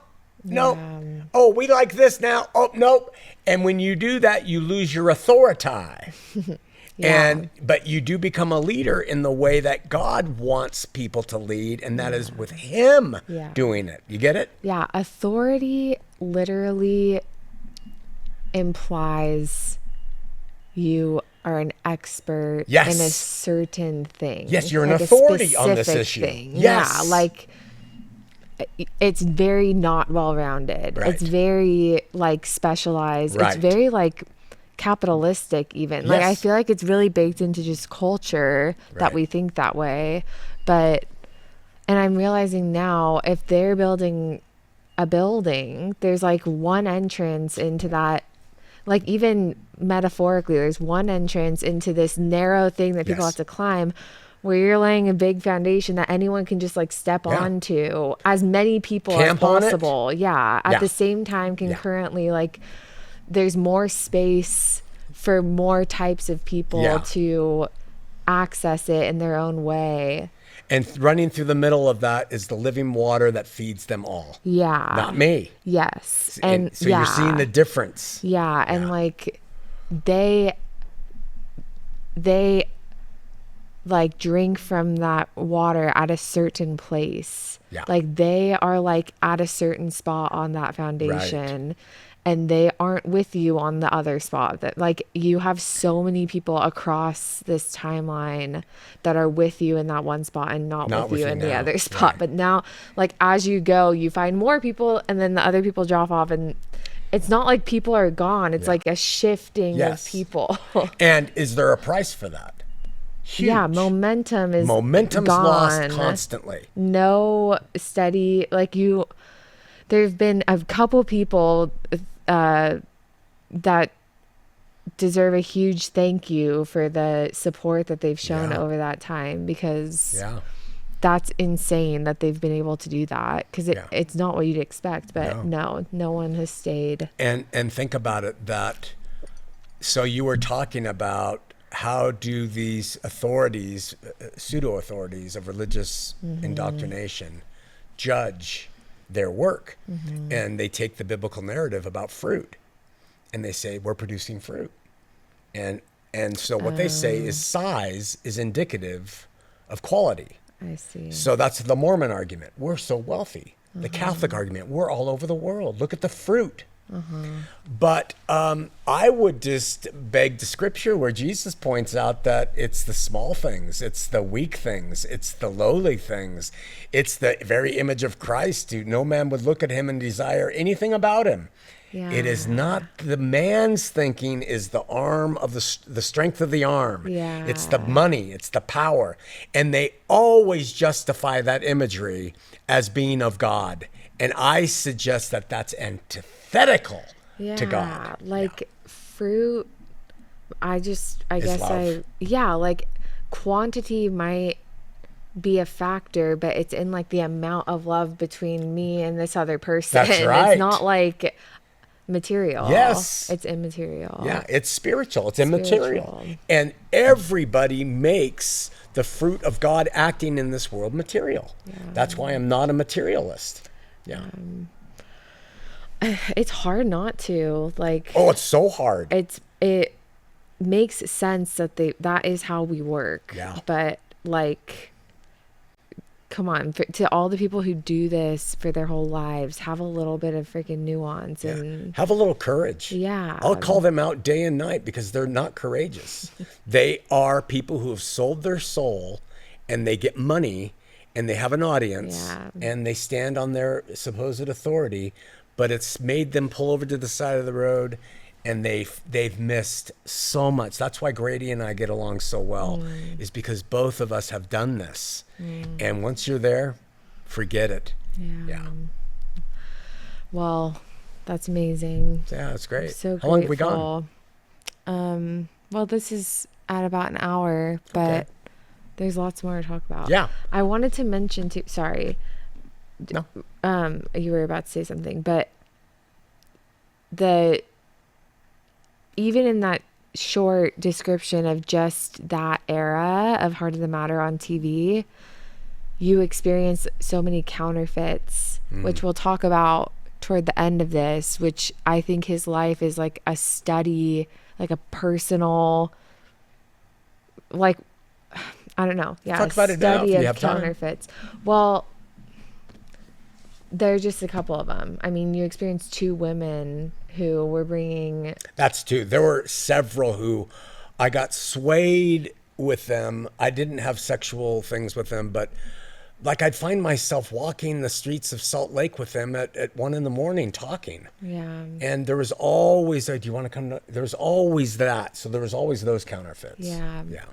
Well, I think over the course of the rest of this conversation, more counterfeits will come up. So let's talk about it at the end, because we'll get through so many, and then you can be like, yeah, those were all. Yeah. You've experienced so much I for want people. to. Yeah. It's how like artists or writers think, like, I want to experience this for everybody else. Yeah. I want to know myself, and then I can speak. Yeah. Okay. So what do you think exactly prompted you to go, you touch on it a little bit, but to go into those Christian churches? Like, the boiling was happening. You were just seeing it wasn't, what caused that? I had beaten Mormonism to death. And I am by nature, even though it doesn't seem like it, fair. I like fairness. Very fair. And to me, it just doesn't make sense to keep beating up a people and a religion on live television every week. I had gone through their history. I'd gone through their doctrine. I'd given the entertainment. We did all the stuff. We were bringing money in. We had built it, but it wasn't satisfying anymore. And I felt like I'm just like, okay. Yeah. So I needed a break. And so that's what kind of led me to go, hey, why don't we see what's going on in the Christian world that's taking these people in? Yeah. And that was primarily the focus. And I took a yellow pad. Mom went with me. We didn't tell the pastor we were there.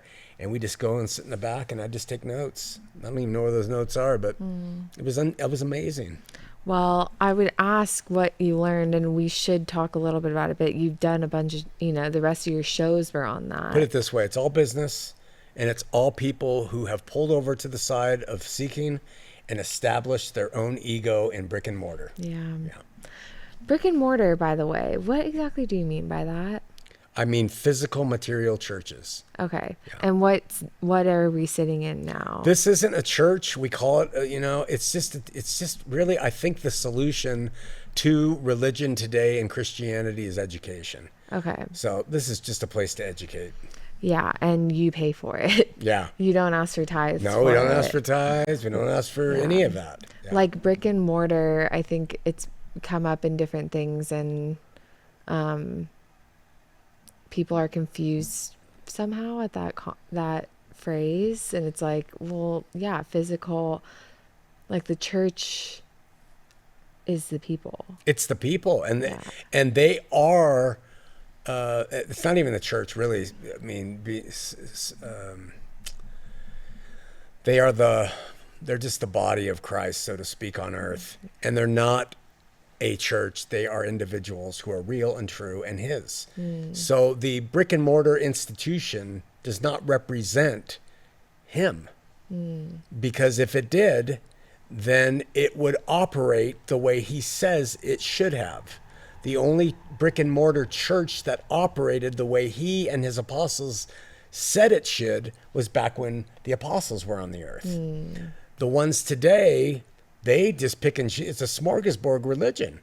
There's not a woman on earth who should be speaking in church or have her head uncovered, according to that narrative. We just throw that out the window, and we should have living apostles. The Mormons keyed in on that, so they got some. But I mean, there's so many things in the New Testament. And speaking of that, they didn't even have brick and mortar churches then.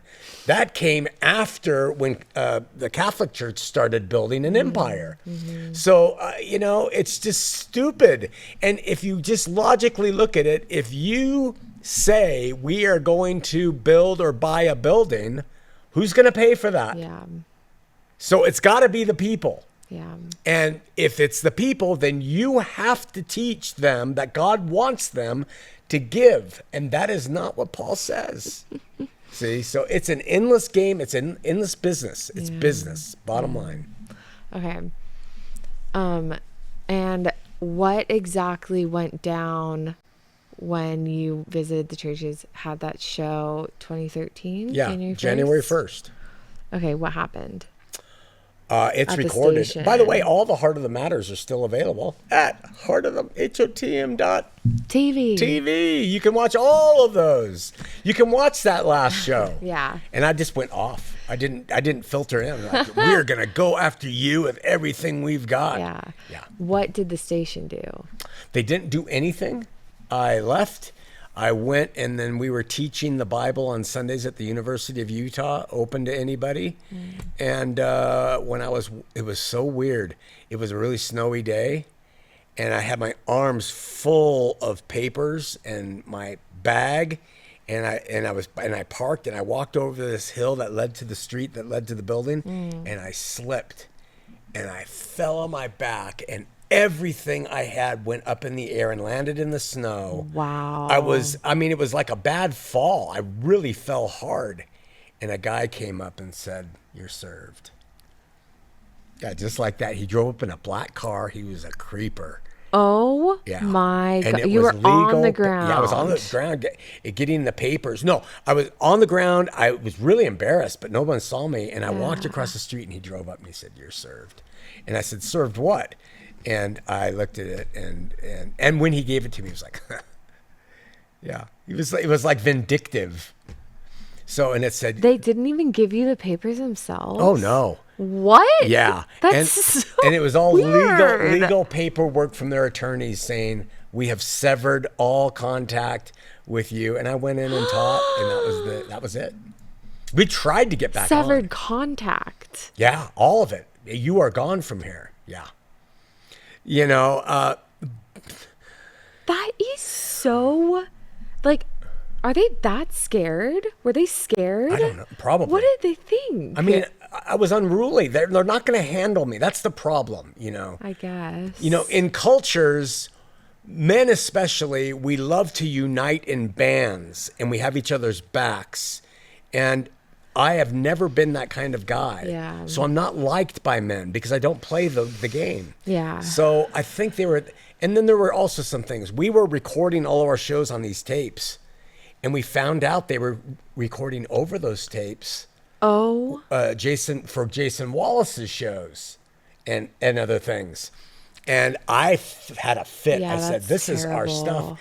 And no, we don't have any money to buy them. And by the way, also, we were paying them to do the show when we had popularity. Yeah. And nobody else paid. Yeah. So we actually sat down with the owners and said, how come we're being charged for making this station popular? Yeah. And that's how we're doing it. You don't have a right to Wow, say. they're terrible. So Mom and I, we went into the station at night and we took all the tapes out. Yeah. And then they got their legal team. I mean, you can't control someone like me. That's terrifying to institution and authority. Yeah. But I honestly, hand to God, with him as my witness, submit everything to him. I'll do anything that is from him, but I'm not doing anything that comes from men, and that's not good. Yeah, I mean, that is scary. Scary. To, like, you're being cast as dangerous Yeah.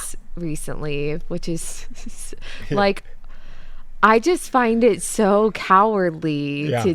for that to be the argument against you. Like, Yeah. you can't step up and, Yeah. but, How about drive up here, Yeah. knock on the door, come in and talk Yeah. to me. Let's see how dangerous I am. yeah, you know? like, you're not dangerous. Yeah. You're submitting to God. If they believe God is real, they would trust that God would No, handle they don't. you. They don't. They think men have to handle me. They think Yeah. men have to handle Christ's church on earth. That's the excuse every religion has. Yeah. Yeah. Yeah, It's really just that no one cares about God they don't. enough. They don't believe in faith. They don't believe in his power. Yeah. They believe in theirs. And They can't believe that you actually believe God that much. no, they can't. And they Like- can't believe I'll submit to him. Yeah, and they can't believe that because they don't. That's right. If They you submit to knew each other. what that's like, you would believe that someone Right. else could do that. Yeah, I told a major pastor in this town, I follow God. And just, yeah, right. Yeah, oh, wow. I said, what is wrong with you? That's so wild. Yeah, they won't allow that. But the fruit of that is you doing illegal things, like taking the tapes or something, and like that doesn't sit well with them. No. What is that? And I've lost because they can prove that in some ways I am dangerous. Like to- you will break a law. I will. Yeah, I'll do things. And I've been caught that way too. Yeah. I've been confronted in a public place by a pastor who I met with who said, I just want to get together and talk with you. And I was so high on caffeine. I was like out of my mind and I lost it. I was in a restaurant and I was like, you're an idiot. Don't you have a backbone? And he brought a couple in to observe the whole thing. And they sat there and watched. So he didn't tell me. Yeah, like, Yeah. okay, that's what I don't understand. Like that, Yeah. like you're telling everyone what you do, Yeah. and they are also doing really shady stuff and not telling anyone. Yeah. Jason Wallace having his kids Yeah. like record you, like really creepy. You're just out there like doing it. Yeah. Illegal or not, whatever, like you're admitting it and like you're It's honest. called being authentic. So weird. And I'm authentic in my sin. I'm authentic in my failures. And I'm authentic in him. And I trust him. I love him. I'm dedicated to him. I try to serve him. I have failures. I lust. I don't mind getting high. I'm not gonna couch it. Yeah. Yeah. And you feel deeply Deeply. the sorrow of things you did.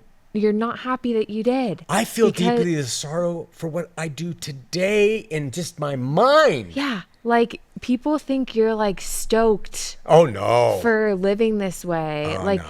you believe in God so much and he makes you feel the things you've done. Yeah. Like you don't escape that because you're out in the open with it. Like you feel it. No, the Holy Spirit convicts people who God loves. And if you love him, he sends that spirit gently to just gently, Shawn. They call the still small voice in scripture, but that's all anyone needs if they really do believe. Now, if they don't believe, you're going to play brick and mortar till doomsday. I say phenopolate all that. Yeah, it's real. It's just that it doesn't turn the results fast enough, and they don't believe that you are feeling it. So they got to control. Yeah. Yeah. In the meantime, they can extract money, volunteerism, conformity, build a club. Church gets bigger and bigger. They get more and more powerful. And it's what's happened from the day they built a golden calf and back in Sinai. Yeah. Men do not want a direct relationship with God. They want idols. They want intermediaries. I'm so convinced of it that, and I've seen it, I've lived it. I don't care what anyone says in contrary. We are an idolatrous church. We look at our pastors for authority, doctrine. We don't look to the Holy Spirit. We don't trust that he paid for our sin. We keep paying for our sins that we make like he didn't do it. Yeah. It's all anachronistic. But I'm the raving one because no one can hear it. Yeah. This is awesome. It is awesome. I never get to say this Take stuff. a note. I'm so glad I know. that this is the time. Let me take one note, people. Okay. So you're off air. I had no idea they didn't face you. And that is just so dumb. Literally, he was like wearing a leather members only jacket, driving a Camaro. Oh my gosh. I bet it was like one of their cousins that they had like dress up and Probably. Okay, you gotta be serious about this. And so dumb. That was his like 15 seconds of fame that he got to smirk and laugh at you. So we tried hard to come back. We tried hard. I wanted to get back on that station, and ultimately they put the station up for sale, and we even tried to buy it. Oh yeah. I went hard at trying to buy the station. I had a partner down in St. George. We were going to start a whole television thing. Yeah. Again, dodged a bullet. Yeah, for sure. God was not going to let that happen. And the last thing you'd want today is a television station. I know. It's so. I know. Yeah, I dodged a bullet. I mean, I had the financing coming in. I had a team. What stopped KTAW. It was called KTAW. KTA. I remember that. Yeah.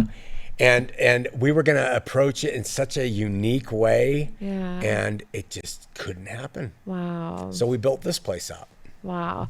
And what year? That was 2013. Were you guys living in Mill Creek at that time? Yeah. You moved up here. Yeah. Mom had moved up here, and we bought that house in Mill Creek. Mm-hmm. And then she was traveling back and forth to see your games and stuff at Point Loma. Yeah. Okay. And Cassidy worked in the ministry at that time. Yeah. The time that you came off of the station, she was there for that? Yeah. Working at it? Okay. Yeah. And Mallory had a baby somewhere. Yeah. Okay.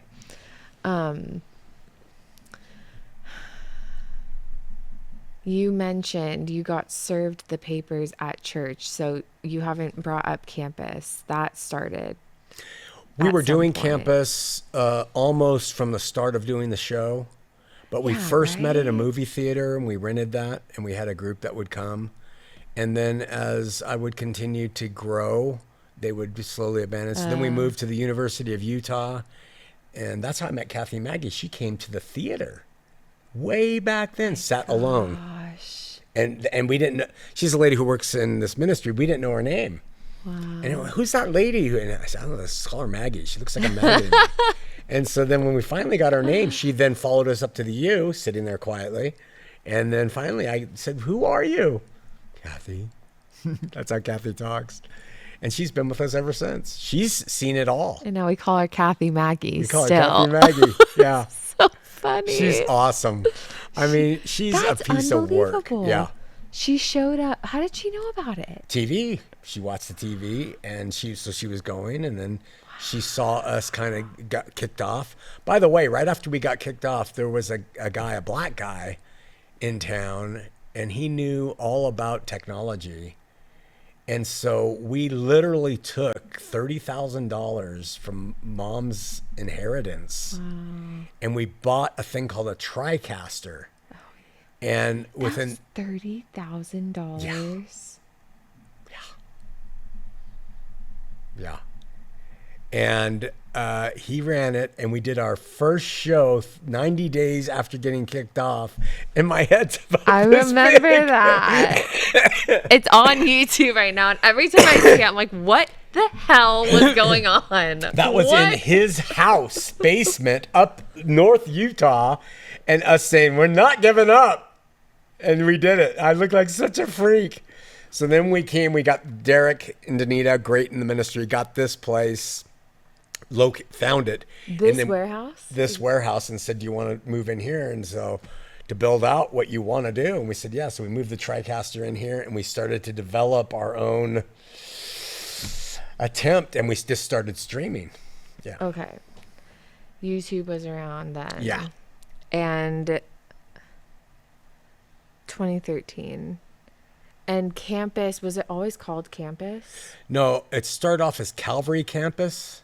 Oh, so you were evaluating the Christian churches, and oh no, sorry, this is at the start of Heart of the Matter. You're still associated with Calvary, so you call it Calvary Campus. We called it that, but it wasn't associated with Calvary Chapel. Oh. We just liked that term. Okay. By the way, while we were doing the show during those years, Calvary Chapel, their board said, you know, that McCraney is still flying, and they wanted us to move up there while you were still in high school. Oh. And so they cut off our funding. Wow. So we were and so we're credit carding all the flights up here. And then they brought it back to the board, and everybody was against funding us, and Chuck Smith said, fund them. Wow. Yeah.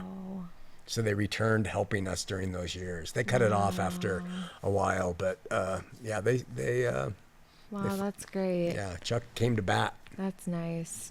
Were you in communication with Calvary people, Chuck? No.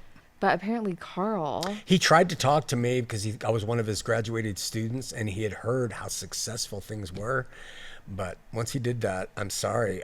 It's not that I hate him. I love him as a brother. No, Carl. Oh, Carl. But once he did that to me, that dress down, I'm not going to relate with you.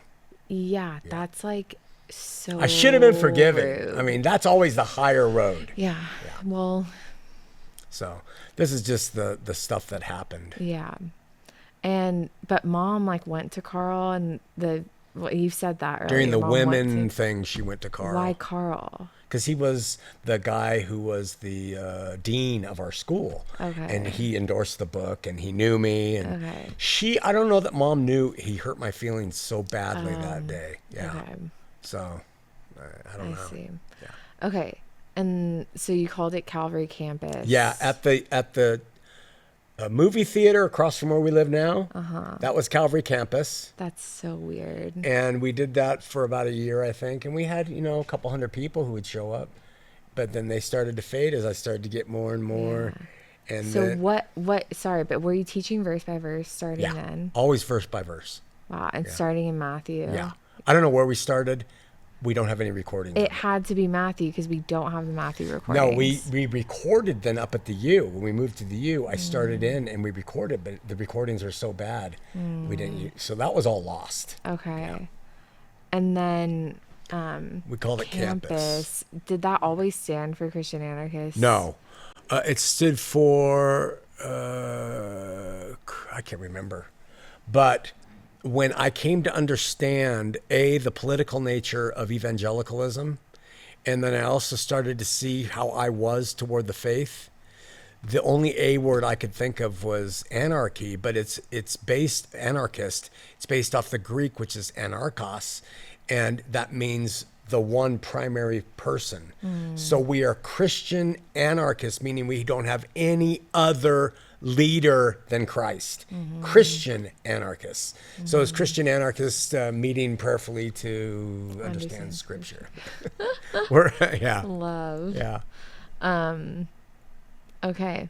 And so that was going on during Heart of the Matter Yeah. always. Yeah.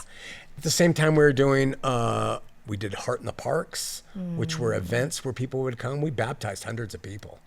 Yeah, literally baptizing them in rivers, lakes, we swimming pools, jacuzzis, went around, we traveled. And then also I traveled up to northern Utah, Logan, every Sunday night, and I taught a group there who was about 50 people at the University of, Utah State. Oh, yeah. That group still meets. You're kidding. Yeah. No, and yeah. But it You was just so couldn't do that anymore. it was so taxing. Yeah, that was. And, I remember. Yeah, how I just hard that dropped them, was. and they really got hurt by that because I just couldn't do it anymore. Yeah.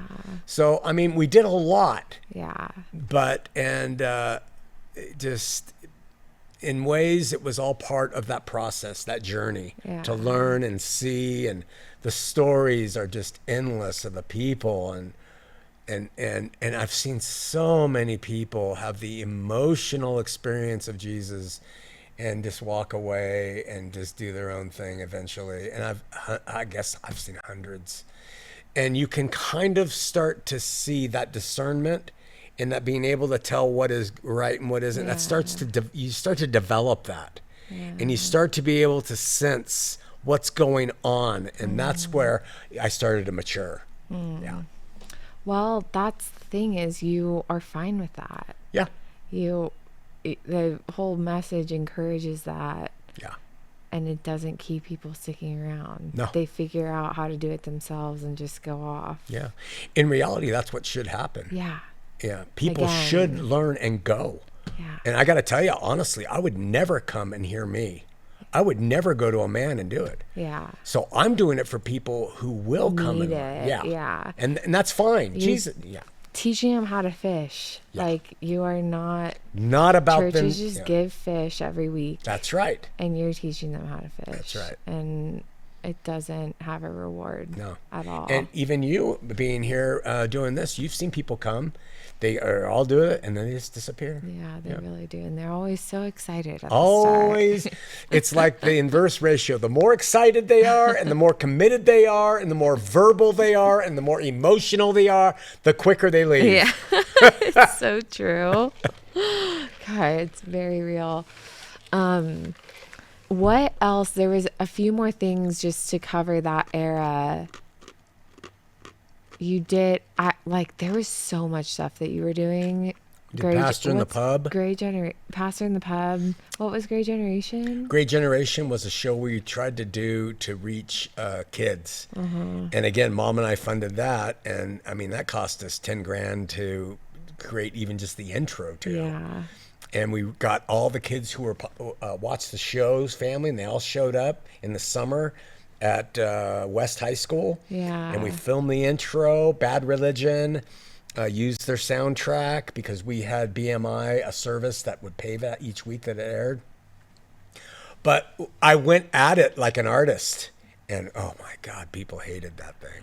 But Cassidy did a show. I mean, Yeah, I was thinking Toad? about, there's Great Generation, I was thinking about Toad. Like, you did so many things that are just, I like, did Mrs. Ramsey. I dressed up like a woman. I wore earrings, lipstick, gosh. glasses, and I talked like an old lady who was a religious person. Yeah. He hated it. People don't get it. It was hilarious. Yeah. Cassidy's Toad was one of the funniest things. It And is we had some hilarious. supporters. The woman, she just said, I hate that. That's not good. It's evil. It's bad. And it was so good. Oh my gosh. It's just funny. It's Art and it's religion artful. don't mix. They don't mix. People who are really into religion are not into art, and vice versa. It's really weird. Yeah. They're like morally opposed to each Yeah. other, and you mix them and people really don't like it. No, can't stand it. Yeah, I think that's like a core thing why people don't Yeah. just don't fully get on board with what you do. Oh, totally. Yeah, and that's a unique, my contribution to the faith really is somebody like me being able to fit in and belong, because there's no voice for them. Yeah. There's no voice for you are always outside the curve if you're not wearing a Tommy Bahama, if you're not, doing what the churches say. If you're an artist, they just don't work. I mean, just yesterday I was talking about, I think that's my conviction too, but it's not, yours is about art. Yeah. Yours relates specifically to someone like an artist, but just people, underdogs, people on the outside, people who are loners or whatever, they do not fit. No. And I totally have the same thing as you in that sense, just like weird people that don't. Yeah. And the irony is, who did Jesus reach to? And who's the greatest artist of ever? God, Well, it's creation. Yes. We talk about yet creation. We hate the spirit of creation. It terrifies us because it's not controllable. Yeah, it's not. Yeah. Yeah, it's so weird. We talk about creation in terms of order now. Yeah, that is what we've turned. Creation is beautiful to people because of the order that it gives. Yeah. There's, a system to the universe, and it all perfectly functions. Like, that's what's beautiful about creation. The cosmological to people. argument proves the holiness of God. Yeah. I want to know about the platypus. I want to know about the great white shark that rips people's guts open in the sea. I want to know about the God who has created that too. Yeah. We forget all of that. Yeah. Sorry. Don't be sorry at all. Don't you hate it when you say that? I do. I'm trying to work on that. Who did my hair this morning, Delaney? Who did mine? We try really hard. Really hard. It's a question I have later, is just production. Oh yeah, that's another thing of the show. I tried to do value. a different look every week. That was an artistic expression to reach all audiences. Yeah. And people hated Love it. Well, What some is people wrong? loved it. Yeah. Oh my Some people gosh. love it, and those people that love that stuff haven't stuck around. No. They wanted that mixed in with Angry Shawn. Yes. I literally cut my hair on the show, and I took a pair of scissors and burned it on the show. That's awesome. It was just free for all, and it was so fun in that way. It is fun. Yeah. Shows are fun. Okay. TV show. Evolution of TV show. Campus. Yeah. You get this place because of Derek and Janita. They found it. And that was after TriCast or whatever in the house. That only lasted a few weeks maybe, and you came here. And then campus happened here too. Yeah. Everything came here. And This was a bookstore. it is. It's like a... It's No, this was a bookstore. Oh, you're kidding. No. Yeah, it was a lady. She has a place now up in Sugar House, but she had books, and then people would come in for discount books in here. How funny. Yeah. That's really interesting, actually. Just what have you been doing since now? Did you write any more books in that time? Yeah. I wrote If Then. Oh, wow. Yeah, that was all about the political thing. That must have been after you left the air. Or was that when you were on the air? It was when I was on the air. You wrote that I from think I on the wrote air. that then, but it was just right at that time when things were starting to fall apart. So I don't know if Because like Romney was going on at that time and stuff. And we got investigated by the IRS because I spoke out against him. That's a political statement on a religious thing. Oh So my gosh. that happened, and I still maintain my views that Christianity should not be mixed with politics at all. No one likes that. But I wrote that book, and the whole time, and I was working on A to Z. Okay. And I was working on A to Z during my time on the air too, I think. I can't remember now. It's getting blurry. Yeah, was A to Z something you were promoting on the air? I think we promoted it, and we spent a ton of money to self-publish that. and to have it edited and formatted right. Yeah. I had self done all the rest, you can tell. No. This, we brought in an expert who did it. And That's amazing. and they inserted some of my artwork into that one. It was becoming more individualized, and but that book came out similarly. Yeah. I would have wanted to ask you, like, Born Again Mormon is still in principle like applicable. Yeah. Is A to Z, like, you talk about stuff that seems like it's outdated to what you... Doctrinally, it's a bit outdated. Okay. I could go back in and do another edition and revise some of the stuff, because I was using my knowledge to the best of my ability to explain things like the Trinity and hell and stuff. Okay. And I don't stand by some of that now. Okay. Still a but good you're book. fine with people... Yeah. Okay. Yeah. Who whatever. cares? Okay. Since then, when Knife to a Gunfight wasn't in that time? No, Knife was here. Okay. So what Leaving the Station did was took us out from under the thumb of evangelicals. But it also put us right in a place of zero money. Now we went from $500,000 a year to $50,000 a year. And that's to pay for this place and everything else. So we started to even more self-fund. And the $500,000 a year that we brought in for the few years we had it was really paying off debt that Mom and I had incurred. So much. Yeah. So, but that's when we were free. And that's when someone sent me a book that said God's Sacred Secret. That was at that time? Yeah. And you don't know who sent you the book? I do know. It was a woman who whose sister married the guy whose daughter was first killed at Columbine. Oh, okay. And she sent me his private book. He didn't even publish it big. It was private. And it was God's Sacred Secret. And I'm like, I had books really coming in during the 6 years, but they kind of tapered off, lost popularity. So I thought, God's sake, wonder what it is. And it was a treatise on hell. And he's a former pastor. And so I read it and I was like, wow. He and I became friends, flew out to Colorado, and we met some people who were all about that. And I thought, if my understanding of hell is off, what else? Someone sent me another book from Canada, unsolicited, and it was called Christianity's Greatest Dilemma. And I was in this building, we were doing everything, and I said, okay. And it was from Glen Hill, and that was about this eschatology. So I said, well, I was wrong on hell. What's this? And I tried to prove his book wrong, because I was Chuck Smith, Calvary Chapel, Futurism, and that opened me up. So that caused me to then start to do the verse by verse here more seriously. And then I was not going to go verse by verse through Revelation. But Wendy Jensen, she was the one who was here at the time, and she said, you got to do Revelation. I'm like, oh my gosh.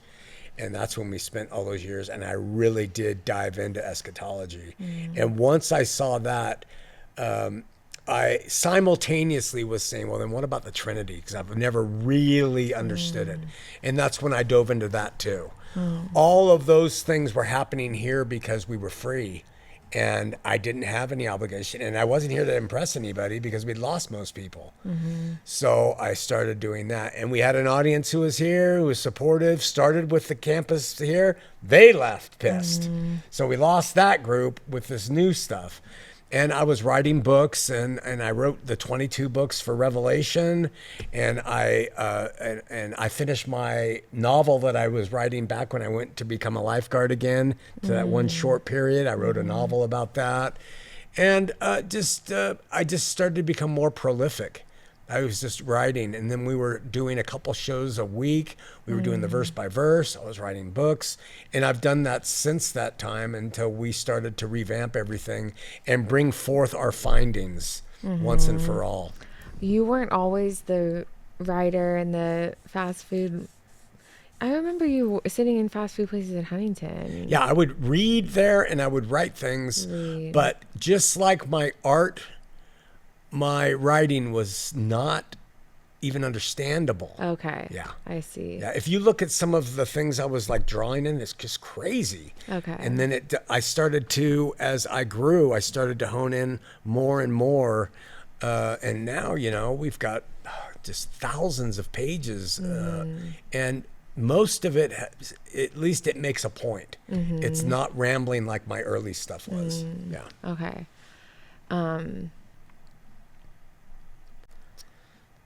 Okay.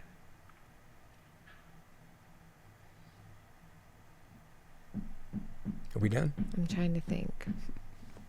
I'll cut this out. I like that. Keep it. I'm trying to think.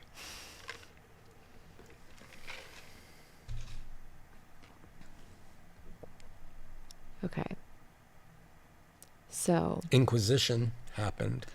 yeah, that's a good thing to hit, is like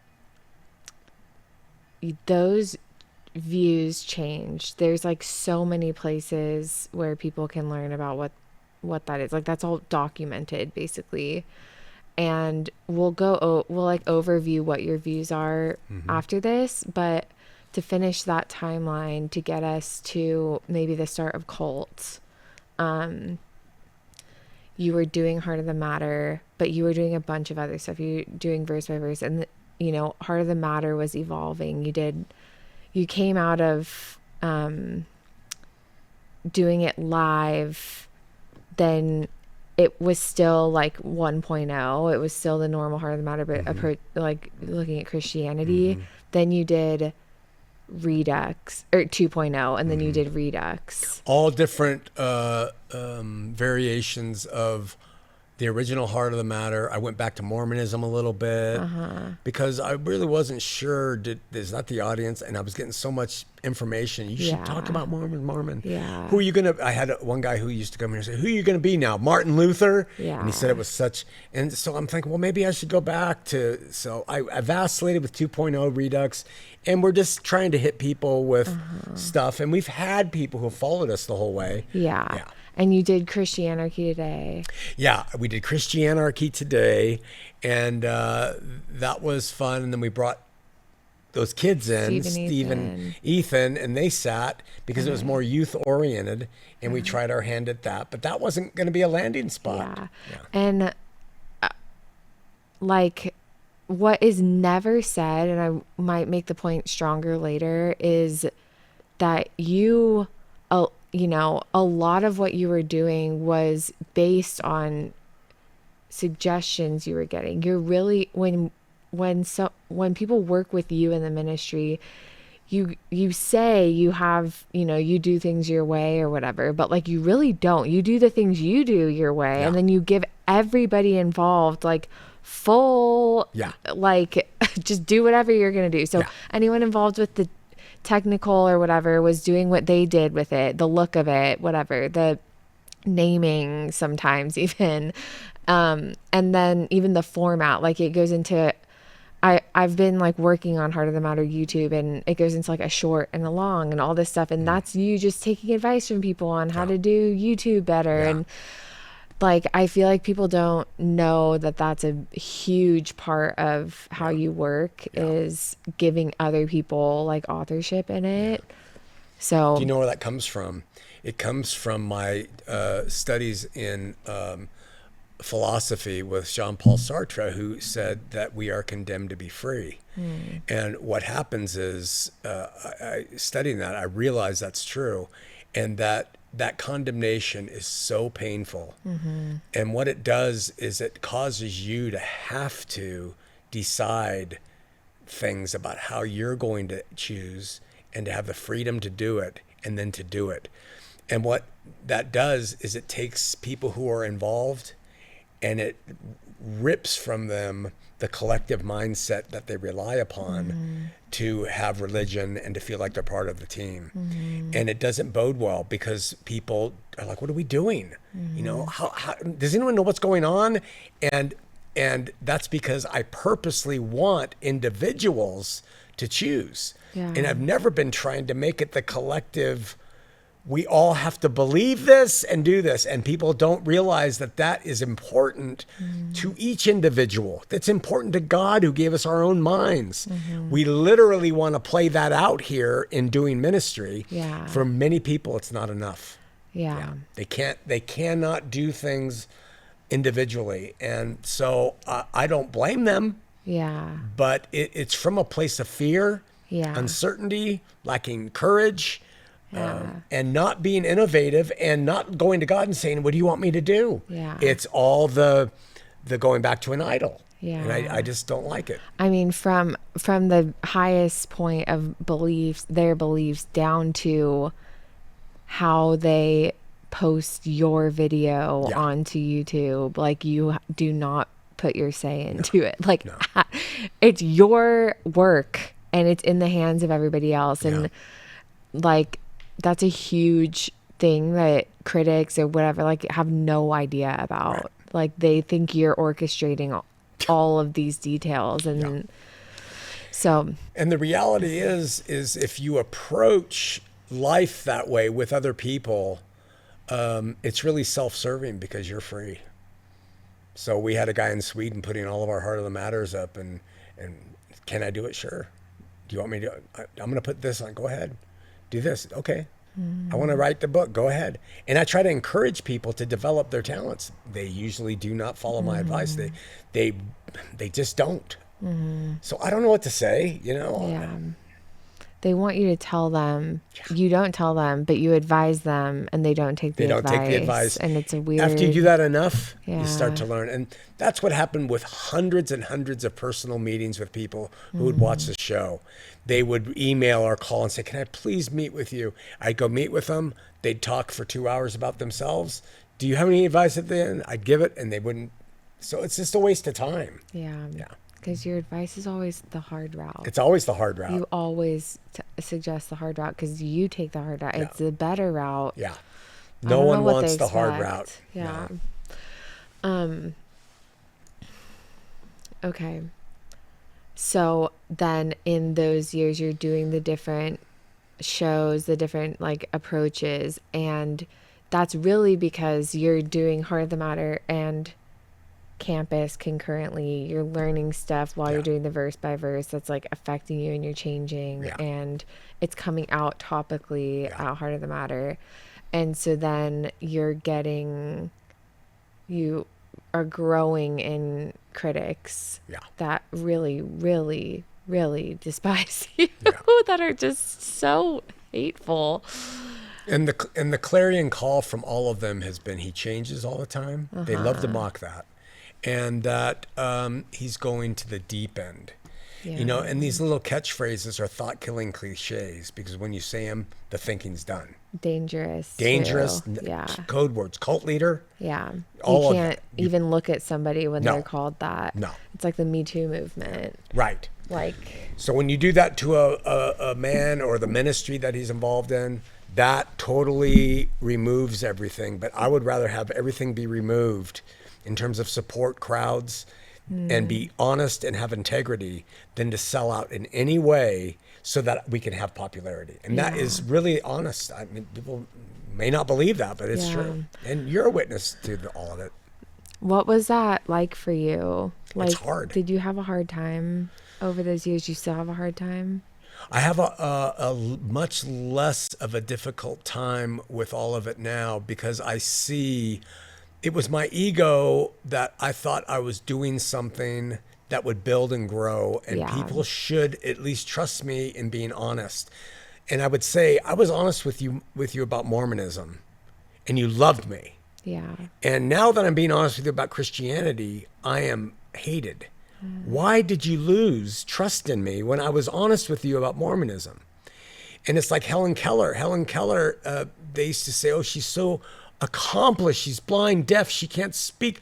Look what she's done. She's so advanced. And we're so grateful for her. And she came out as a raving socialist. And she just spoke against the stench of capitalism.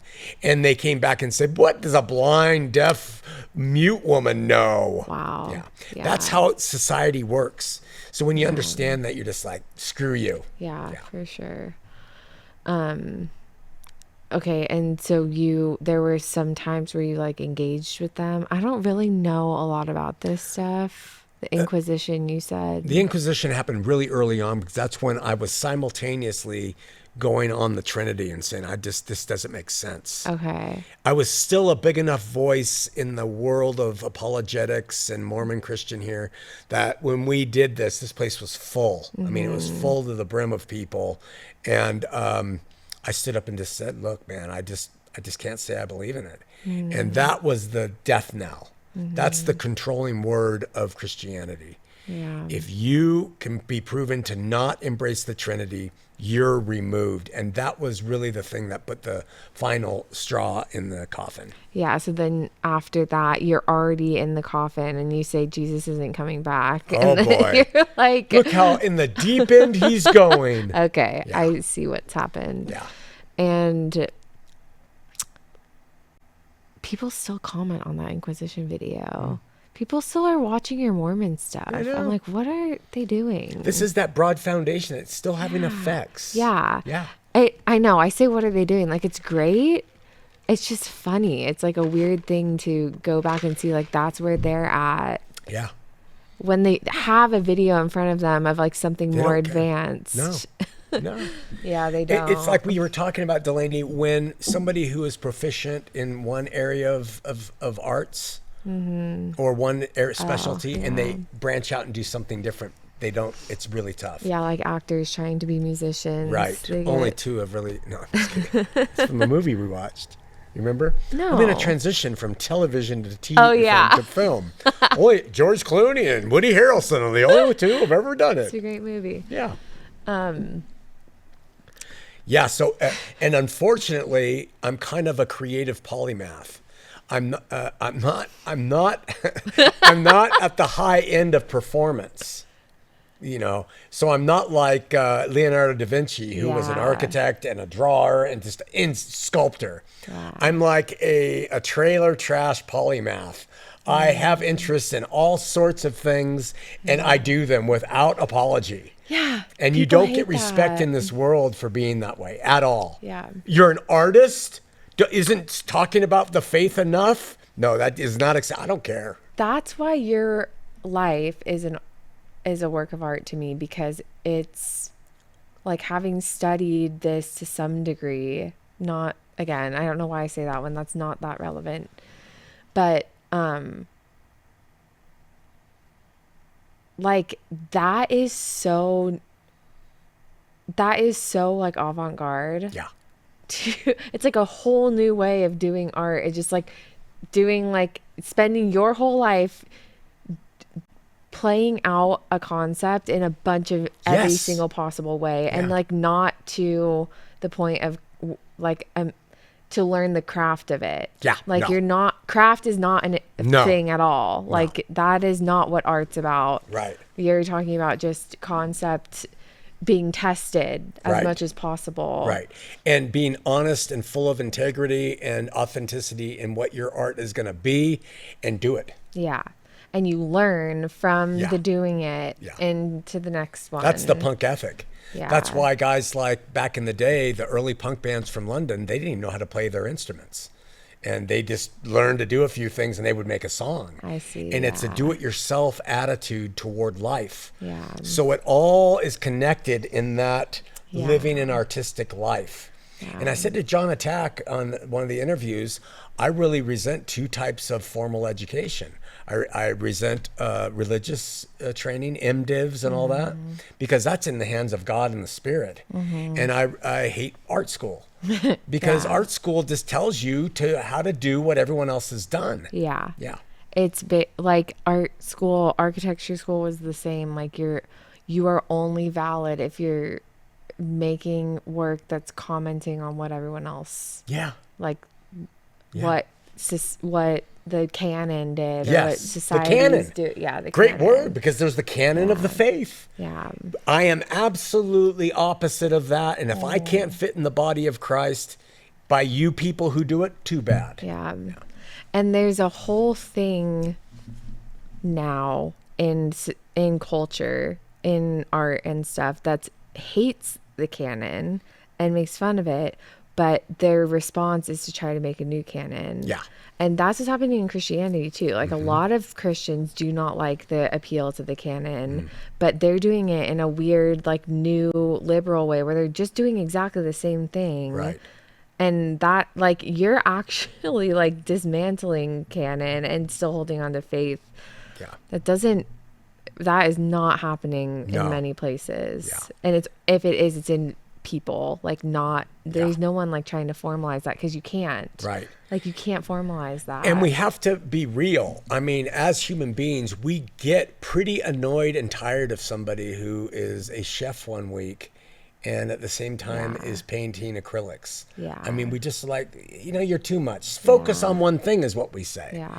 And I say that's not life to me. Yeah. I want to taste and experience all of it to better understand God. Yeah. Because we're made in his image. Yeah. Yeah. You can't have it all. They say you can't. I say Yeah. you can. But It might not you be at can the high for level. you. Yeah, like it's not for other people. No. That's the thing. And I would never impose that on Yeah. anybody. I am so grateful for men, like they're building that place next to us. I'm so grateful for those guys. Most of them are Hispanic. They're up there framing that place every day. And they go to work and they bring their thermos and they're sweating and they leave. The trash people who pick it up, the nurses. I'm so grateful for people who have single minds, who dedicate and help. But why can't they let somebody like me exist? And they don't. It's very condescending when It they is. speak to you. So you started cult Yes. and you've, I'm learning. This is when I came in. And it was at the start, like you'd been working on cults and I said like I wanted to help it like launch basically. So I haven't, and only recently it's really like sitting with me like why you did that. Like it's become so clear, like, and I almost like want to redo it. Like it's not something where, not cult specifically, even because that already exists, but I fully understand why after hearing all of what we've talked about, you got to a point where you're like, this is going private, first of all. Like, no one's going to talk to me. And this is for people who are really serious about it. Really, that was the intention. That was the initial intention. Yeah. And I think, unfortunately, I've had a really heavy hand in mucking that up for a while. At all. But that's the thing. He lets people do stuff. And I came in with really no context and spoke loudly on what should happen, and I'm embarrassed what's by been done. that. And remember the love what's been process. done. It's the process where you're learning. It's not the destination. Well, it's been, talk about leadership. Like you've let me like really learn the hard way for myself. It's awesome. And I'm learning, but it took a hit on your work. So what? For that reason. It's not my work. We are all in this human thing together. And that's what you have. If you mature in your thinking, you know that we are all a team and it's not one person. And when it becomes one person, that becomes ego. And when it becomes ego, then what you're saying is my way is superior to yours. I say I'll do things my way without apology. You do what you want without apology. Let's see what happens with it. Yeah. So, well, that happened though, but I was a long way of saying, what was the context of, how did cult come about? First thing you Where said were was you? we took it private, right? Yeah. So the question is, why would you take it private in a world where everybody wants to be public? Yeah. Because I was getting so much crap for having denigrated into the deep end of the pool. I've gone off the rails. And now I'm hearing he's a cult leader. He's a cult leader because there's people who follow him in these teachings. I'm like, if nobody is going to listen to it and they're already calling me a cult leader, let's take it private. Let's really frighten them, not give them access to everything, because that's what cults do. They move up into the mountains and hide. I wanted to do that in like a technological way and take it all and exclude them from it so that it would fervor them to be like that. Look at him. He's now. And then And then to do it a tongue-in-cheek by saying it's Christian ultra libertarians for truth, and that the acronym is CULT.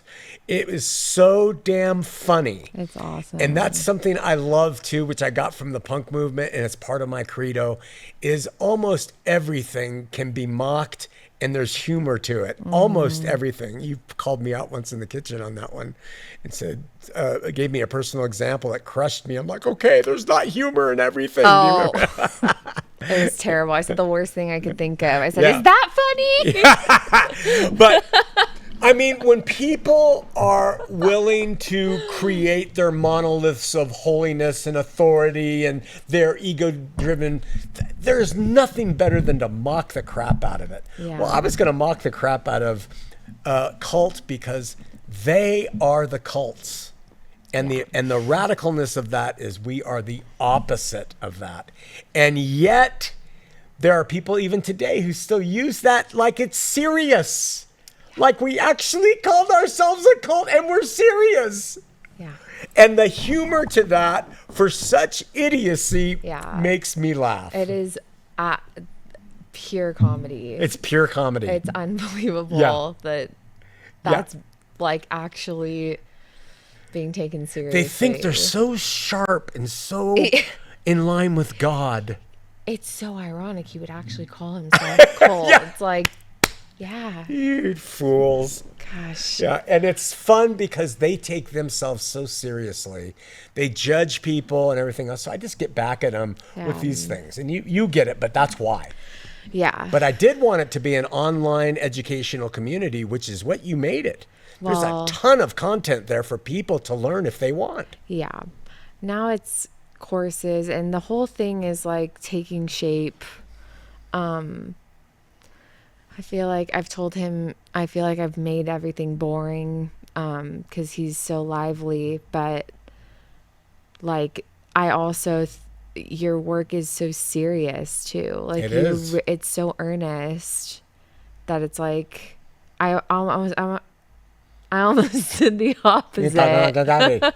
Like I wanted it, I like was trying to bring out how serious it was, where you were trying to bring out how funny it was. It was like the opposite thing. But so I don't really know where it's like, I feel like I'm pinning it down still as time goes on, but it's the Great News Network now. So things have happened. But Cult's part of the Great News Network. Cult exists, yeah. And so, but why, before we move on from Cult, like why, like you explained what caused that, but what was happening? Like, where were you at? I was gathering, this was during those years of studying and testing and challenging. And it's like, instead of just learning it, I was doing broadcasts on it. I was writing up, this is what we're finding, and this is what it is. And we had these series of broadcasts, we call them broadcasts, videos. And, you know, there was 1 to 30 in a series on eschatology, on hell, on the makeup of God, on the fruit of the Spirit, on all this. And we started to gather them, and we're like, let's make an online educational community for anybody who wants to learn about what we've discovered. And of course, there's not many because people don't like it. But that's why we built it, and that was the thinking behind it. But there are some, and those some are like some of the most radical people I've ever met. Yeah, they're like, insane. I love them. It's so wild how they find it, and like the level that they're at on their own. Oh, yeah. Where they're like they're fully on the same page on the other side of the world. And you're like, what the hell is going on? Yeah. It's so insane. Yeah. And really cool. Which is what you've pointed out several times, which is encouraging, is that, you know, you can have a ministry or a program or podcast that will get several million views. What does that amount to in this world? It doesn't amount to anything usually. Yeah, there's nothing that's really coming from that except maybe monetization from hits. Okay. Yeah, they make money. A living off of that. Yeah, they make a living off it. But when you have content like this and it's so big and so heavy, and you have 100 people who are willing, this is how you really cause a change in the mind of the world. But it's not going to happen quickly. So this is how these ideas start to sink in, and then we make a real change. Yeah, it's like you just happen to be on YouTube. Yeah. To me, like, you happen to be on YouTube. You're just doing stuff. You're doing work, and it like happens to be where they're like making a YouTube channel. Yeah. And it's content that goes in one ear out the other, or I don't know. And everyone knows it. That's the thing. Like, we all freaking know. I'm not sure they really cognitively think of that. Not about your work, but about social media. Do they know that about social media? Do they know that we have 10 billion talking heads in this world, everyone giving their opinion on every single subject? Do they know it's just hollow? I think the creators delude themselves to think it's important. Yeah, particularly creators of like religious content. You know, there's people that make YouTube videos to get hits, to make money. Like, that's what YouTube's for at this point. And people making religious content, like, that isn't substantive, that's for the hits, are like, I think they think they're doing something good, but like they don't see from the outside how they just like are scrolled past, sort of. But like that's just never been the point. We don't even like work on the descriptions. We don't add thumbnail. Like we're like barely doing that. I don't even know what it is and don't care. You really, like I'm supposed to be doing that. This is a sideline. Your God, whatever that thing is, so cool. That thing is beautiful. Where did you get that? I AI'd it. It is awesome, man. That is a piece of art. There's some, I hate it that I did AI, but in the style of Caravaggio. Oh, it's beautiful. Yeah. I thought. I mean, really, really beautiful. I've been meaning to tell you that for a few weeks. Cool. He doesn't know the thumbnails. He has no involvement, and that's. I have no involvement. Yeah, he literally writes and like gets behind the camera, and that's. Yeah. And it's dwindled. The volunteers have dwindled. There's not much like organized excitement. No. Because you just continue to like decrease in that, and it becomes more individual. And but I think those individuals will be the, for lack of a better word, emissaries, missionaries of the message, not even in a religious sense, just in the conversations at the church with the people. And have you ever heard of eschatology? And what is that? Well, I've been listening to this guy, and you're doing it, and it's unheralded, but you're doing your part in that whole collective of everybody contributing. Yeah. And that's how I started to get kind of wrapped up in Jung, because he's a collectivist, and then I started to get a little insane again but not really. It was again, a counterfeit thing where I really want to more expansively talk about that. But I think cult is done really well. Okay. And I hope that would be something that if YouTube doesn't shut it down for religious content, which may happen someday politically, we still have all of it. And I think it is a resource, not necessarily entertaining, but a lot there to learn from. Burpee? And burpee from drinking Diet Peppa. Okay, so cult, another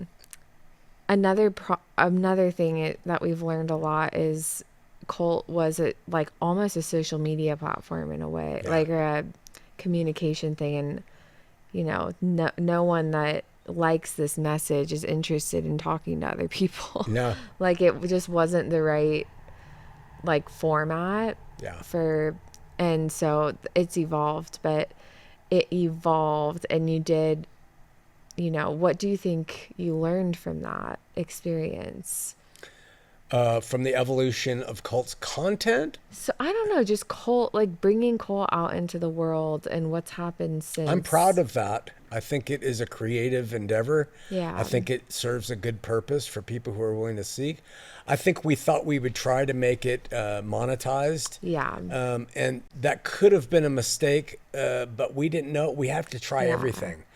And we aren't getting money from other sources. And, you know, it does get tiresome when you run into debt. Yeah. And so you start to think, well, maybe we can do this. And people would say, oh, going after money now. 20 years of not doing it. You do it once, suddenly you're a money monger. Yeah. So, but I think that cult is one of the best things, actually. Cult, verse by verse, and Heart of the Matter are the best things that I've been able to do. Yeah. Yeah, and I think cult is cult.love is just so ironic. Mm-hmm. It's just unreal. Yeah. Yeah. I know there's like so much more to come for cults. It's not, I think people think it's like gone away or something, but it's just that we have very limited time as the three people that work on this. But,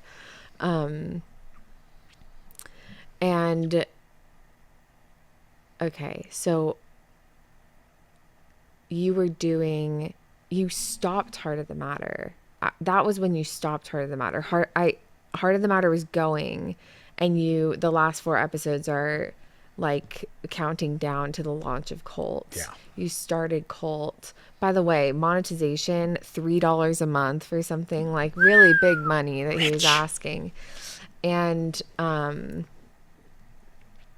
the logic was totally sound on that. It was just a voluntary freaking course platform that we still pay for. Yeah. You still pay for it to host it. So you started Cult, and then it was just verse by verse and cult stuff. So we were making more courses. Yeah. You were doing weekly messages, writing more books, which you have like dozens more that haven't even been released. Right. And what was that time like? It was just a period of creativity in that specific area that I enjoyed. Do you feel like you're still on that same page, or has it shifted? I'm funny because if I'm not into the thing, if I can't do it because I want to and I'm driven to do it, I can't do it. Yeah. So I'm not into doing any cult courses now because I feel like we got a good foundation. Yeah. When you brought that imagery up, it's good. That's a part of our foundation that is sitting there, and it might not grow or be built upon for 20 years, but it's there, and there's more to be added when the Spirit moves. Just like pieces of art, I can't just get up and do it. I have to wait. So I've been in a phase of adding to cult and writing books and just trying to patiently formalize all of this stuff until it's time to add more or see what happens with it. Okay. And then Yeshuans came up. Before that's the TVAR, actually. Oh. Yeah. Well, TVAR was from a while back. I know, and I'm just remembering it. Okay. Well, you talked about Revelation. You taught through Revelation. Yeah. And that was that was before Cult was launched, and in the era of you learning about hell, Trinity, and then Second Coming. So then that was Wendy said, teach the Revelation. Yeah. And is that when the TVAR started? No, I taught through Revelation and saw the mass amount of content. So around that, I started to say, well, if I can do this teaching Revelation this way, maybe we should teach our eschatology through a footnoted translation of the apostolic record, which is what people call the New Testament. So that was another just segment of ideas of creativity, and we launched that and said we're going to do a transversional apostolic record. People hated that title, trans. I really call it the apostolic record now. I finished Matthew, Mark, Luke, and Revelation. And I haven't gone back to that because I haven't been moved to. But we did take all the teachings from Revelation and compiled it into that single book, Revelation on Revelations, which is the book of Revelation with the footnotes. And that references 22 chapter books that explain what's going on in each of those chapters. And so people who are about the TVARs, you know, they're like, how's the TVAR coming? And I'm saying, I still work on it sometimes when I have time. That's the most exhaustive thing I've ever done. Really hard work. But we printed Revelation on Revelation, and we even did some things of the Gospels. I did John too, by the way. And we put them together, and no one took them and read them. All those people would do is say, how's the TVA? I say, well, here's Revelation, and they wouldn't take them and read them. So I realized they just want to talk about the thing. They don't really care about what it's going to give, because you're not even showing that you took Revelation and used it. So I have to say, why is that? Is it so hard to read, so boring? What is it? And all I can say is, like most things in my life, it's not the right time.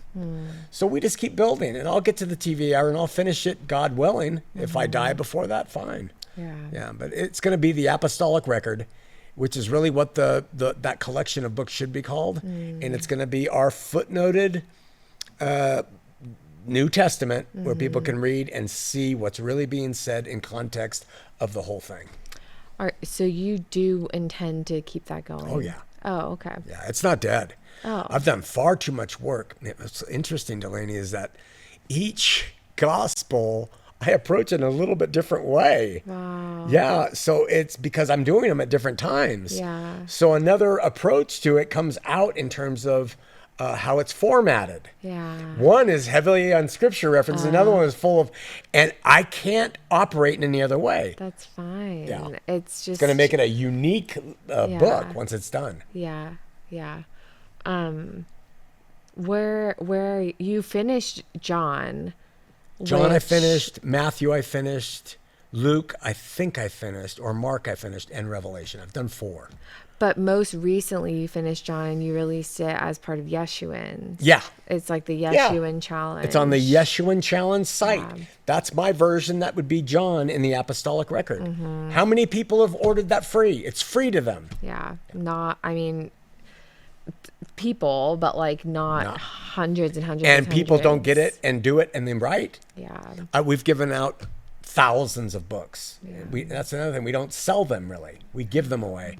And I say, please respond to me and tell me nothing, ever. I get nothing back in my life. And I really think God's behind that. Yeah. Yeah. I think a lot of people might feel that way. But I think, like you're not working in the avenues where you get response. No. Like you get response when you stop and you build the church on the side of the road, and there's a place that people can come back later in the years or whatever, like, or you do a YouTube channel that's like focused on things that people want to watch. Right. So you get the comments immediately. Like you just have never done anything and people work off of the things they're used to. They know how to comment. Yeah. But plus we're formatting all of it, making it make more sense, more cohesive. We've arrived at a place we think we understand what the scripture is saying, and that leads to liberty, non-cult like, no brick and mortar, absolute liberty and freedom in the world. Sin's been taken care of and all that. And when you come to that conclusion, that's going to take decades for people to understand all of it, and then for it to start to make a change. Yeah. And the response from people really is not an indicator of what you've experienced or what you're learning, but you get some wild ass response. Yeah. Like it's not this public like YouTube commenting thing, but people that travel here and say this experience, like, or like decades long stories from people that have to do with them interacting with your work, and they just don't reach out to you. Like it's very strange, but it's affirming. Like I think it's just really deep work that's like so rare for people to take on themselves. And the other thing about that I incorporate is I've always been ahead of the curve on ideas. Yeah, you really are. And we could talk about the business things that Mom and I have talked about, me presenting, and then 10 years later it happens. Yeah. Always been that way. Not of me. I just think it's something that the way I'm built. Yeah. And the other thing is like KTAW. If we would have got that, I would have been immersed in administrative things with the television authorities, building a church this way. And then the third idea, this way we can really get it right. And then the third thing is, I think God may, I told John Delenn, if I had to make a church, I'd just sit there and scam on who are the hottest women. Yeah. And he laughed his head off. And maybe God is like, Shawn, just like David, he doesn't get to build the temple. He's a man of blood. Yeah. Shawn, you don't get to do this part of it because you're not the guy to do it. Yeah, and Dad, like, you wouldn't be happy doing I wouldn't. that. No, I'd like, be you're miserable. like really happy right now, and that is so funny because you've always put down the pursuit of happiness. Yeah, like yeah. you've always been like, what is happiness? Like I've always thought of happiness as so stupid. Yeah, but you're freaking happy. I am, but it's really a joy. Well, yeah, it's a joy. Yeah, I go through bouts of unhappiness because of circumstance and depression and chemical things. But I am so full of joy, and I live a life that most people could not dream of living. Yeah. Yeah. And that's because if you had people and stuff around, you had that. Yeah.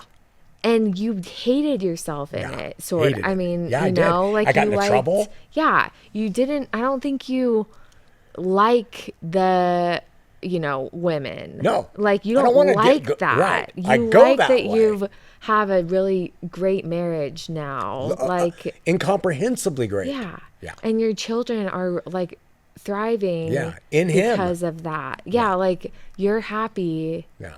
And it's such proof of the long work. So I just don't think we talk about that stuff, but like I don't think you would even like I think you're right. it. So that's like a fourth or fifth spoke to it. Another I wouldn't reason. Even like it. Yeah. And God wants us to be happy. Yeah. So I might desire in my flesh to have a huge response.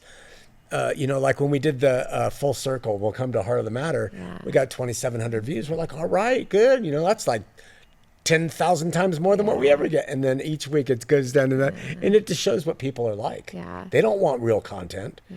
Yeah. Yeah. So, I just wanted to check in. Yeah. What's he doing? See if he's still, how insane he is. Oh, I checked in and he flipped the camera off, and now I'm going to use that. Oh, yes. I'm just going to use that. Can we talk about that for a yes, second? Please. Well, do you want to introduce Full Circle or Yeshuans? Let's talk about Yeshuans. Let's go through it. Okay. Yeshuans came up. And that came up organically because the cult had a leadership program, like a really, really heavy, advanced 2-year-long thing that this group of people decided to do. And they're amazing. And it was really awesome. Yeah. And that turned into that we should just make Yeshuans out of this group of people. Yeah. So we started realizing sorry, I spoke for you that the term Christianity today is so loaded with pejorative ideas, and just it's such a loaded term. Mm-hmm. Everybody knows Christians for what they stand against. They don't know. And so that all turned out from those guys and women and girls who were doing the courses that we started to kind of talk, and they started to come up with stuff. And Yeshuan was, let's start to use real names here. One of the first things is let's get rid of Jesus. Because, I mean, if God cared enough to tell Joseph what he wanted his son's name to be, why the fuck would we ever think it's okay to change it? And we did. And so, I mean, that's just one thing. And then we decided this is something that, and this is what's unheard of, is we call ourselves Yeshuans. We don't define it for you. You can believe how you want, what you want. If you want to be a Yeshuan, you can. And that's what we are trying to say are not a denomination, but our approaches. Yeah, the approach is faith and love. Yeah. So cult was like, trying to privatize and teach. Yeah. Yeshuans is about like a name or like an approach, like I'm a Yeshuan. describing the approach, which is a non-approach. It's Yeah. faith and love. If Yeah. you are about faith and love, like whatever else you're about, you're a Yeshuan. Yeah. If you want to Mormons be. can be Yeshuans. Yeah. Catholics can be Yeshuans. It's just faith and love. Yeah. So that like took a minute to figure out what exactly it does. And Yeah. it's really great because it's the community. Yeah. It's, we said it's like the closest thing to what church is now. And again, back burner kind of. Yeah. But we've had some people come out of the woodwork who did the leadership that have changed my life. Yeah. I didn't think anyone existed like this. And it's like Grady in Sonora, Mexico, and what he brings to my understanding. And for the first time in my life, I'm at the place where the scripture says iron sharpens iron. I literally have met somebody that sharpens the iron of my mind where no one else has been able to do it. And he's come to the same conclusions I've come to separately and alone down there in the jungle or the desert of Mexico. And then we came together as Yeshuans, and now it's a daily conversation of insight. The guy brings forth insights I've never considered, and they're really strongly biblically based. And we are so different as men in some ways, but we are such brothers in other ways. And that in and of itself is a blessing to Yeshuans. And he does content now. Yeah. And we have some other people. Yeshuans. He runs in Yeshuans. charge of it. Yeah. Thank goodness for Grady. Yeah. And yeah, other people from back in the day ministry coming back to be a part of Yeshuans. Yeah. Like really weird full circle stuff happening. Full circle, yeah. So, and then to sort of paint the picture of Yeshuans, you contributed the Gospel of John commentary. Yeah. But that I feel like that's just, it's not just a Yeshuan thing. It's It's a TVAR. TVAR or the Apostolic Record, and it kind of serves as a vetting of people. Take the Yeshuan challenge. Yeah. And they open and I go, I'm not doing it. Well, then you're not going to want to be part of this group. That's like a very consistent thing that you do. I do that very consistently. Cult. Purposefully. Yeah. Are you, everything about the way you look, like all of that stuff, it's so intentional. Everything's not like, intentional. Yeah. Yeah. You could tone it down if you want. Oh, yeah. You do these things to vet someone. Yes. Yeah. And it's not for them to get my approval. It's for them to see if they really want to be a part. So why not just hit them right up front and see? I have people say, I really want to. Okay, let's sit down. Yeah. And they'll sit down with me and I'll give them my time openly. No anything. And after a while, it's too burdensome. And they fall apart. Yeah. But I do that because that's what Jesus did. Yeah, it's like the actual, you'll say like, it's the opposite of religion, but it's the actual opposite. Like religion feeds you the easy stuff first to get you in to understand it. And you just bring the hardest thing you could possibly bear right at the start. And then you ease up once they've like decided that they're okay with that terrible thing. It's really, really, really strange you decide to do it that way, but it really is a loving thing for them and for us because it allows a person to be quickly size up how serious they are with all their emotional excitement. And then if they don't do it, that's fine with me. That's their choice. They're free. I love them. But they make the decision, right? And, we see the leper come to Jesus and he says, okay, go and wash 10 times in the river. And, some did and some didn't, and it's just a simple little act. And I kind of learned that from Chuck Smith, actually. They would do that at Calvary Chapel. You give somebody something to do. Everybody has all the intentions to change the world. You say, do me a favor, write me a paragraph about this. They won't do it. And then you just say, you just talk. yeah. I don't live, I do live by talking, but I don't live by words. I live by action.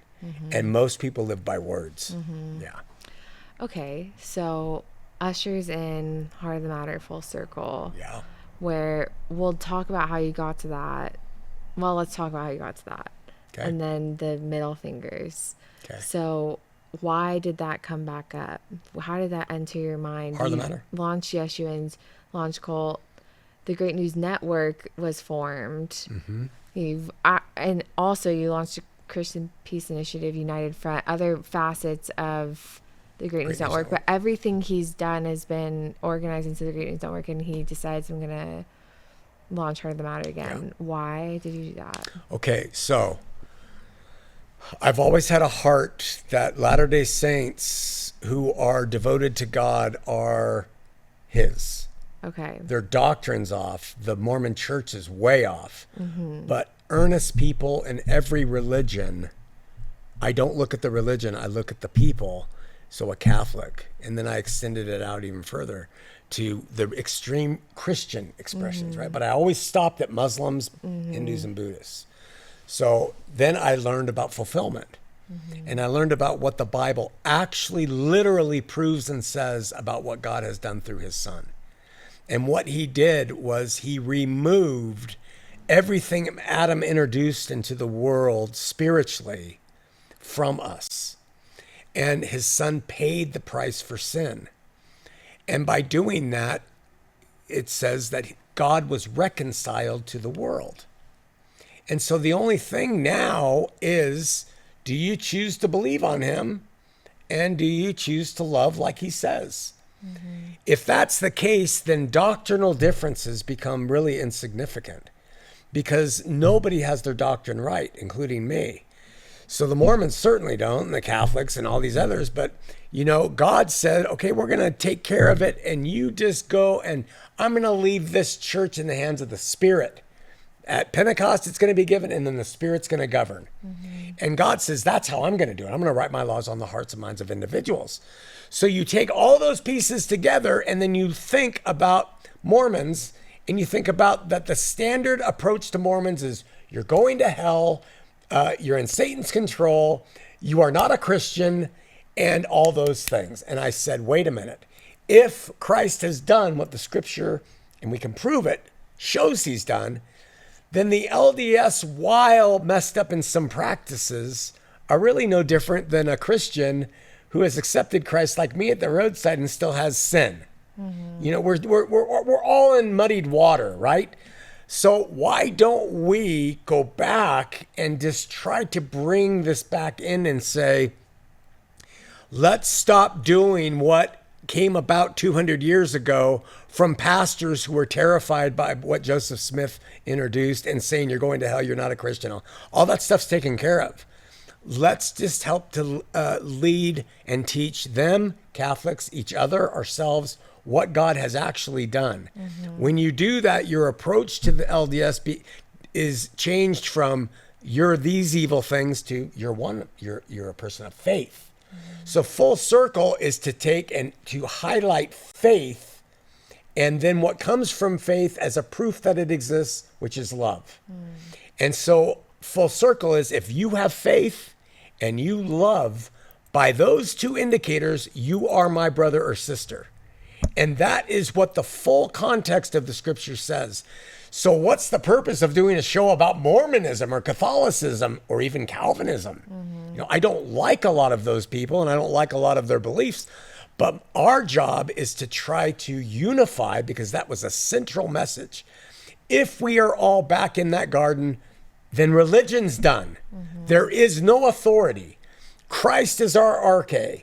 We look to him. We walk by the Spirit. We trust in him, not men. We aren't idolaters. All of those things are coming together. So we do full circle. And I'd give them the history of where I've been religiously. And on that first show, I had to show the difference between what you get in standard religious programming of a Christian flavor, which are really well-spoken, articulate, suit and tie people, to show that nobody should be looking at a man and nobody should be relying on a religion, that you go to him directly. So when I did that to that guy who he and I had a long history that no one knows about, it was akin to me saying religion's dead. if you're looking into this to find God through me and to think I should represent him, you've got it all wrong. That's the problem with idolatry and religion. Men want people to look at them and say, oh, he's good, I can trust him. I am not good and I don't want to be trusted. That's idolatry. I want him to be. So this was akin to Jesus clearing the tables in the temple. He took a whip. What he did when he turned those tables over is he commingled the Roman coins with the Jewish temple coins. That was defiling it. And I think I said the other day, if those guys had cameras, they would have filmed him doing that. And then they would have shown in the Sadducee and Pharisee dinners, look what this Jesus guy did. Look at that. Can you believe it? That's what this was to do. And yet every critic of mine, that's all they play now. And it just shows you, you know, and it's also funny. That's another joke on them. They're it's just like cult. literally like the Jews of that time. Just like it. They're It's always, so weird. nothing changes. It's all, religion is religion. It's so But you can see it now. So when you purposely do that, you automatically separate the wheat from the chaff. And people who seek to know you will say, why is he doing that? Yeah. You know, now the easy answer is he's not a good man. Dangerous. Yeah, he's dangerous. Well, you're right, you know, and that's the message we want to give. Yeah. Does that make sense? Again, it's intentional though. All intentional. Like they just are really missing it, like you're saying, Colt. But yeah, the question is, the logical question is, why are you doing this? Because anyone that's trying to get someone to hear them would be nice and easy to listen to. Oh yeah, do everything you can to impress. You've done this Yeah. for decades. Don't want to Do they impress. think you don't know that? Right. Yeah, like, I could clean up. yeah. And before, you know, I think some people would say to that you're, oh, the old Shawn's back. Yeah. And they don't understand that the old Shawn was doing that for his Same ego. thing. Oh yeah. Oh, definitely my ego. Yeah, but also the same thing. Like you've always intentionally been an affront or Yeah. the reproach thing that we brought up. But before, like your ego was very involved, and you were doing that to Mormons. Yeah. Because that's really easy to do to Mormons. Right. And for some reason, people totally, like the people criticizing you now, Yeah. commended you for doing that to Mormons. Helen Keller. Because they Yeah. deserve it Right. for some reason. Yeah. But now you do it to anybody else, Right. and you are dangerous. That's right. It's so freaking Oh, I'm so. See, the beautiful thing about us doing this, Delaney, is you're going to take this ministry and help lead it into everything in the future, and you are seen.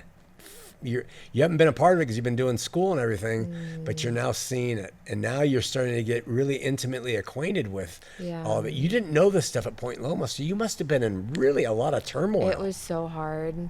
It was really hard to be so involved in evangelicalism and like make sense of it, because you never cared. You're like, do whatever you're like, it was never brought up. Like you were never trying to teach me something that different from what I was hearing, but I would hear what you would say and then I'd be like, what am I missing here?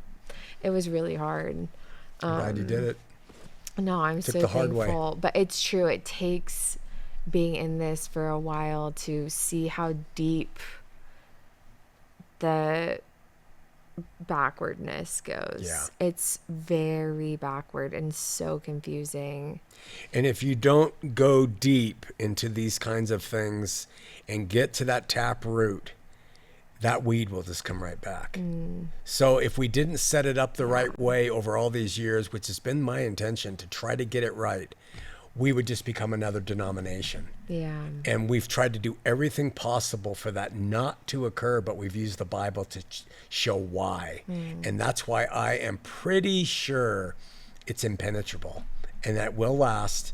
and it will change the face of Christianity someday once this gets known. But that's Yeah. It's impenetrable because it was done so authentically. Yeah. Like, even for some reason, if like doctrines that you found are found to be off later, the intent is fully impenetrable. Like, no one can argue what you were trying to do, including your critics right now. They give you, at least some give you, the credit that you do change.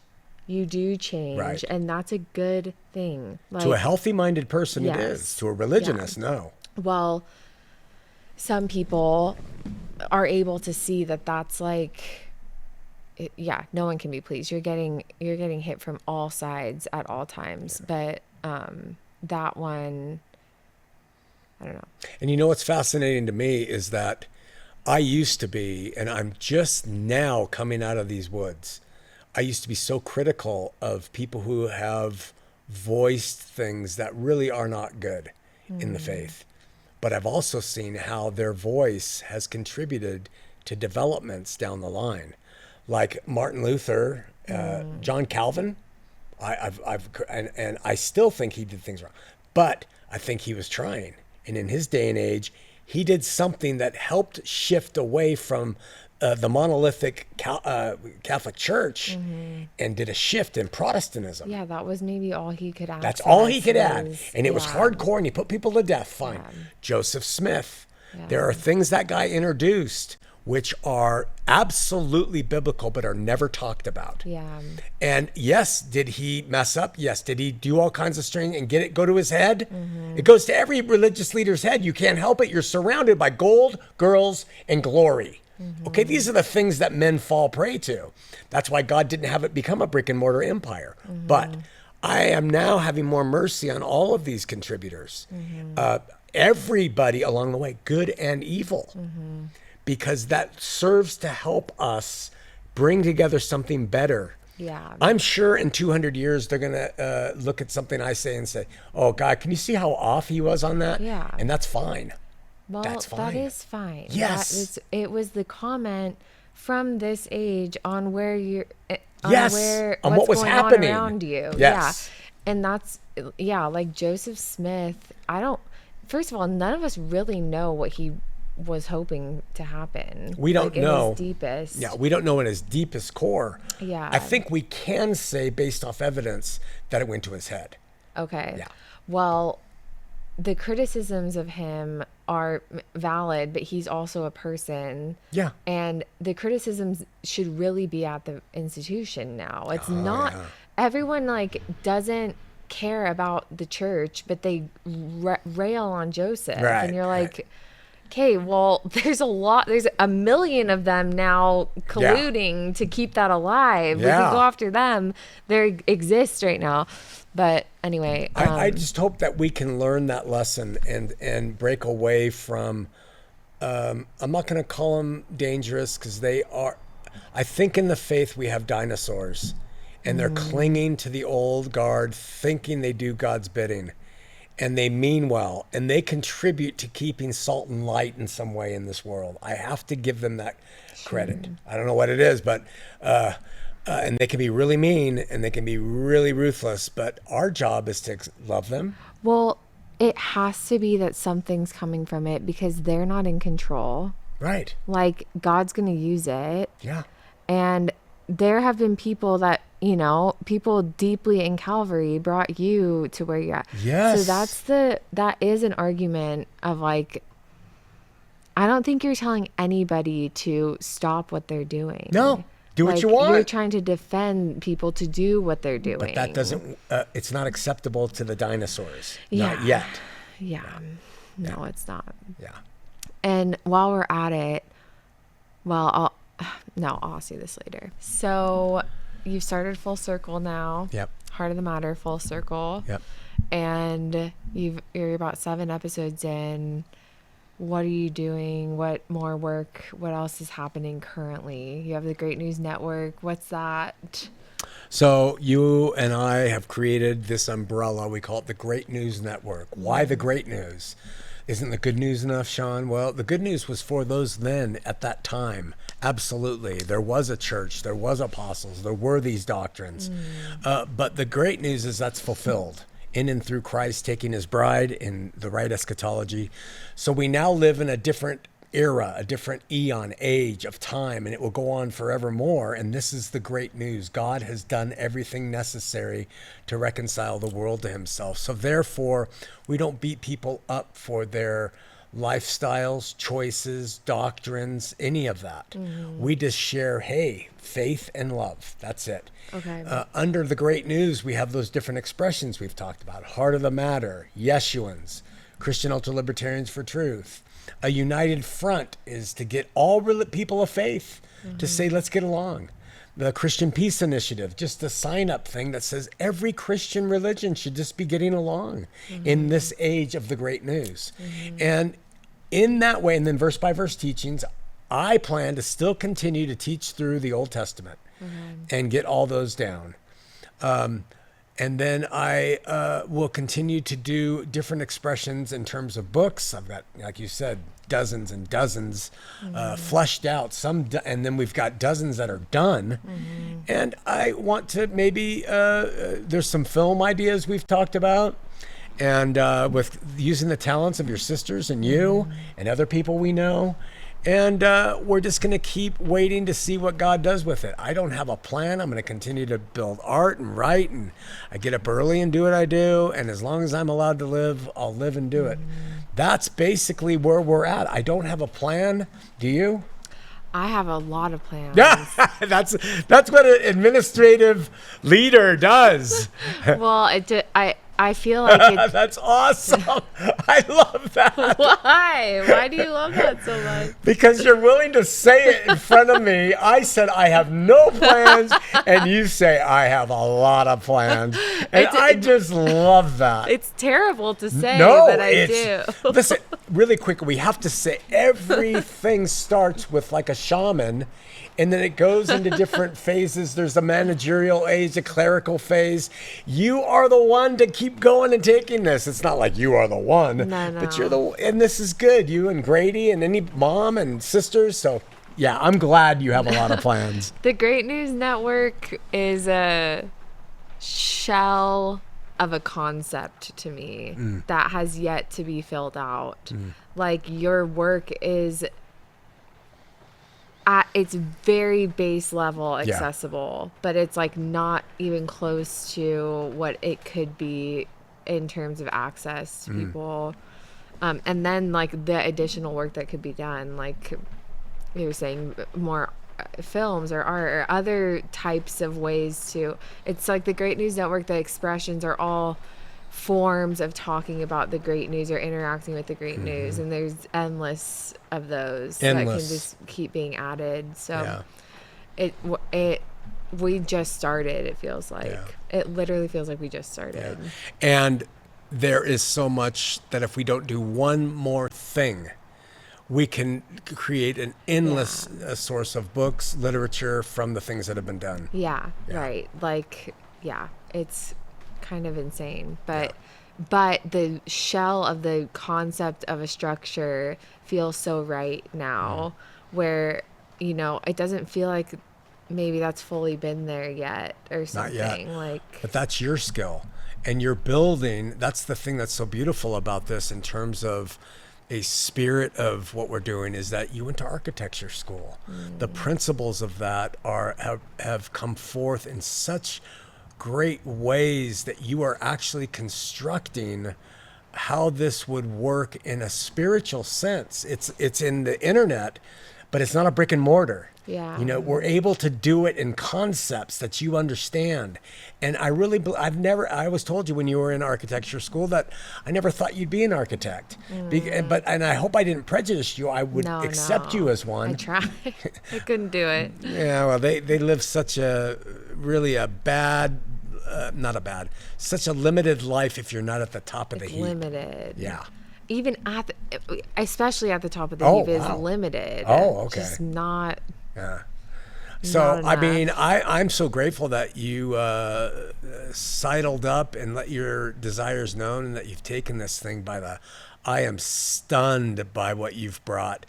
That's the beautiful thing about living and doing things with people is you can be stunned by their skills. And I don't need to do it. I don't have those skills. You do. That's a beautiful thing. There's an argument to say I've ruined it too, so I don't. There's no ruining. If God's in charge and we keep our hearts, and you mentioned that about our family, if our hearts stay focused on him, living our lives freely, and I hope this will help them see that, but focused on him and humble before him, Yeah, we can do anything. We'll be good. Yeah. All of us crumble when we're not looking to him. That was what you said, and that's so true. I mean, McCraneys fall apart without God in their life. And I wish all my nieces and nephews could understand that. Individually. Yeah.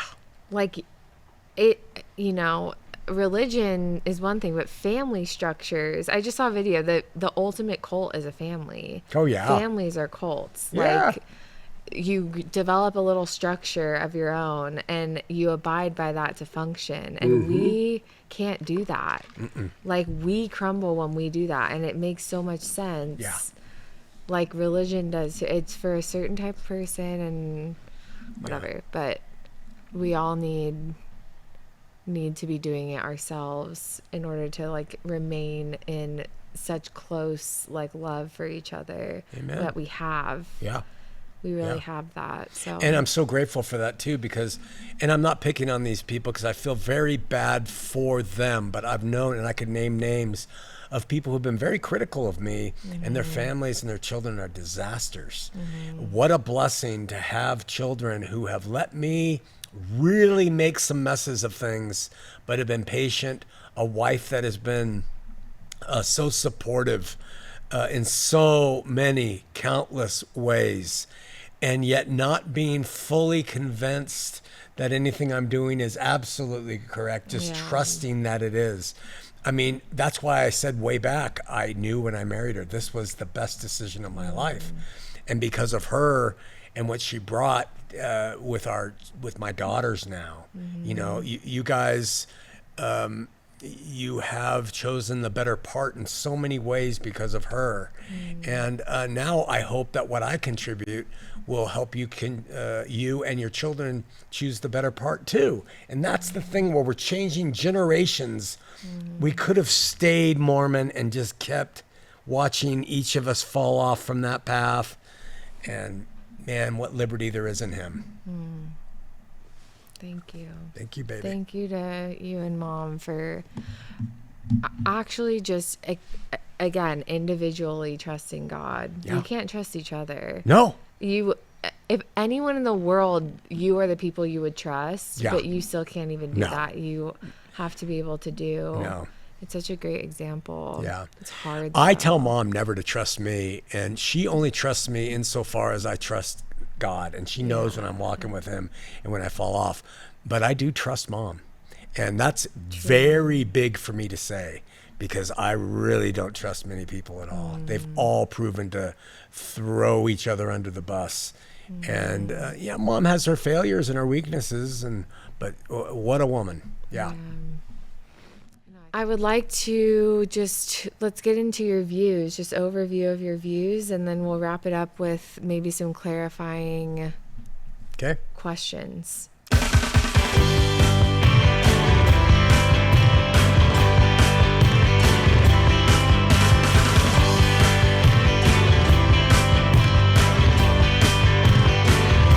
As I walk through this wicked world, searching for light in the darkness of insanity, I ask myself, is all hope lost? Is there only pain and hatred and misery? And each time I feel like this inside, there's one thing I wanna know. What's so funny about peace, love, and understanding?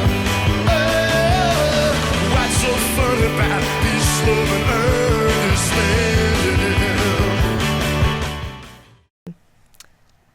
can I ask, do you want to just... You can ask anything. Should I ask? Okay. I'll ask you on topics and feel free to just insert whatever you care to share. And I will do that as long as you will stop like we do with, I Don't Get the... Oh, that's the other one we do with. I Don't Get the Bible. I'm sorry, I forgot that. Delaney and I do a show under the Great News Network, which is, I watched one this morning, which is, I mean, these things are awesome because we're just talking and I just love it about the scripture and you bring forth such good stuff. But anyway, as long as you will stay. Wait, Dad, I don't get this. Okay, I'll try to think critically.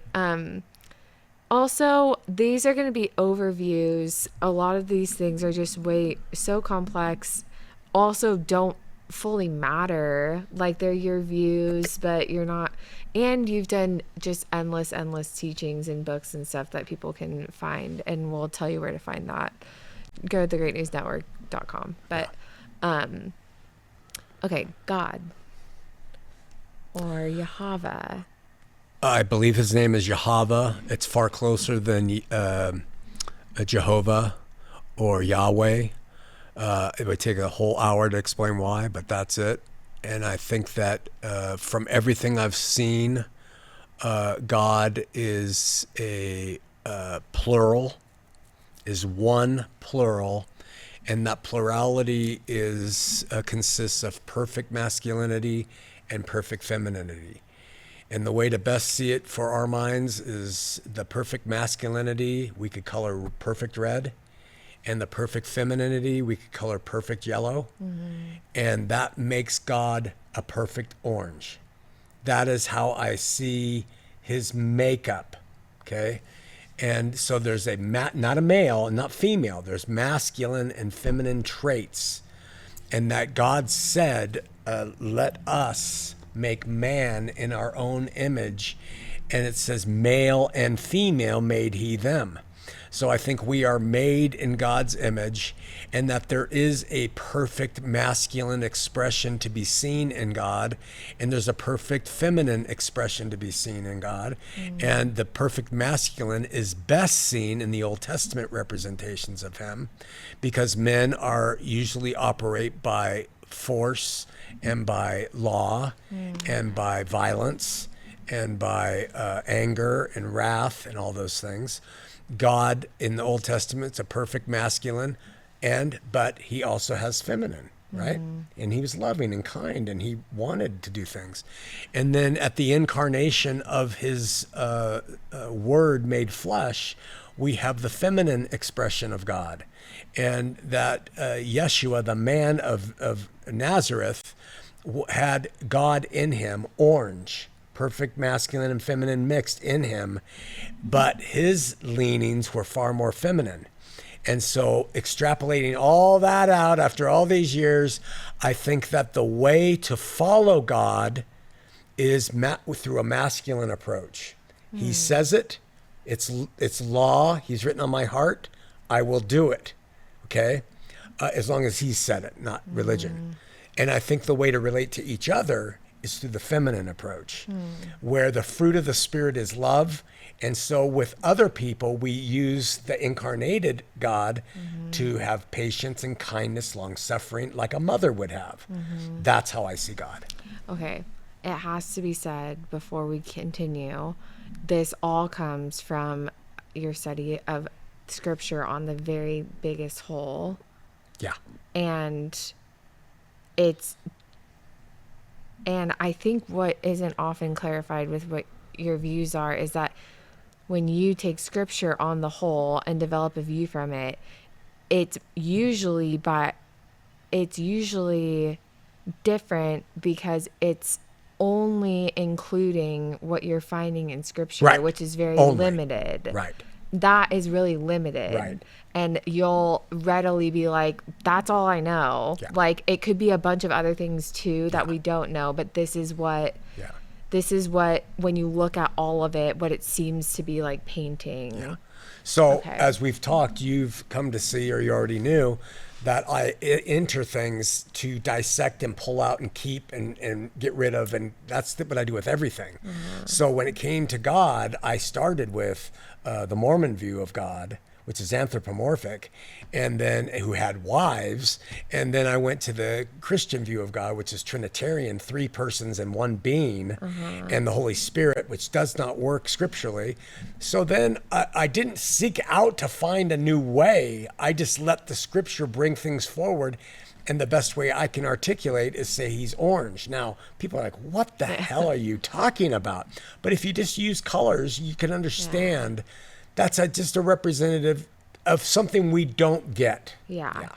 Okay, yeah. So actually, the orange, the masculine, the feminine stuff actually is your way of describing what the Bible says. The Bible is not saying orange. It's not saying masculine. It's not saying feminine. Okay, and then also masculine and feminine does not mean male and female. Does not. At all. Males and females currently to you have masculine and Both. feminine. Yeah. We are also orange. Yes. We relate to Jesus through the orange. Yes. And then Jesus wasn't yellow. He was the orange. He was orange. And like when you say we relate to God as red, masculine, everyone else is yellow. It's not this clean diagram. There's no clean diagram. It's this concepts to help us understand how I have moved away from saying, no, it's Father, Son, Holy Spirit who've always existed. All that stuff. No. Nothing's a hard line with you. No. And you can believe anything you want, and I'll see you as a brother or sister. Yeah. Okay. And having said that, I think that God has always been, I don't know why, how to explain that, and it was never created, and because he's the original source, and I say he, but he's masculine and feminine, and I think that God wanted a family, and that's why he created us in his image. And so he, in his perfect masculine and feminine, they almost represent the human couple. And they have a family of human children. And just like, when you get married and have kids, you'll have infiltrators come into your home and they'll try to steal and move those kids away to things that aren't good.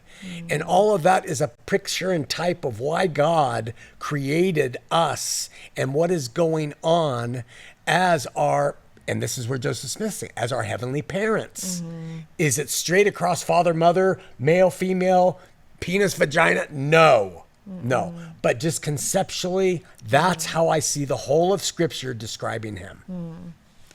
I mean, there's like a lifetime of work to study just that, like family. Insane amount. Family, I would love to marriage, study that relationships, children, the import of staying together, unity, overcoming the dark that infiltrates the home, why we don't want to have pornography, why polygamy is 3, not 2, and why that is a bastardization of him. All sorts of concepts we could go on for a long time talking about, but in terms of God, there's my answer. Okay, and the last thing, there's so many teachings on all of this. There's something else I was going to say, but we'll keep going. Okay. You said a little bit, but Jesus was given the name Jesus when when God became man. That was his man name. He was born of a woman. Man, not masculine, feminine. Man, like person. Yeah. That was his man name on earth, Yeshua. But when he was in the beginning as God, he was not Yeshua. Okay, there was not a person named Yeshua, separate from Father, separate from Holy Spirit. Which is what Trinitarians say. Yes. Okay. Yeshua was orange, perfectly combined red and yellow. Perfectly. At the start? At the start, from the beginning, always. He embodied, better represented, he was orange. Okay. He's orange, but what he brought more just like you bring more femininity to the world and I bring more masculinity, he brought more feminine traits to the human race through the incarnation. So that was the orange in him, but it was an emphasis on that yellow side of God. Okay? And he was a man, and he had to overcome his flesh. people get around this by talking about the Trinity. And when they talk about the Trinity, they say Jesus was God. Jesus was not God. What was in the man Jesus was God. And what was in the man Jesus was one perfect plural, masculine and feminine. The man Jesus allowed God in him to help him overcome that flesh for us. In doing that, after overcoming sin, death, the cross, and rising from the grave, God said, this is my only begotten son. And the man became the God-man. And so Orange now brought man into heaven, first man to ascend into the heavenly realm. Before that, everybody was below. And he entered the way for us, set up this kingdom, and that is why he is our Lord. Because he is the representative of human flesh that overcame everything. Overcame everything, which was religion before him. Everything. The whole Old Testament. Okay, which I have some questions, but leads us into Bible. Yeah. Like, what is the Bible? What is it? What is your view? The Bible is a history, inspired history in parts, not all of it, where we read the grand story, the grand narrative of how God, perfect plural, had a family. It fell into darkness, and he redeemed them in the end by becoming man for us. He knew that at the start what was going to happen. Okay. And how he victoriously did it. And it wraps up with Revelation, having it been finished, done. That story's done, and from it we get principles to follow. Okay. And the Bible, from my understanding, the Bible, like scripture, is actually just the Old Testament. Yeah, I mean, Christian apologists will say, well, Peter called Paul's words scripture. Okay. Yeah. But that is kind of debated because he said the word isn't, he recognized Paul's words as being inspired. Okay. The problem with seeing what we call the New Testament as scripture instead of just the Old Testament, because when the apostles cite the Bible, they cite the Old Testament almost every time. The problem with seeing the New Testament as scripture is, one, they didn't have it for hundreds and hundreds and hundreds of years, okay? So if it was so important to the Christian church, why wasn't it around? Why was it not decided upon? And then also other things about it, which includes which books are right, antilegomenia, according to Luther, what translations are right, should Hebrews and Revelation be involved in it? So when the Bible itself speaks of scripture, it's talking, like you said, about the Old Testament. That was God speaking through prophets who wrote out what he wanted them to say to the nation of Israel. Okay. Which Jesus came and fulfilled. Came and fulfilled. And not only that, just remember this, just to blow your mind, the nation of Israel, they were put in bondage. You remember all that? They're in bondage to Egypt. And so then Moses comes and takes them out, and they cross the Red Sea, and then they enter into the wilderness, right? So we have Jesus. He becomes Israel. He becomes the son Israel could have been. They weren't, because they were rebellious. So he becomes Israel to God.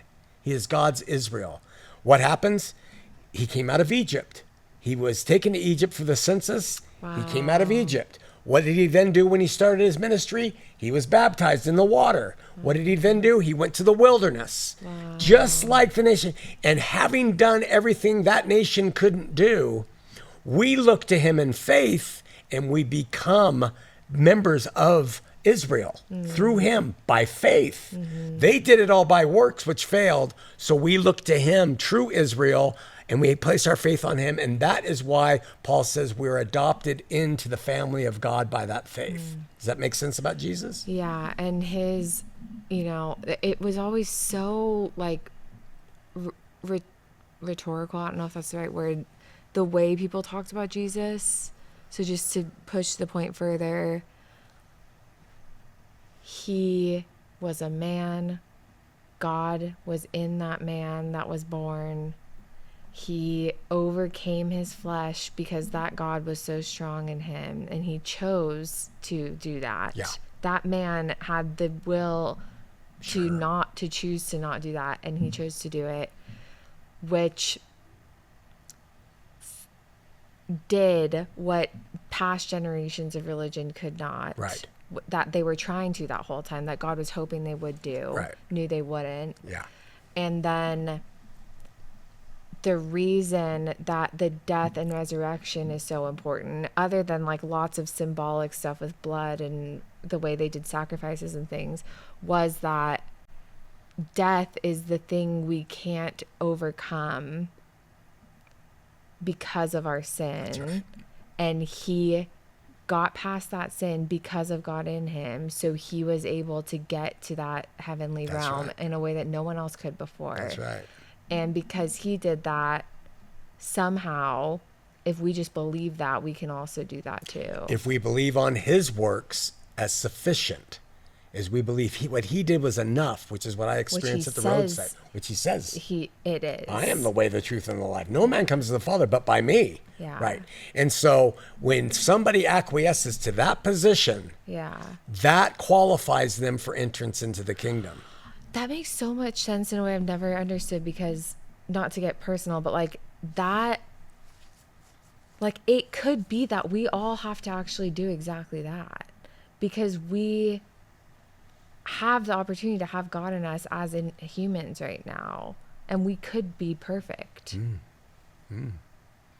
So what happens is we all now, because of the reconciled work of Christ to get rid of all the sin Adam introduced to our flesh, we now have God in us, and we too are called to be like him through his power. So we are in the very same position as he was, right? Except we can't do it perfectly. But why can't we, and why could Jesus if he was just a man and we're It goes just people? back to who his father was. Our fathers are flesh. Oh, virgin. Oh, I didn't think His about mother was that. pure, and his father was the Holy Spirit, according to Matthew. Okay. Yeah. Which So- is like the leap of faith that we have to take, that's Of course, yeah. true. Yeah. And so what the Catholics say is, yeah, but that doesn't work because Mary was a human, so she was sinful. So that one, because he had to have sin. Well, so is the whole ancestry. Right. So what they created was something called the Immaculate Conception, Oh. where Mary was conceived immaculately without sin. That's what the Immaculate Conception means. I did not Yes. know that. So she was a holy vessel through which God could bring his son. Even though weren't there like prostitutes or Of course, there's everything. stuff? Yeah. It's all That's religion. very odd. Yeah. Okay. That all sort of makes sense what he Yes. did? And then the last thing is Jesus was the God that was in him was orange. In the beginning was the Word. Everyone thinks the Word is Jesus, which it is. You're saying that orange is there in the beginning, but there's a Father somehow. Like, what's the Father and the Son before Jesus was born? We don't really have much of it. Okay. Not much of it at all. There's a few vague references to a father, but God was not really known as the Father until the incarnation. Okay, like Jews before Jesus didn't call him the Father. They may have in certain places in their history, and maybe 2, maybe 3 places in the Old Testament where they'll know him as God, God our Father, but not God the Father. Okay. The Father became very prevalent when the incarnation occurred. And there was never, you've talked about this, but there's the Son of God and God the Son. Which one is like not a thing? Son of God is what the scripture used to describe him all the time, Paul included. Okay. Never do we read God the Son. There's no God the Son. And is there the phrase the Son of God before in the Old Testament? Daniel saw some people walking in a furnace, and it might be a reference there. But we also have Isaiah 9:6 where it says, unto us a son was born, unto us a son was given. And so son is used as a precursor to the Messiah being born. Because they were waiting for a Messiah. Oh, yeah. And that Messiah was known to be the Son of God. Would it be the Son of God? Like, was that part known to them? To those who had eyes to see and knew the scripture. Okay. But the interesting thing is Isaiah 9 says, unto us a son is born, unto us a son is given, and he shall be called Wonderful Counselor, the Mighty God, the Everlasting Father. The son? That's what it says. Wow. Yeah. So they're one. Okay. Yeah. Okay. All right. There's endless stuff, but okay. God, Jesus, Bible, faith. Your views on faith. What is it? What? It is. Wait, sorry. Whoa. Before Bible, it was not said. You think that about the Bible, but you study it daily and you think it's super important. People seem to forget that, but you think it's inspired. It was written by inspired people. Yet. I didn't realize I was doing that. Hi. Delaney. He hates that so much. It's so hard to get this across to people because Yeah. when I talk about it, they think I don't like the Bible or trust it, or it's all I do. But you have to take it in what it says it is. It is not the Word of God. The Word of God is what became flesh in the man Jesus. Okay, that is literal words, and that's how we can say that God created all things through the Son, because God said and it happened. God said and it happened. All right.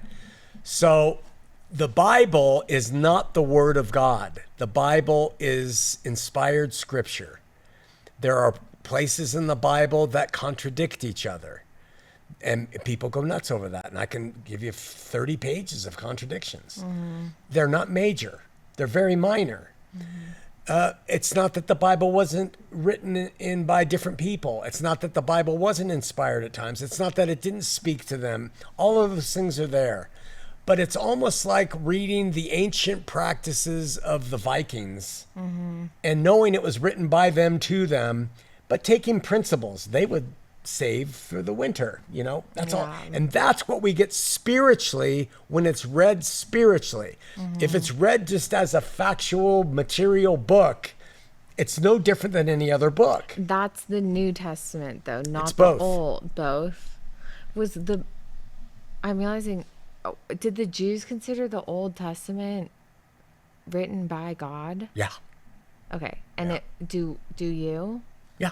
Okay, the Most Old of Testament it. Most of was. it. Okay. The problem is, and there's problems with that Old Testament, so we're not talking about word People perfect. were still involved. Yeah, people were involved in writing it, sure. Yeah. But there are problems with it. And, people who can't handle that will say, no, there's no problems. Yeah, I feel like it's just that you've devoted your life to it. You love it so much. It's so powerful to you. But because you've spent so much time in it, you know where it's limited. Yeah. And you're just saying, this is where it's limited and this is where it isn't. And they hear limited and they say he doesn't believe in the Bible. Yeah. It's so unfair. Yeah. And they only think that because they haven't studied it. And Right. They have it on this thing that's so mystical, like we can't fully understand it. And it speaks to me when I point at the verse or something. Yeah. Like, The magical horoscope Bible. Yeah. But they hate manifestation and horoscopes and all that. That's all evil. But what they're doing isn't. Yeah, you're seeing through the games of religion. Okay. Yeah. Well. That's the Bible. Okay, so faith. What's faith? I'm going to explain faith through an analogy, which you've heard before. Pretend that you don't believe. Pretend that no human being's ever seen a bee. Okay, so you say I'm gonna find a bee. So you go out into the forest and you look and look and look and you can't find one. But what you do find is a beehive and it's full of honey. So honey is the substance of bees hoped for. This always confuses me. Honey is the substance of bees hoped for. I mean, we have the substance, Yeah. so there must be bees, but I've never seen a bee. We're hoping for the bees. We hope there's a bee. Yeah. There must be a bee. The, Honey is the substance of bees hoped for. Honey is the evidence of bees not seen. Yeah. So faith is the substance of things hoped for. Faith is the evidence of things not seen. Not seen. And like the analogy is that we know what honey is and looks like, and we have enough evidence that it comes from something like a bee, but we don't know what the bee looks like. and Never we seen don't the know bee. Can't what- prove a bee. Yeah, you can't even prove it exists, but you know this thing, like there's something that tells us that honey comes from Something. an animal. Because or if you go whatever. 3 months earlier, there's no honey in it or the hive isn't there. Oh, right. Yeah. Okay. Like, Okay. where did it come? Yeah. So we walk through life and we see honey. We see stars. We see babies being born. We see miracles in our own way. We have all these things. And you choose to believe that that is evidence of an invisible God. You place your faith on those evidences and say, that's enough for me to believe that there's a grand creator. And then you place it on a bunch of other evidences that keep unfolding to you after you have stepped in a walk of faith. But what happens is many people will go so far and then they stop because they can't handle all the different things that are coming to them. So they stop having faith at a certain point. Walking by faith is to assess all the evidences and to choose to believe that there's sufficient, that there is a God. Okay? And that the Bible is right, that there was a Jesus. All of these things. The difference between a Christian and a atheist is the choice. The atheist does not have proof. The Christian does not have proof. All we have are evidences. It's you say, I choose to believe that these things are sufficient enough for me to believe that there's a God. That's it. That's faith. It's a choice. Okay. And faith doesn't have anything to do with Jesus. Well, you place your faith that he was who he said he was, Okay. and that the things that we read about him doing actually happened. Okay. But at this point, they're given fulfillment and everything. There's a way that someone could have faith in God without that knowledge, and it still be through Jesus that they're able to have that faith, but they just don't know that that's the case. Yeah, and here's the way you can justify that.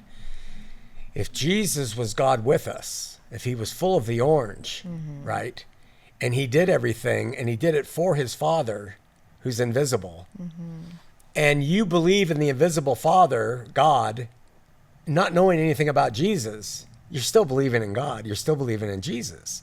You just don't know that he was incarnate and that he resurrected and everything else. Because your The scope... same God. Same God. Yeah. Yeah. So the scope of knowledge might be limited, but you acquiescing to wow, I think there's a God because that is so amazing. There must be a creator. That's equivalent in this day and age, not in the New Testament day, but in this day and age to say, Jesus is covering you because you're going to learn that's what he did. Yeah. And that, like, people would argue that that's a different God, first of all. They do. And Why do they do that?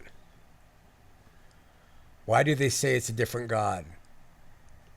What causes them to say that's not good enough? You can't just say... I think it's the idea of the Trinity. Like, actually, I've never thought about that, but the fact that they're separate, when you separate Jesus and God, you have to know both of them. But when Jesus is God in him, believing in God, and then the other thing is we don't know what God they're believing in. No. Like, you're talking in terms of like theory. Like, in theory, if they're believing in Right. that God, they're fine. Right. It's all Jesus theory. is there, and they just don't know it. Yeah. We don't have any way to say this person doesn't believe in that Right. God or they do, and that's why you're defending Mormons. Right. Well, what they'll do is they'll say, yeah, but the Mormons say this God had a body and he had wives and there's many other gods.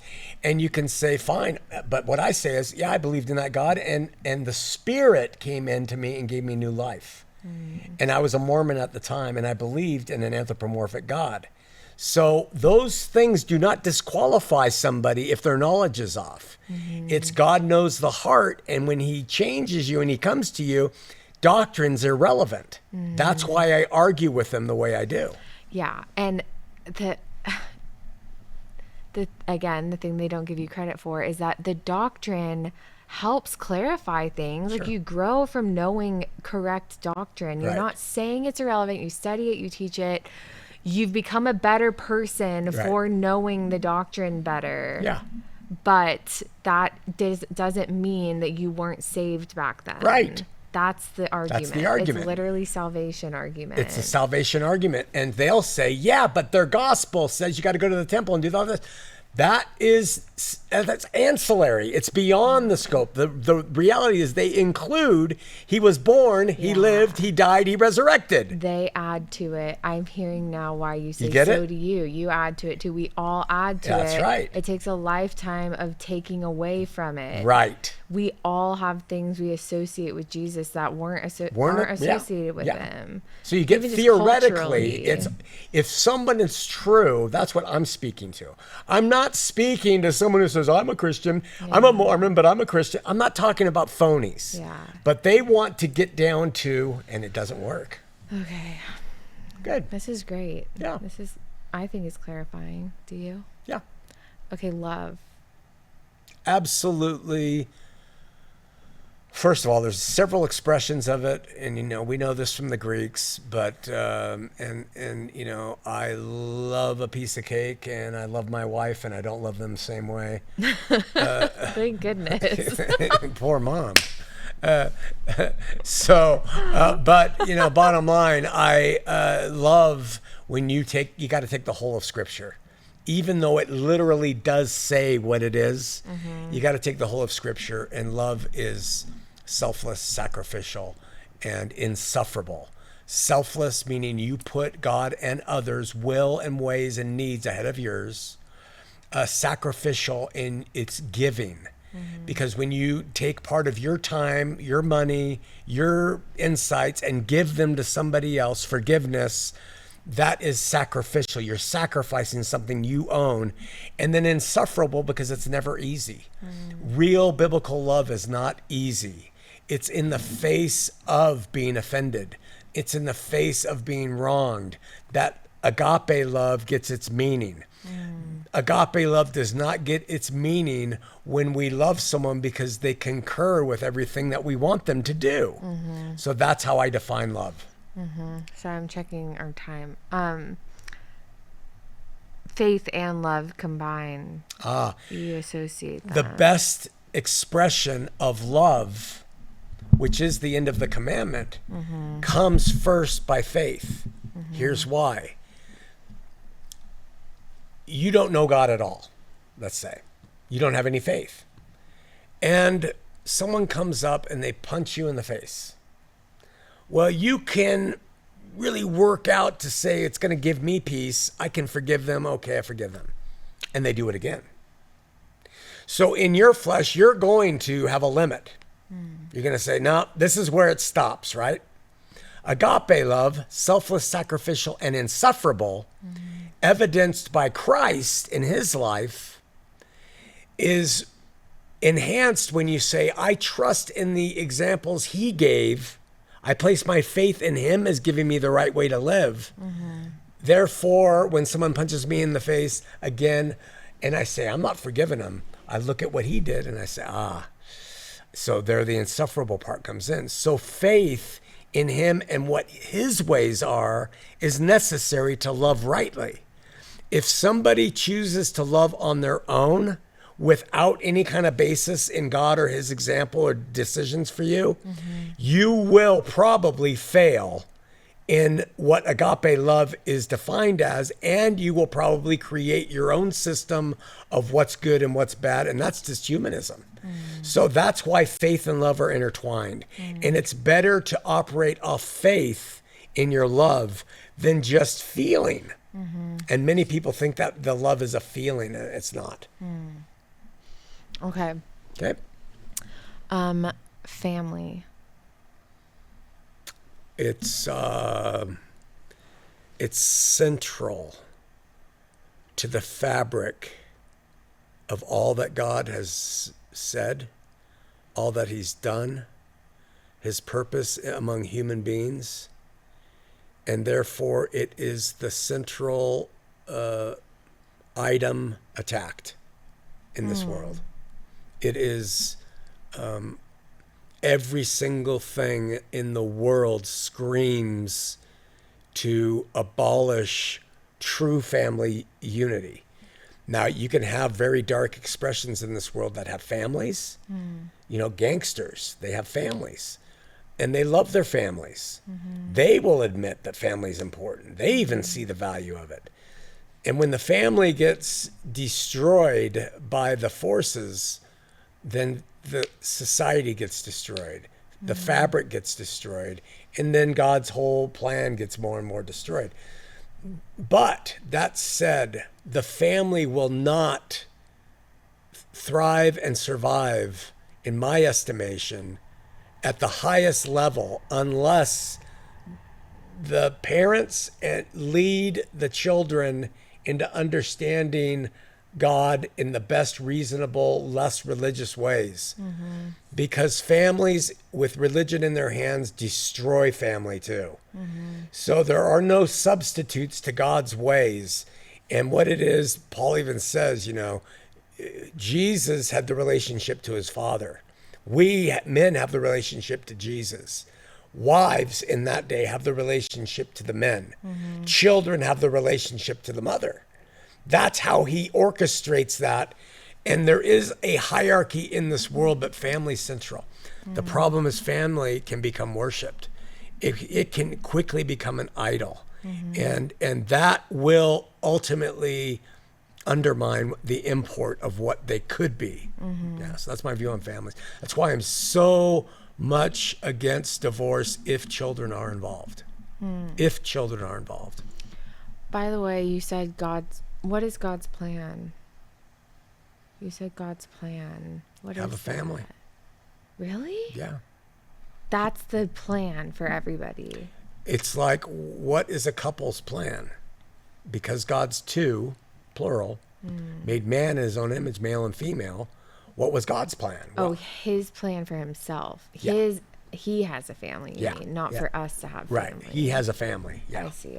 Yeah, and so just by virtue of how logic works, I would think that people would, for the most part, there's always exceptions in this world today. That's fine. But they would choose to do that same pattern because in that we have all the things I just said. And learn something you can't learn outside of that. Yeah. It's like such a specific type of lesson that you really can't learn. Right. And the bastardizations of it are endless. And this is why I also hearken back to God being one perfect plural of two. Because family, we live in a state where there are families where there are 3 and 4 and 5 parents. That does not work in the model that we have. And that leads to destruction of who? The children. Because they get warped through all. So all of the open living, free expression, many wives, polyamory, polygamy, all of those things, divorce, being single and just living it up, they're all antithetical to what he... Yeah, we talk about with this stuff, like the comment is always that it doesn't work, but that can't be the argument because it does work for some people. Yeah. It doesn't work to get you to the objectives of what God wants, is talking about. And I should have said it that way because you're right. And that's the thing too, is about, sin works. Yes. Yeah. No, it's not your Greed fault. works. I've just been gauging so many people's lives and what I wanted, which it shouldn't be off other people's lives, but that's how I've done it for a long time, is observing other people, and it's always, does it work or not? And it works for them. They will do it forever and ever and ever. And I'm like, that's not working, that argument. Yeah. But it doesn't work if you want faith and love. I'm glad you pointed that out because you're right.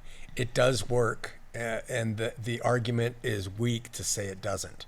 Yeah. There's lesbian couples who can adopt children and raise them fine. And they say it works better. And it's like, yeah, it probably does work better if you want children with just a female perspective of the right. world. Like, yeah, of course that works better. So that's a really good call out, because that's true. Yeah, I shouldn't say it works, but when I say that, I mean in the scope of his view. Yes. Yeah. No, no, it's not a correction, but, okay, then in marriage, then. Marriage is sex, and this is something I'm criticized for. It is not a ceremony. No matter what anybody tries to say, God didn't come down and make Adam and Eve a couple by a marriage. Mm-hmm. They were one when he commanded them to be one. There's the two being one. Mm-hmm. And there is how we are made in his image, and then we are shown how to operate in that way, the couple. So it's when a people choose to have sexual relations with somebody of the opposite sex. And this is why I say homosexuals can't be married in a biblical sense, because they cannot be one. They can try, but it doesn't work. Neither does their unity create life, which is what the one in the beginning, plural God, created life. So we have in that model the need for the two to be able to create life to keep the model going. So marriage is when two people decide to consummate their love, their relationship through sex. No ceremony will do that. And yet today we make the biggest deal out of the ceremony, the party, the honeymoon and everything else. And the sex is the last thing anyone even cares about. Yeah. That is, I've never thought about the only time, like Adam and Eve is the only time there's a splitting. Yeah. And then is there a way to see marriage or sex when you say two becoming one? Like it literally is two becoming one in a child.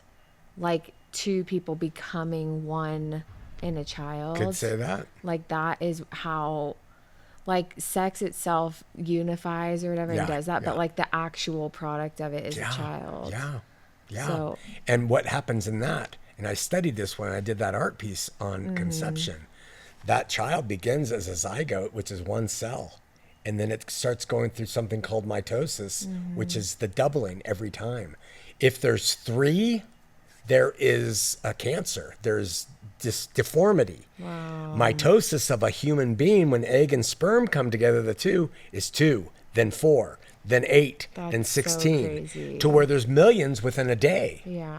So, and this, But 3. But 3 doesn't work. That's so crazy. Yeah. This is why I turn on the Trinity. Wow. That is really crazy though. Like Adam and Eve was a splitting. Yeah. And now we're just infinitely coming together to try to unite and create the thing that makes God whole. Right. And so when you introduce alternatives to that, you disrupt and you introduce literally like a cancer into the human race. And so that became so bad in the time of the Tower of Babel. He had to do something. It came so bad in the time of Noah, he had to wipe everybody out. I mean, they became so violent and so it was only through fulfillment that he could be reconciled to such a mess. And now him being in everybody is starting to amount to some societal things that are getting better. And we're starting to get smarter, and we're starting to think about things more reasonably. At the same time, the darkness is getting darker. So, yeah. Wow. It's fascinating, so isn't it? And you want to know what else is interesting is that God, it says, and he breathed into Adam, the single body, the breath of lives. Wow. And so, and then he took from Adam the woman, right? So that is, Adam had it all in him, and then he divided them. Yeah. So there's so many things going on with one becoming two, and then two becoming one again, which is what happened when Jesus ascended, returned, and then took his bride. He became one again with the one plural God. Which we are. We are whole now because of that. But like, there's something special about family and marriage. So special. I don't go on it because the evangelicals, they make a huge deal of it. And it's like, in theory, I agree with most of what they say. But in practice, this world's fallen. So let's try to help The broken ones. Yeah. Don't get divorced. Yeah. Okay, we did family and marriage, but what about children? Really a personal decision in this day and age. I mean, it's tough. Back then, God needed to make a nation that was big, and do the things it did and all that. But when Paul came along, he said, don't even get married if you can do it. Today, it's a personal decision. And I don't think that you have to have children. I don't think you have to get married. But I do think you do a disservice to yourself by not getting married and unifying with somebody that makes you grow and that takes the hard way. Because singlehood is the easy way, but the uniting with somebody is brutal. Hence we have all these divorces. But it is the way where we grow. M. Scott Peck, the great psychologist, he said, that's why we marry, is to bring in children with two genders and to rub the rough edges off of each other. And you certainly do that. Certainly do it. And I've learned that. And yeah. Okay. Art?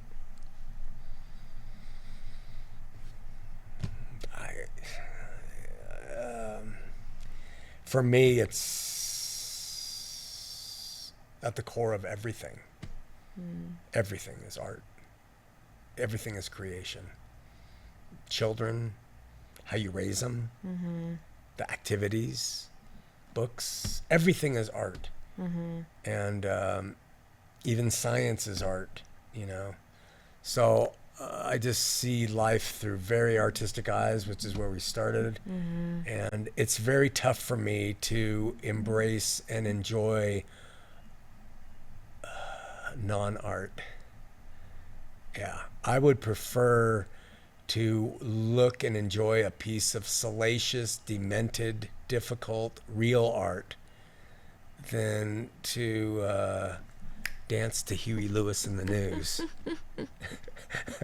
So, and it's a very, very independent way of seeing the world, and very few pieces of art, except for maybe film and orchestra, are collective. Art is individual. You're doing the drawing, you're doing the painting, the sculpting, and because of that, you become selfish and you become the antithesis to love. So the traits of art make it difficult for artists to, but art is really important to me. And work? What about work? Vital. Art and work, it's like Jack White said, and It Might Get Loud, you make things harder on yourself. You don't put your amplifier next to you, you put it out of reach. You make everything more difficult, because it's in that process of the work and the overcoming and the dying to self. You want to work. And you'll notice that in the garden, God told Adam, hey, now take care of this. This was before the fall. Work was part of it.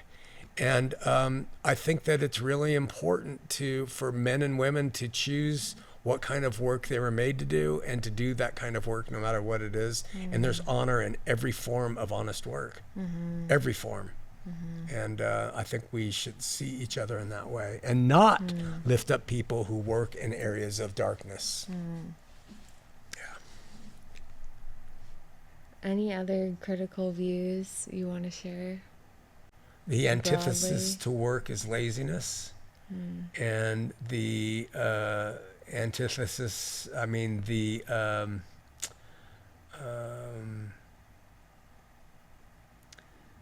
the opposite of laziness is love.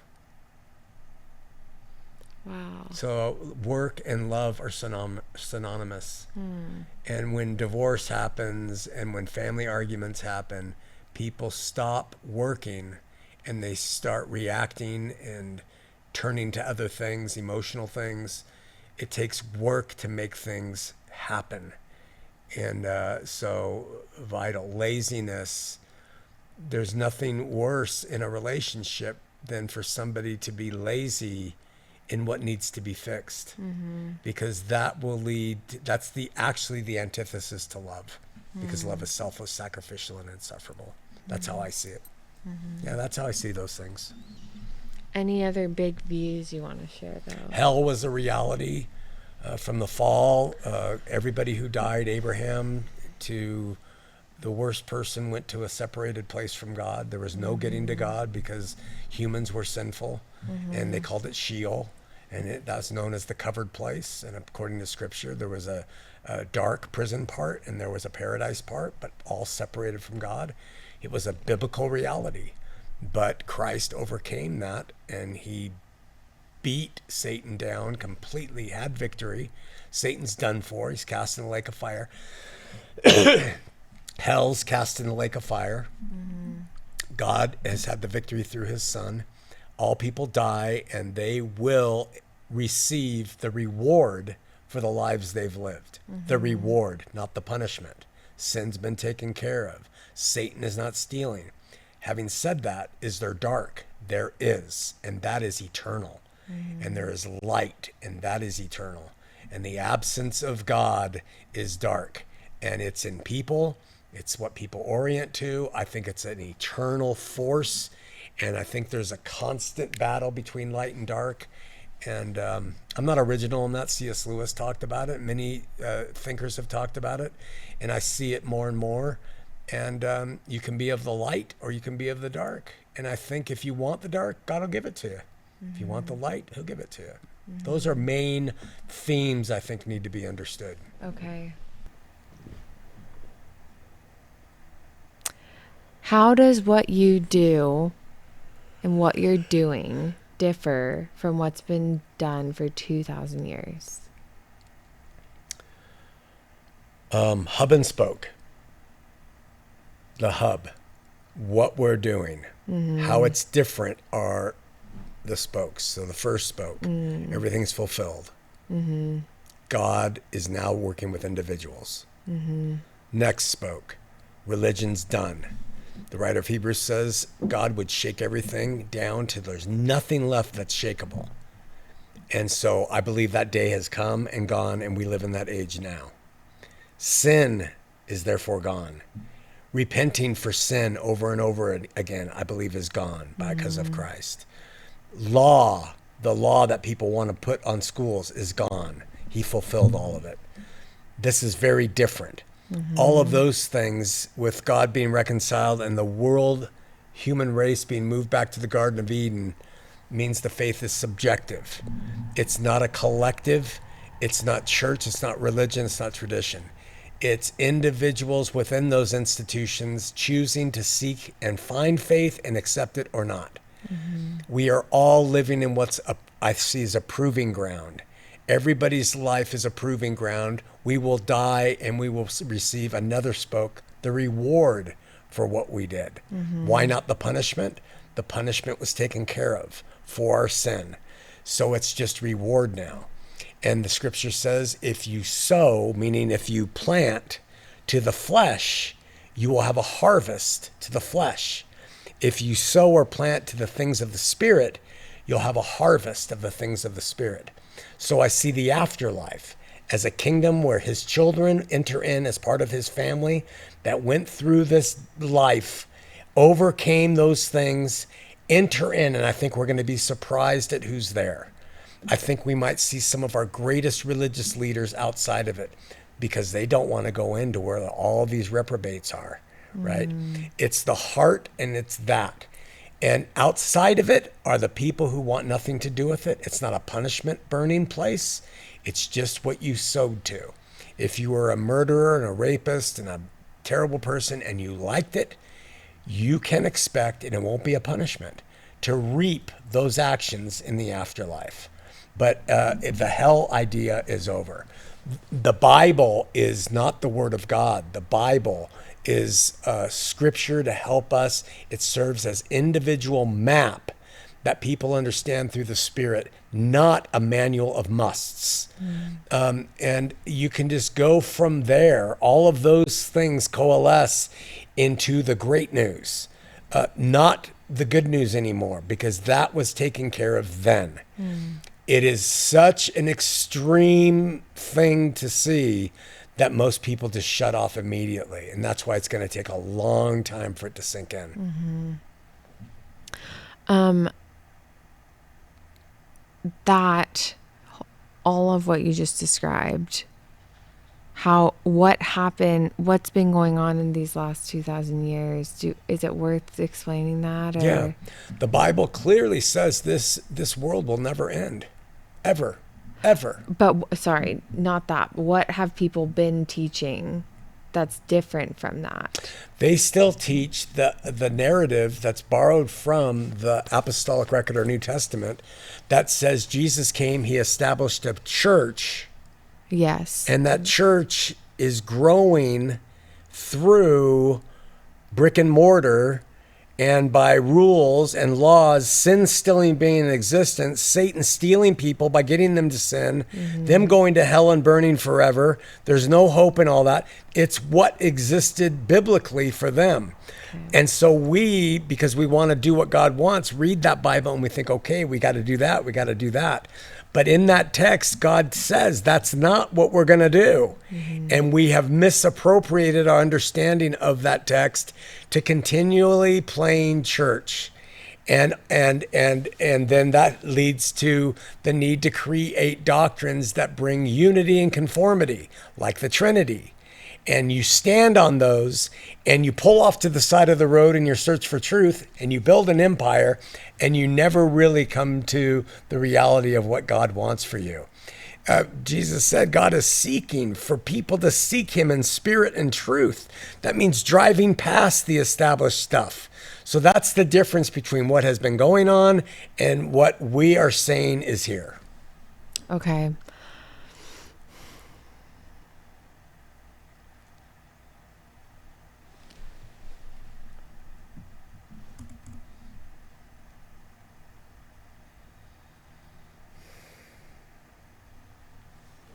What is essential to a life of faith now? What's essential? Can't say. Yeah. Yeah, I mean, it's individual. Yeah. For some, it might be remaining in the Muslim faith and walking by the Spirit and loving their family, because in Kazakhstan, they would be assassinated for embracing the evangelical Christianity. I mean, you can't come out with this is essential. I can't even say belief in Yeshua is essential because we don't know him except through the Spirit. So, and what that Spirit looks like in everybody's doctrines and practices, I can't say. So all I want to say is I choose to make the essentials seeking him in spirit and truth, trying to walk by faith and love, and just trusting that he has had the victory. He's in charge, and we don't divide, we unite and make this world a better place. Okay. What you've just described in the last few questions is what you'd call biblical fulfillment. Yeah. How is that different from preterism? It's a good question to me because I don't know preterism. I never said, oh, this is preterism, I'm going to pursue it and follow it. Okay. All I did was read that one book and realized the Bible teaches fulfillment, so I'm going to look for that. Preterists have there's as many denominations of expressions of preterism as there are of other things. And I mean, there's people who think that we're ushering in the kingdom to come materially. There is all, yeah. Oh, wow. Yeah, they're still playing church, most preterists.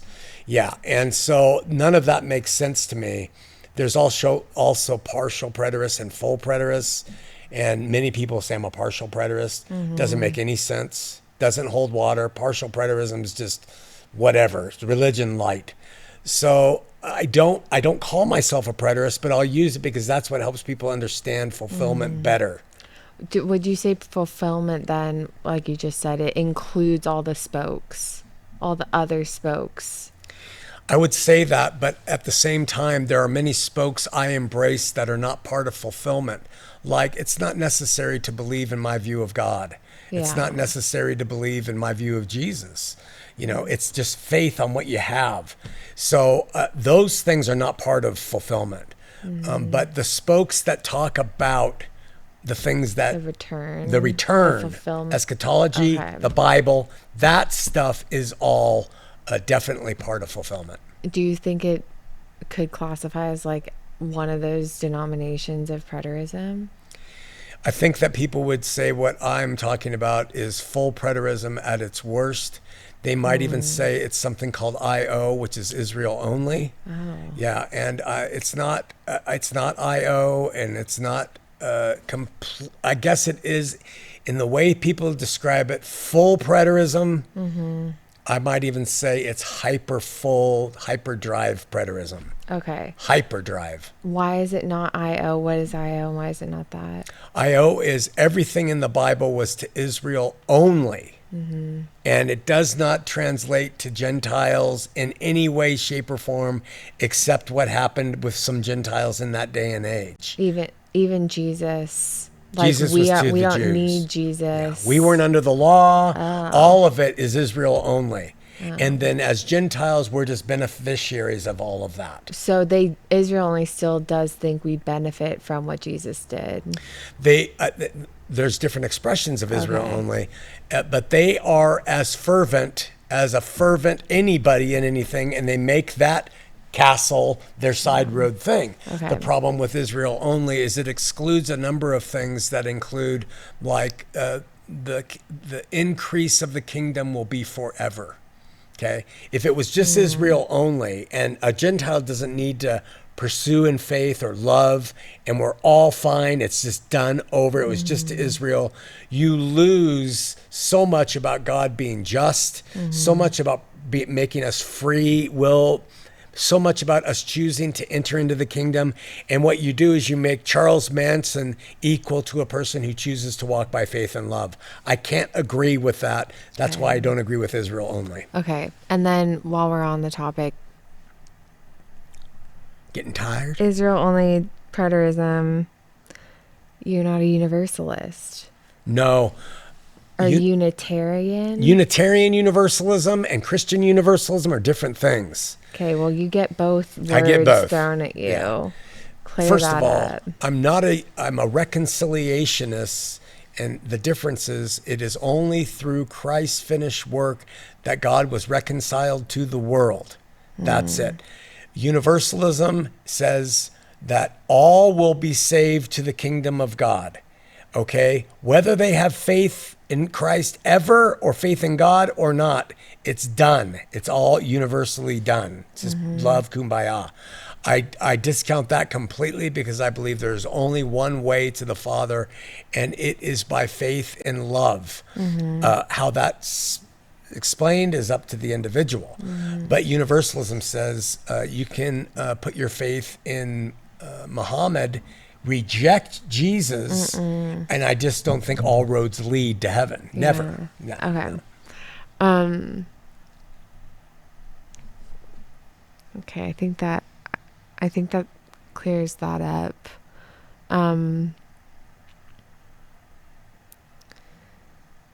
We talked about the Trinity Yeah. enough. Okay.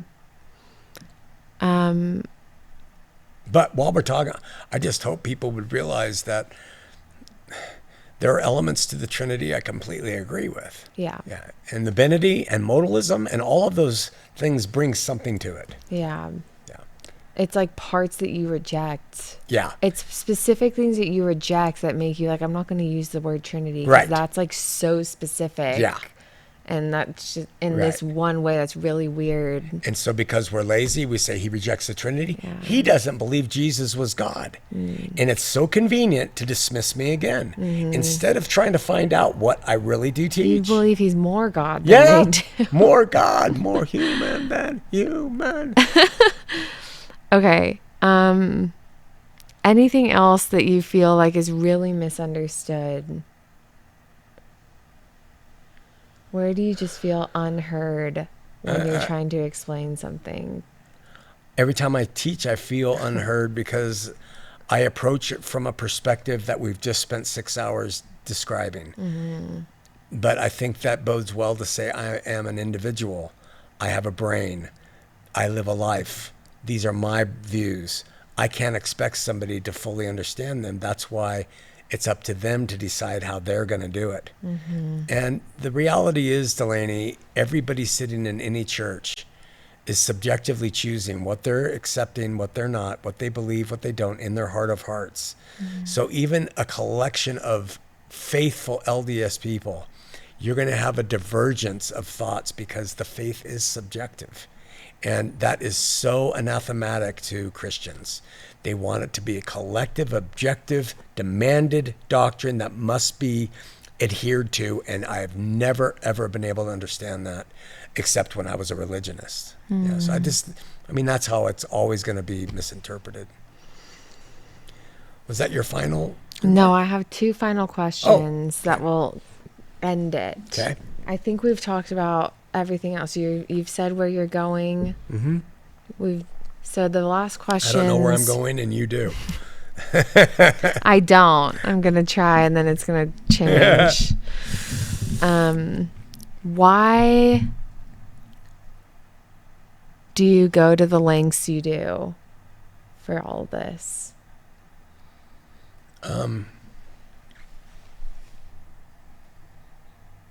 And please talk about the lengths. Can you just tell me the lengths that you've gone to for all of this? And then why? Financial, logistical. All of it can be summarized by probably me saying that I was once blind. I now see. What that did for me was liberate me over time from things that make human beings miserable, selfish, self-centered, not good parents, detrimental to society. Because of the radical thing that he did to me, I don't have an option in my mind to do anything else with my life. I find no satisfaction in trying to be rich. I don't mind money. I love money and what it can do, but that's not going to be my objective. And when he changed me, I learned then that I was going to become someone who would not have any other idols, because I had spent my early years in being an idolater. They still pop up. They still influence me. I still have to choose. But with the experiences I've had, the knowledge I've gained, the investigations I do into everything that's important to me, at the depth that I do it, is a means for me to live authentically, without apology, and to die believing that I did what he put upon me to do without ever selling out. I have not sold out once in the things we've done, but I have sold out my flesh to my own will and ways, admittedly. But in terms of trying to do the faith right, amidst all the criticisms, amidst my personality defaults, things I choose to do which are wrong or not good, amidst all of that, I have tried to honestly do it right in every way as a means to help liberate more people through authenticity. That's why I go to the depths I go, because I have to find the answers that make the most sense before I can help people. And so I go to the depths to make sure I'm really getting it. And that's why it's been this journey that I've been on. Yeah, that's what I would say. And the last question is about that, which is the counterfeits. Like, it seems like there's a way to look at, it's come up a few times, but there's a way to look at what you've done as really test out everything for people to at least witness to a very, very sold out attempt at these different things, giving your all very quickly to anything that you think that God's bringing on into your life. Yeah. And you're unsure, is this God bringing into it? What?